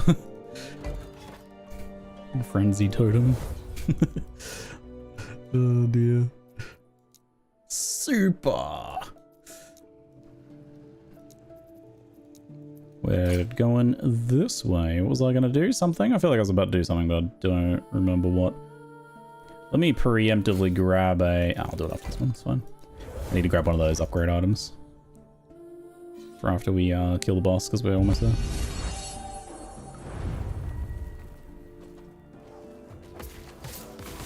I don't have to like leave the timeline when I kill the boss, so I'm like kind of thinking that way. Now we can invest a bit more long term into the timelines if we're going to just run again anyway. Which we might if we don't get our boots soon. Yeah, if we don't get a good pair of boots. There's a Tangy, thanks very much for the sub, mate. Appreciate you choosing to drop that prime sub here. Slashy Shrine's going ham. It maintains your berserk for you, like it gives berserk stats. I will not die. The grunt timing is amazing. Oof, you hurt.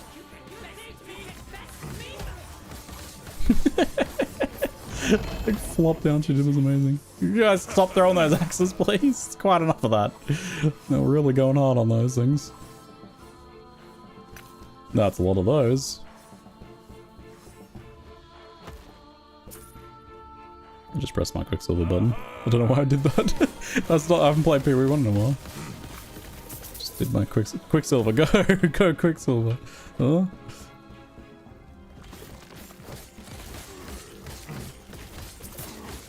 Been like almost 2 months since I played PoE1. What the hell?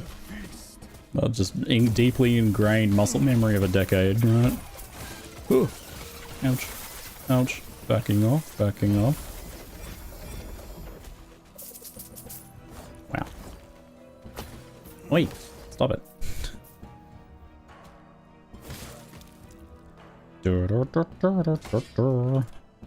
I can't help feeding stability in here even when I don't need to. It's just like, yes, do it.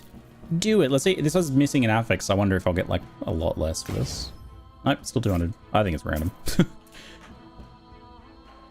Did it like put an affix there? There wasn't one there a second ago. Oh, so it actually kind of like randomizes the item too, I guess. Don't know. I don't think there's any practical way to actually use that. Ignivar's head. A slab. Health ring. Big one of those suckers. Random gold. I got you up on my other monitor, I looked over and I saw your health and instantly pocket. It's like the corner of your eye kind of reaction to like, oh, press your potion. I think my health has been subtly panicking a few people every now and then. That's unfortunate. I don't know what I can do about that one. Just don't look. Just don't look. Ow. This guy's nasty.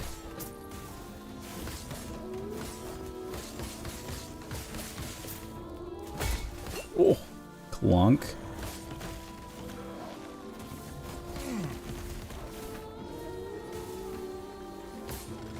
There you go.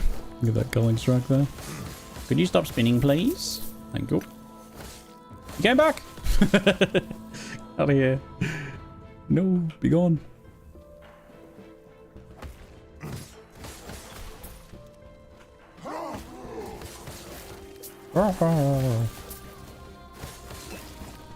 I've got a unique shield for Warlock, so I'm theory crafting a silly tank Warlock build which goes around channeling stuff. It's going to fail gloriously. This game is the best for doing that. You know, it might not be that. It might not be a failure. Or, you know, you'll just have a great time in 200 Corruption. You'll hard cap in 200 Corruption, but you'll have a great time. Worst things have happened. Hop, hop.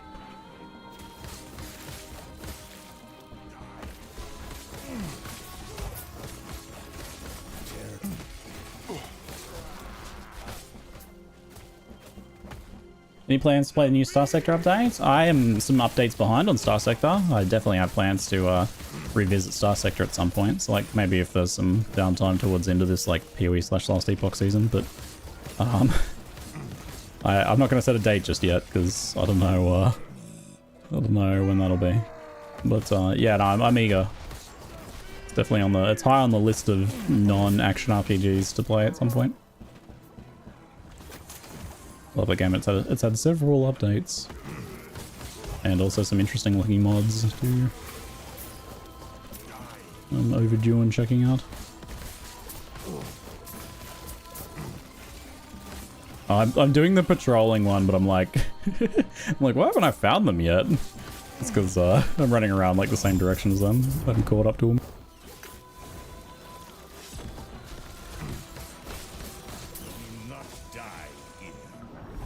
I got nudie mods for Star Sector yet?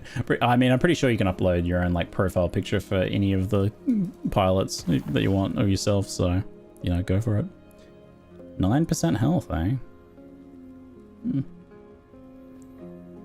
I gotta take a short break. I'll be back in a moment. Then we'll do a little bit more before I head off for some Easter dinners with the fam. We've got a boss fight we can do. Oh, I'll be right back.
Alright, welcome back. Easter boss fight. Sounds terrifying. Let's do Frost Lich now. Because we can keep progressing that anyway, right? We did another one of the idle ones. Not as many dropped this time, it didn't double. Still didn't get any more of ours. It's when you're only targeting one thing and there's not many suffixes to go with it, I guess. That'll happen. Here we go. So hold on. Breaks if we're equipped when you kill time on boss above 90 corruption, giving 3 stacks of these Gaze of Orbis. Let's drop this one for that. Want to keep the cold resistance for Frost Lichy. We'll keep the Boulder Fist on. That should be good. And hold on, get a Harbinger item to maybe do something with. I don't know if you want to pre-craft them or what happens. Let's try this like ward on block one, see what it does. Okay. Taking a mental snapshot of it, but I'm going to try and swap to it like at the end of the Harbinger fight, I guess. Oh wait, will we even get a Harbinger? We might have to be a bit higher corruption before we get them. Harbinger. Oops, oh, dang it. We need 125, so it'd be the next one, not this one. Alright, so doesn't matter for this one. Next time. With the item stacking, you could do it again almost instantly, eh? Use the Harbinger. Yeah, it's not going to work anyway. Played any Dragonstorm? Dragonstorm. Oh, Tarkia. Yeah, Tarkia. Yes, I did. I had an amazing arena run. It was one of my favorites that I think I've ever done. It was really good. And we had a great commander game too. I really like the set. It's really cool. I did the... What is it? The graveyard stuff multiple times.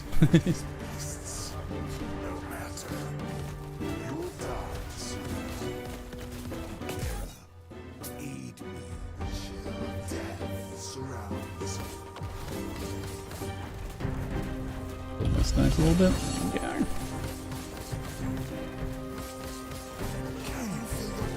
Hey, hey, Basil. Or Basel, depending on where you're from. You Basel for the 27-month sub, mate. Well, there we go.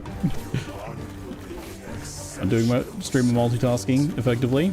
Good boy, Ziggy. Stay right there. No teleporting. Only delayed. Whoa, whoa, whoa. I know you do like your cold and your freezing and stuff, but don't freeze my computer or something, please, though.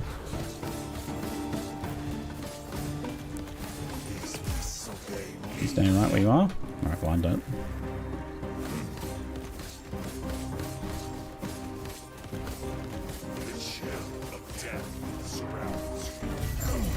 Nice. Oh, no boots. Rare one-handed axe drop rate. Sorry, rare? Whatever. That's what we want. What have I got currently? 1 drop rate. Okay, well, that's definitely an upgrade. That's much better. Replace. Oh, yes. Thank you. Very nice. That's pretty well rolled, too. Not too shabby. What'd you drop? Your amulet? Alright. Get me out of here. Yeah.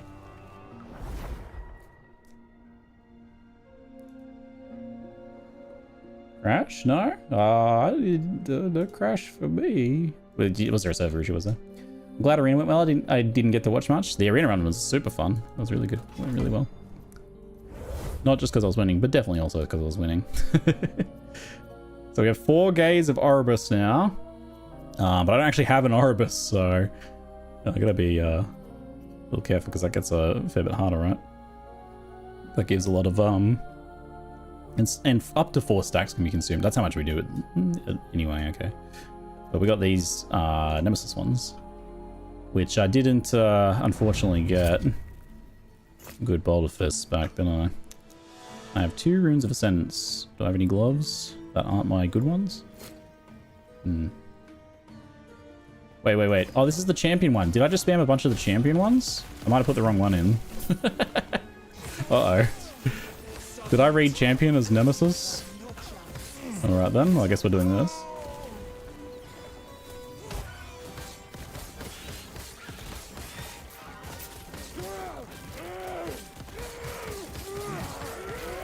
Managing so far. So I tried to give me a good old slam there.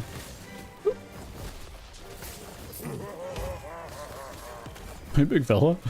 Small heart, the pale of force. I feel like I don't see you too much. Profane champion. Knows how to make an entrance. The backflip. Yo, 10 out of 10. That's 3 10s from me. That was amazing. Cute. It was stylish, graceful.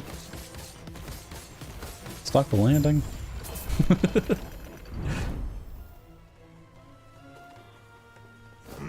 Nemesis is the tower. Yeah, Nemesis is the tower. I'm wondering if I put all champions here when I wanted to do Nemesis. I may have done the wrong thing. I mean, this is good. I've got a lot of investment into these things. So it's not too shabby. Have I woven? Oh yeah, I've got my helmet here. I wonder if I want to change this. Sealed affix matching one of the types. Do I have an affix that I would prefer to have sealed? I mean, getting earthquake sealed is really good. I am needing an upgrade to this pretty badly. I could try and put this in there. Wish there was an easy way to do this where you didn't have to like pick it up and respec your skills, but there we go, I guess. I'll run that one for a while.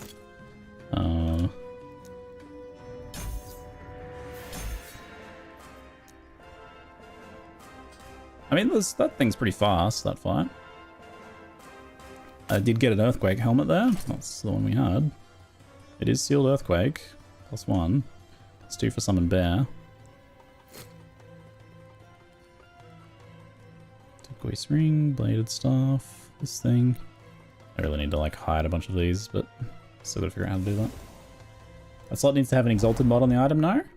No, it doesn't have to. You can kind of put almost anything in there. Place an item to imprint. Champions sometimes drop a pile of items of the same item type that always have a sealed affix matching one of the affixes on the imprinted items. It doesn't have to be exalted. The tier of sealed affix can roll up to the tier of corresponding affix on the item. So you want to, because it'll be better. So like, my problem here, I guess, is that unfortunately this one is capped at tier 3 and tier 1 for the Warcry and swipe. So yeah, there's limited upgrade potential here. But if it rolled like a sealed Warcry, for example, then I could craft the swipe up to tier 5 and then have better things than the resist. So there's still some potential for upgrades, but once I find an exalted one, I think it'll be much better for us. So this is the same one again? Yes, it is champions. I got confused. Okay. Oops. Do I have any of the Nemesis ones then? What's the Nemesis one? Oh, there it is. It's the Conquered Tower.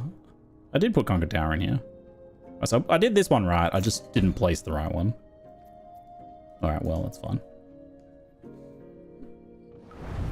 The champion farm is still pretty good. Oof. Probably more dangerous than the Nemesis farm.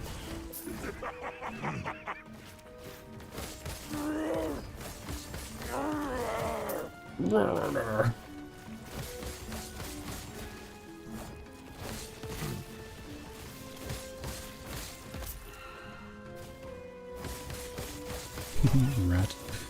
Portal champion Skritterer. Talk Skrit, get hit, rat.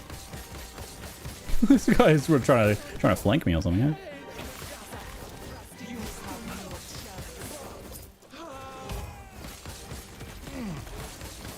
Edge. Didn't get a chance to do your entry animation.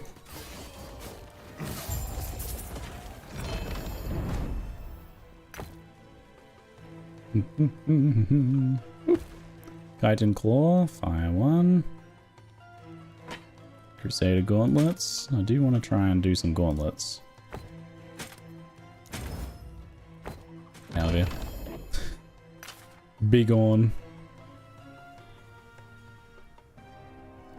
I don't think there's a unique that's useful for me. Sorry, flashbang. That's mine. Yeah. Not really.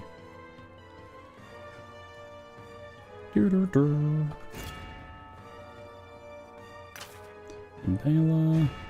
Blood of the Exile. 40 move speed. Increased bleed duration. More physical ailment damage to moving enemies.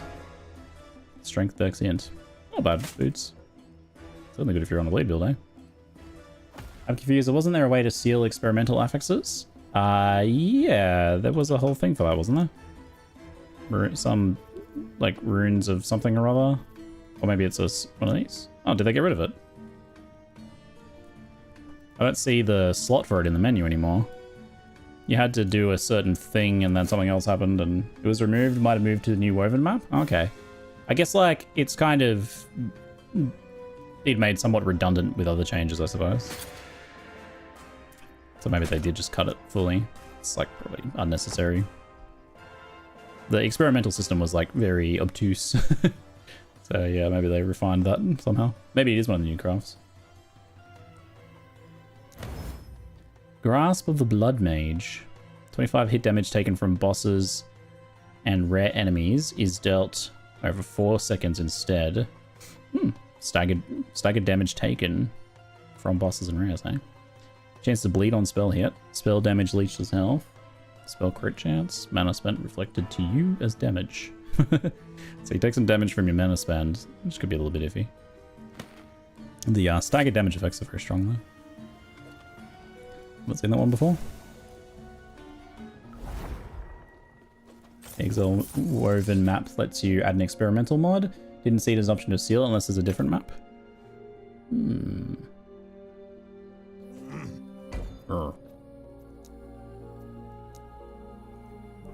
I'm farming the skull piles right now. Farming the skull piles hard.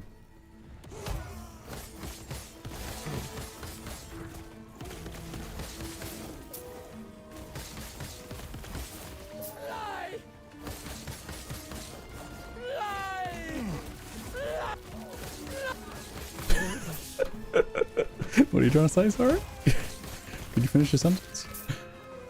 Lie? Lie? Oh, the dog! The dog keeps getting me with the icicle barrage. Jesus. That icicle barrage is so deadly. Because I feel like it stun locks you too, eh? Or freezes or something, I suppose. Jeez. Oof. So I did that icicle doggy a few times. Not paying attention. You're in trouble. Shotgun stun doggy. Oh yeah. Gets right on you in melee with that thing.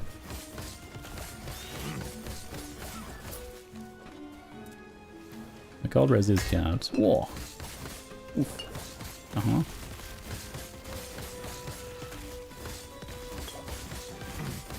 Might just down highlight for you for a second.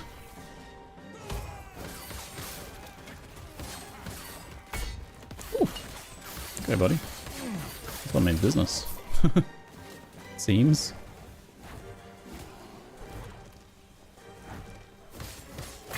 Oh my god, bear. Mauling me.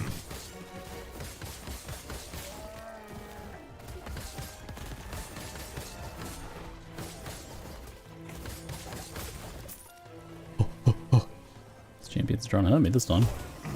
Last one was so easy, and these ones woke me back up.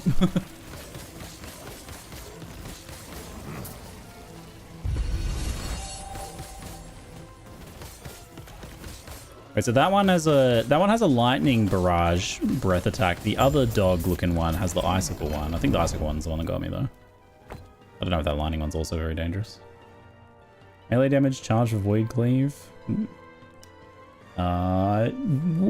was that? Buzz Wellington. Thank you very much for the prime sub, mate.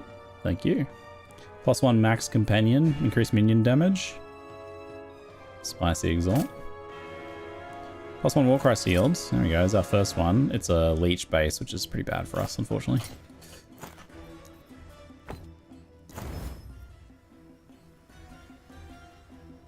Doo doo doo.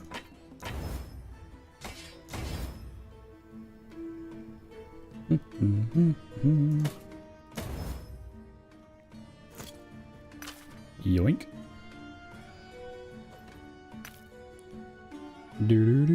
Silver Growl. Ward per second. Current health is going to ward when you do a necrotic thing. Unfortunate. Like only one or two of those. That's good for me. Put a YouTube video out you may enjoy. What was the, just picked up the game because I live my life by emulating famous Aussies. Nice. Excellent. Oh, what builds are like totally okay and good and stuff? Oh yeah, I got 5. I did a collab with Dread, who is known for being just like an unhinged level of build explorer, creator, documenter in the last EPOCH community. He's grinder. During the last 9 months when the game was dead, he was like grinding away, making builds every week. We did a collab and I did 5 very cool builds in that video you can check out. Banger vid can confirm. Nice, Mighty Choco. Yeah, there's a build in there for everyone almost, except there's not a minion build in there.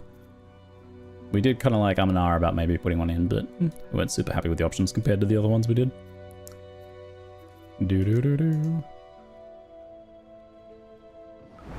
But there's also the LE, the command !LE login has some other links to other good builds too. Recommended by Dread. Whoop.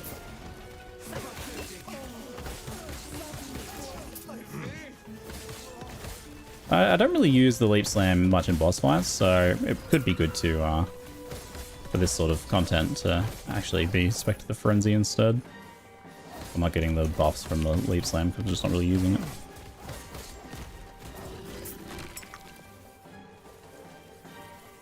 Yeah, you, Icicle Wolf.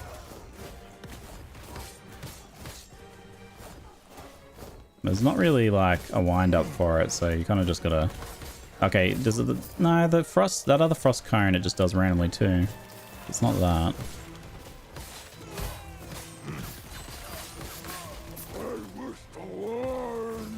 Whoop. Whoop. Oh, okay, the void thing's really hard. I thought I can take one of them, surely. Blah, blah, blah.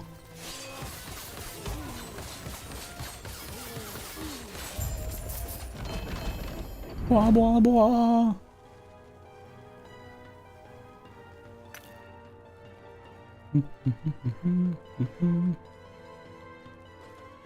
Dust Great Helm is Minion Max Companions one. One-handed mace. Renegade's Will with 2 LP. Vengeance Hammer. Maelstrom Amulet. My current amulet is in need of upgrades. Definitely. Definitely in need of upgrades. I should probably... I might honestly have something already. Just freeze, cold res, spell crit stuff. Maybe I need to be crafting res at this point for them.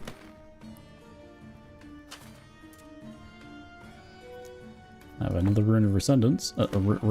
Ascendance. Fingers of the Phantom Maya. You have Swiftness. Oh yeah, this was the Terrify one for dodge instead of dodge. I would just accidentally be casting that all the time, for sure. Whoop, whoop. Let me see if I have any amulet upgrades.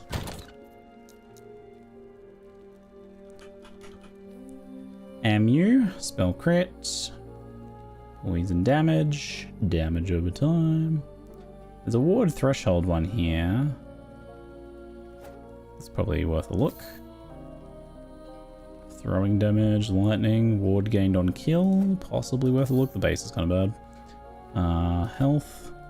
Alright, I should probably just try all of these though. That one also looks promising. Shred armor also is pretty good. I did lose that recently. Okay, we have a few options here. Surely between one of these I can craft an upgrade. I've been just kind of neglecting it, forgetting about it. It was good enough. Ward gained on kill. Tier 7 ward gained on kill. Doesn't help us for boss fights, does it? So in here there is no resist, so I can pretty freely swap it to anything I want.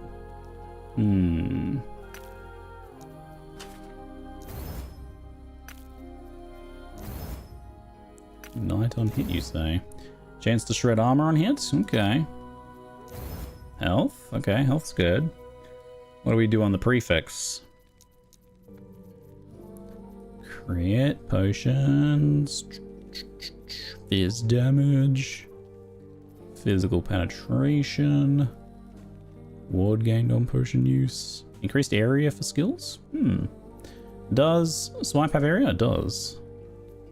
Invoker's Frozen Hearts, cold cast speed, crit multi against frozen enemies. That second part does work for me. But I don't think it's better than other options here. Maybe I'll try an area one. Okay, we have to do the health first. Huh? Wasn't that tier... Oh no, it was tier 4 health. I thought I just went from tier 1 to tier 5 hit. Oh my god, I super crit. I did so. Did get a nice crit though. That was pretty good. I'm almost tempted to try and seal this. And then add another prefix. 17 forging potential. That's pretty risky. Let's do it. Oh, it only costs 2 as well. Amazing. Amazing. So now I probably do fizz damage, I think, or crit chance, or crit multi. It's a shame about the base. This one's going too well for how bad the base is. Let's go crit multi. Go big. I crit the crit multi. Amazing. We capped a tier 4, not quite all the way. Alright, that's a pretty good amulet. That's a pretty good amulet. Fizz penetration will be right too. I don't know how much pen you have. I don't have any fizz penetration, so it might have been more damage actually. I guess it would have been like 5-10% more damage probably. So that might have actually been better. So what's this one? Fire, lightning, res base, ward decay. There's health there. Mana regen. Rolled into minion damage, so I think I'll just skip that one. But this one. Chance to shock on hit is not amazing. Ward gained on kill with ward and more ward. Terrible implicit. Meh. This one's also another bad implicit. I don't think I'll bother. Minion damage implicit's also pretty bad. Frailty on hit. Shock on hit. Dodge. No. And then this one, that's like the ward with Maelstrom thing. Healing effectiveness. No. Get rid of you. Alright, well, I'll take that upgrade. That works, I think.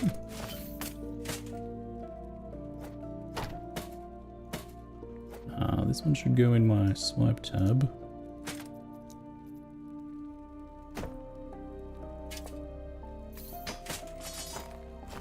Smashing. Oh, that was my idol, actually. Hold on. Where'd you go, little idol? Oh god, where did you go?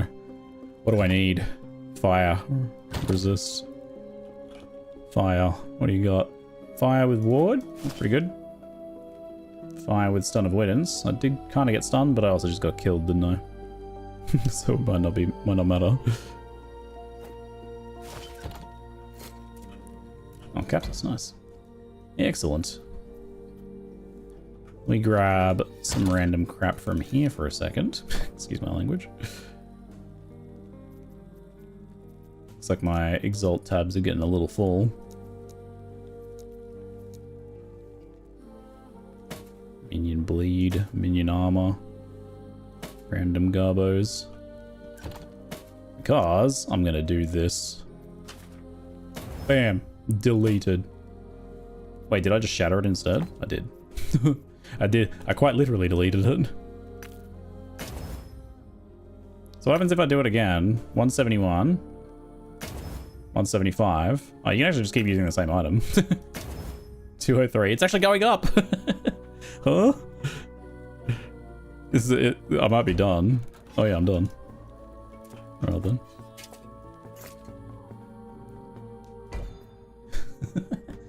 Recently updated my loot filter. I got a loot lizard chest and only had 4 items to potentially pick up, not counting shards. Success. Nice. You put it through its paces, didn't you? You tested it. Let's do... So I haven't upped the corruption though, that's the problem. So I can't get the other thing to spawn. Well, we're probably going to do it anyway. Which way do we go? This way, I guess. That's a lot of stab. That's a lot of stab.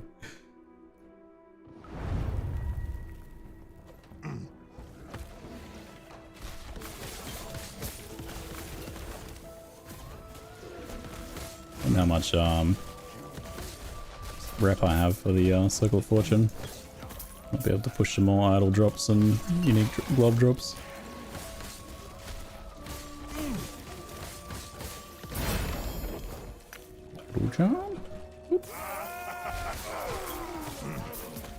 Hello, lizard, I see you. Come here. Hop, hop, hop, hop, hop.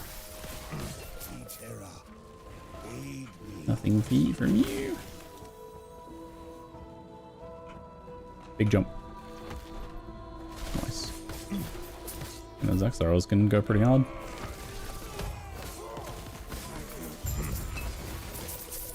He was like, that scorpion was like, you know, hatching an egg, but the egg was the siege ballista, and the siege ballista was firing. So I want to know the logistics of how that works.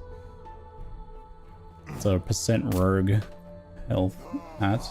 As a play, feeling melee with bosses and stuff, pretty good, honestly. Yeah, like considering how like kind of basic the, you know, just stand and swipe and movement and stuff is in this game, it feels just fine. It's not like you know, anywhere near as like good feeling as say playing like my Rake character was in Fury 2 recently. You're not really ever gonna get that, but it's fine. Some you know, melee always has its advantages in boss fights. A lot of the time you want to be close to the boss anyway, but there is definitely some that are a bit iffy. Like even just Jorah from the time travel one. Oh, a cleaver. And another and a melee fizz to go with. This one is an LP, sadly though. Like Jorah, for example, she likes to sit in the middle of a big red X, a big purple X thing, and you know, throw crap on the ground and stuff. So sometimes there can be a lot of ground effects that the boss is just kind of on. In which case, getting in to swipe them is a bit annoying. So you have those moments. The classic melee experience. But I've enjoyed the build overall. It feels pretty good to play. Very tolerable.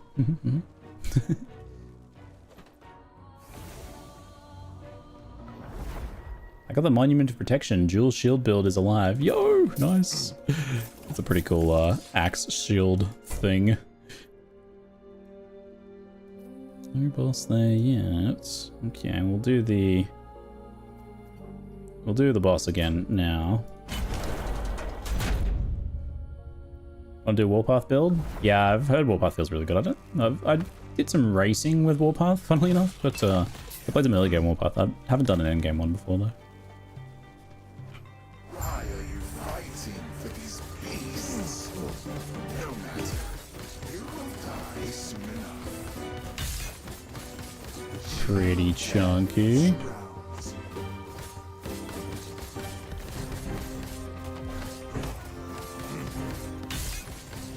Crunch.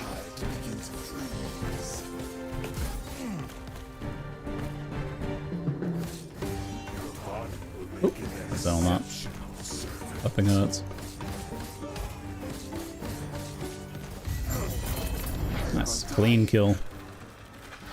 Bow drop. Two-handed sword. One-handed mace. Two-handed spear. Keep current. Boots. There's last steps of the living. Do I want to use an uncrafted last steps though? How did they roll? They rolled pretty low. 12% current health. Out of 11 to 15. The movement speed rolled somewhat high at least. They are pretty high movement speed. They might be reasonably competitive. We're going to lose a lot of health, but we will gain a lot of ward anyway. So I'm curious as to how we end up, actually. So we're 2141 at the moment. We go down like 200 health, but we go up. Oh yeah, it's super worth it. Because not only is our total ward going higher, but our ward generation per second goes up a lot more too. Can you see that somewhere? Kind of wonder. Defense. Ward. Let's see, ward gained on potion use, ward decay threshold, add a ward per second. But that's not... Is that what we actually have? No, that's not that. I see current health loss per second. Missing health gain is ward 32%, but not the... I guess you can do the math, I suppose, huh? It's a pretty hefty gain in ward. 2,800 from, like, about 2k for the cost of a little bit of health, which is pretty worthwhile. So what do I actually lose, then? Not much. Super worth. Nice. We actually gain move speed, even. A lot of movement speed. Super worth. Okay, cool. I mean, getting an LP pair or a better rolled pair would be very good, though, but that's good to finally get those. Sweet. We got it in 3 kills in the end. Even more lower life now. 69 life. Nice. Nice. Even more low life. Excellent.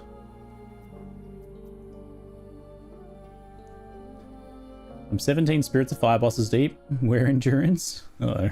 Have you spec'd the node for the 0.3% drop chance from a rare monster? Might be time to do that. Nice life amount, for sure, to be sure. My life gain on kill is slightly more dangerous in terms of knocking me out of low life now, but that's a small thing, I think.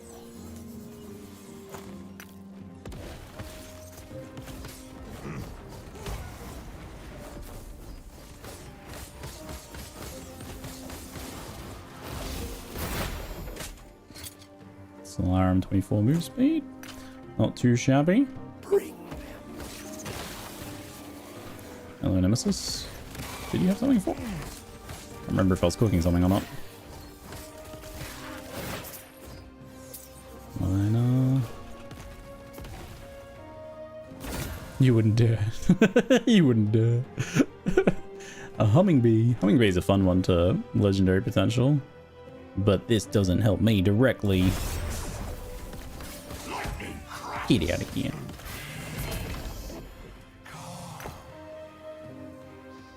Oh.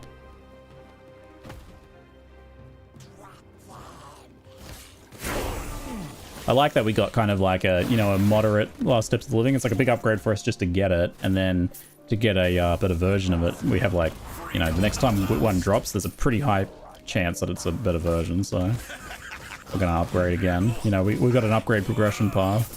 We didn't immediately get the best possible one. But that's just pure copium, though, on my behalf.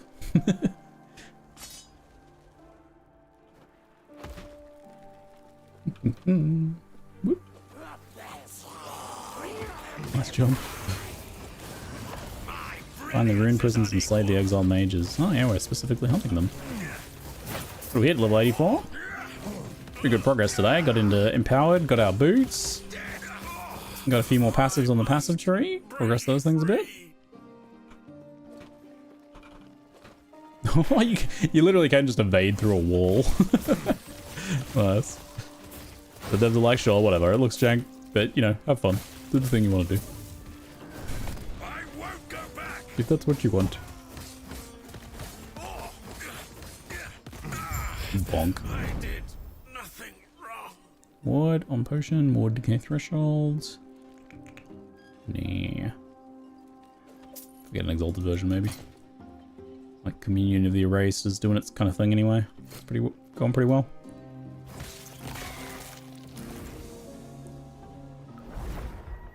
See, target farming right now? I was target farming last steps of the living, whilst was I doing something else here too? What does this place have? Body armor, right?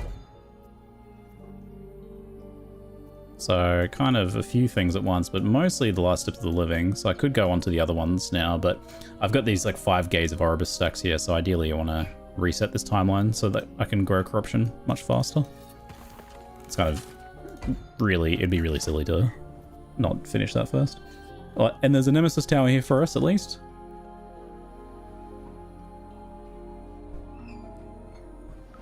Start of the arena. How do I unlock higher tiers? I think you just have to beat the first one to unlock the next ones.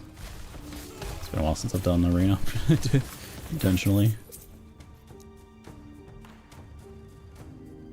Druid. +1 all attributes. It's like such a small bonus, but it makes it, you know, point efficient enough to be worthwhile. It's effectively like I got, what, 6 strength, 6 int, and some vitality, and I guess some mana for 5 points.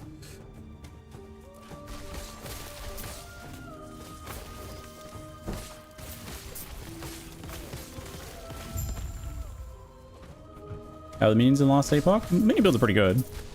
They've had some issues sometimes capping out difficulties a bit lower than some other builds, like in the same ways that minion builds sometimes do, you know. But I think they're good minion builds right now.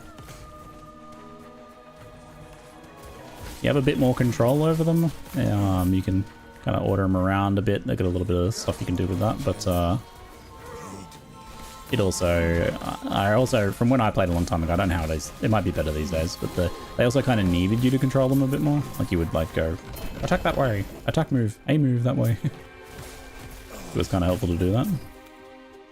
Lessons of the Metropolis.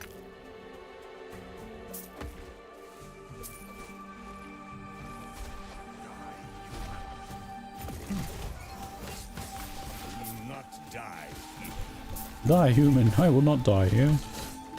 I'm arguing with the mobs.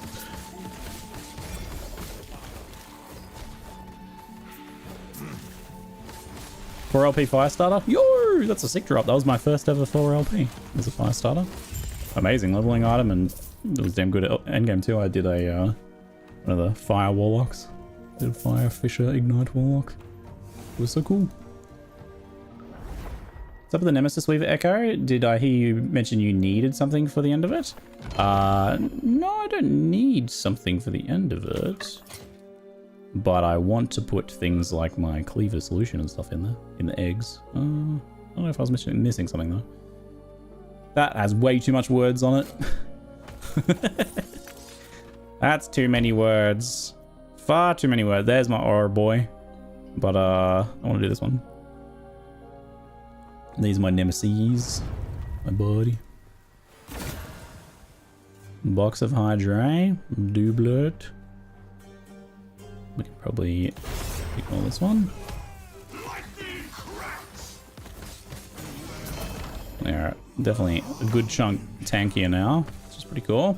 This is a fun map. I like this one. Sunreef, ignite on melee hit.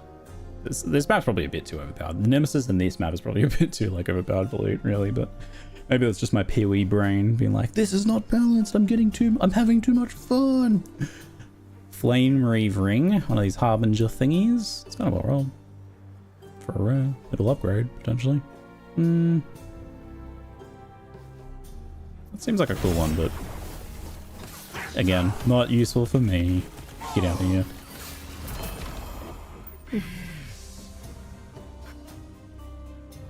This is a man read word time, exactly. Oh, we got an egg, also a pig. Pearls of the Swine. Bone Curse also afflicts acid skin. Ward for each second for each curse affecting you. Poison damage, vitality, resists attributes. Haven't seen that one before. Here's an egg. Now, did I have something else I wanted to do here? I've got a 36 roll cleaver there, a 38 roll here. I feel like I had something else. Garbage one there. I do have this Artwell's Legacy, which is not bad.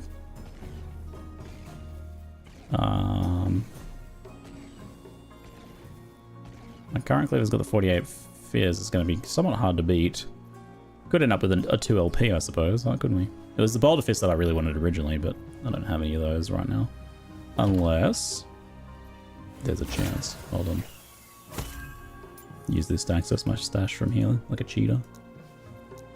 Show me some random gloves. Good enough. So many menus open. Do it. Those aren't Boulder Fists. Alright. I might do the Artwell's Legacy, actually. Let's do that. Bum, bum, bum, bum. 25% melee attack speed hat. do it. I'm sure. Impale.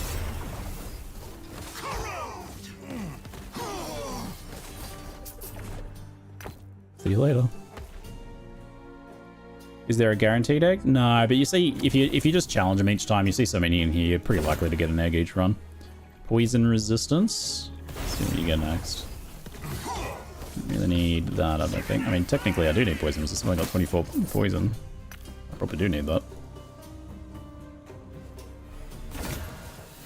And cold resist. Funnily enough, I probably would have been better with just getting poison res. Just like capping out on one item might have been nice. Mana regen, Bells of the Swine. Oh, I'll take my slightly upgraded Artors, I suppose. Don't think I'm going to use it over what I have currently, though.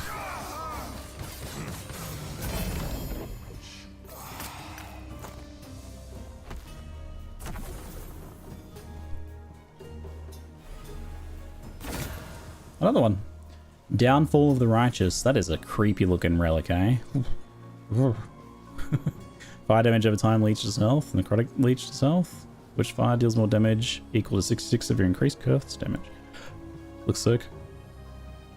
Another Ego. Well then.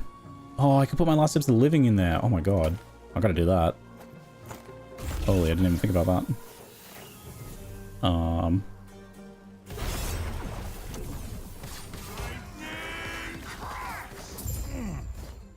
The amount of times I've clicked back into an area if I've just come from is ridiculous. This game has like the most gigantic click radius on doors I've ever seen in my life. The only problem is I don't have my nemesis here. I have to wait for my boots to come back again. I didn't get them.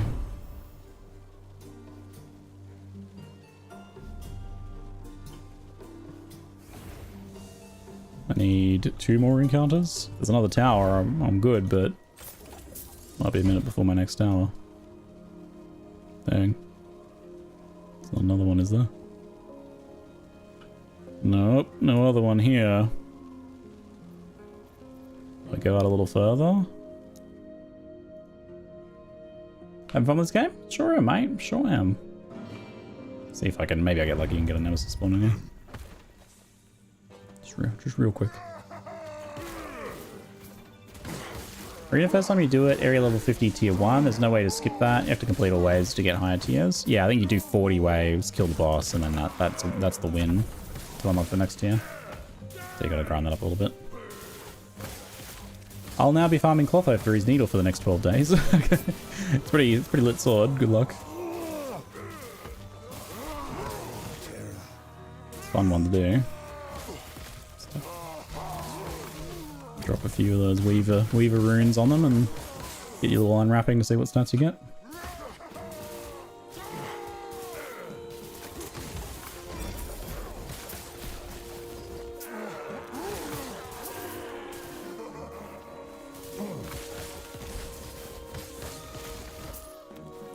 I think I've had like 4 or 5 Clotho needle swords. It's not super common. But it might just be that it's like reasonably common, but it's only from one of the 3, I think, bosses. So it could take a little while.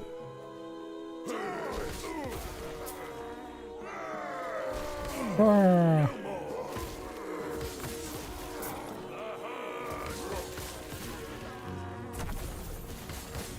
I summoned a portal champion. Oh yeah, the ambush, of course.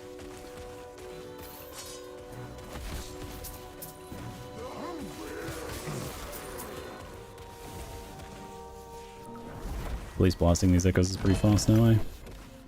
Oh, 2 LP Boulder Fists! And a 1 LP Boulder Fist! the passive tree works!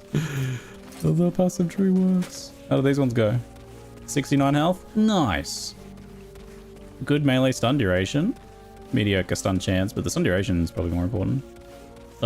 Sick. And the 1 LP is worse. Or a backup pair, I guess. Don't know what I need those for sacrificing, I guess. Do I want to do those right now? I'll save those. I'll save those for tomorrow. We'll do those tomorrow. Let's try and get my boots back first. That's more important. But the Boulder Fist drop is great.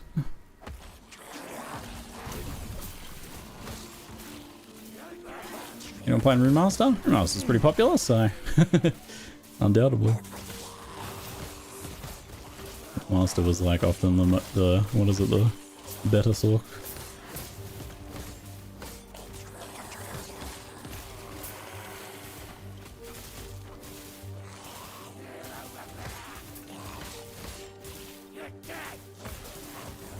Some of the champions.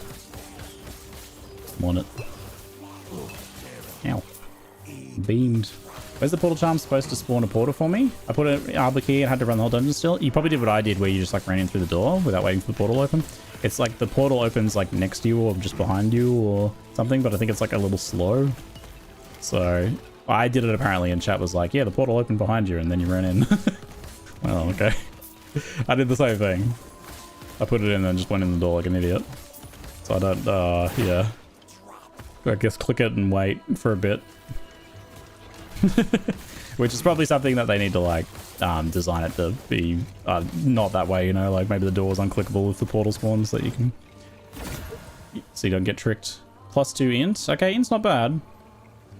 Certainly ward retention is a good thing to have on there, isn't it? Strength's better, it's straight outright better, but can't complain too much about that. We'll get another empowerment though, so hopefully it gets a little better again.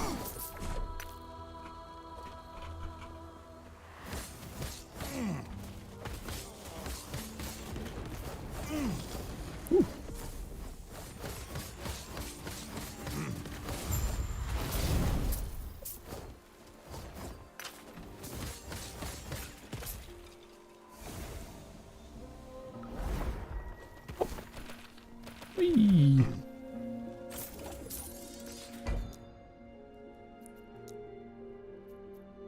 I do need to do that reset, but I want to hit the Nemesis first, maybe. Short of not opening the dungeon door entirely, I'm not sure how they can signal the portal better than it spawning right on top of you. I guess it's just the delay or something, I don't know, like us not expecting to see it, or... Yeah, I think making the door unclickable is probably the idiot-proofing the situation. You gotta idiot-proof things, right? Because otherwise you get idiots like me. Being idiots. I'm getting cranky about it. Hey Kira, how you doing? I'm doing well, thanks. Had a great Christmas morning. Apparently I still need sleep though, but Easter morning with the fam, doing some Easter egg hunts and things like that. Made some crepes, did a cute Easter egg hunt with Tully. Gonna head out in a minute and make some nice dinner for the family as well. Gonna make some delicious crumb chicken. Oh, in other words, more schnitties. -1 key and a charm. Yeah, I did run through the dungeon and use the charm. Didn't end up taking the portal.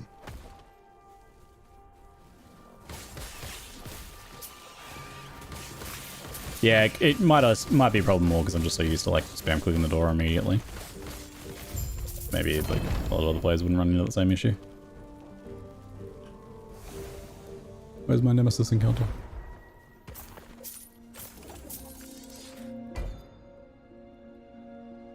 I'm getting cut off. Alright. I gotta find a Nemesis in here. Is there one in every zone? Pretty much. Peeler craves chicken sneedy. Yeah, chicken sneedy. I'm gonna get on it. Let me get my boots back. And then I'm there. Ow, ow, ow, ow. Axe people. Ow, stop, stop. Ow, ow, stop. There's so many of them. They're so relentless. Stop. Oh my god. They're so relentless. Look at them. Jeez. Could you stop hawking axes at me? Jeez. They're pretty deadly, aren't they? Axes out for schnitties. They're coming for more schnitties. This echo is just all axe throwers. What has happened? I'm guessing like the random mob generator is like, all right, we're gonna pick 10 types of mobs. What should we pick first? Axe throwers. All right, good. Next, axe throwers. All right, good. Axe throwers. What about next? Okay, we can have some diamond matrons to empower the axe throwers. All right, okay, and then what? Axe throwers. I think it actually is just random every slot into axe throwers. What the hell? I can't. It's too many.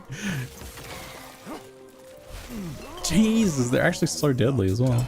Also, I just possessed one. Probably not what I needed to do.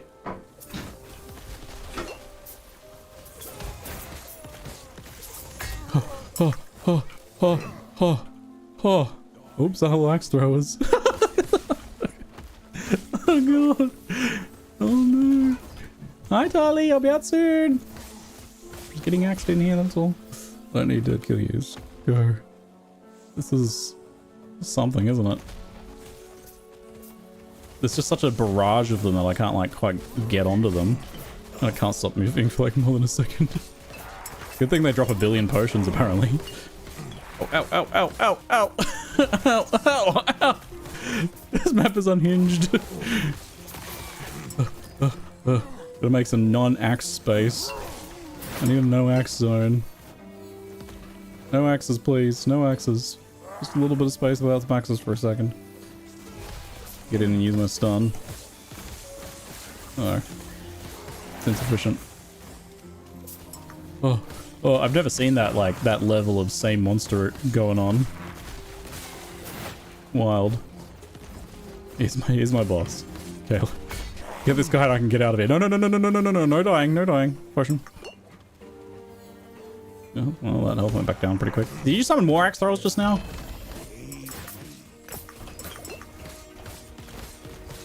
Oh.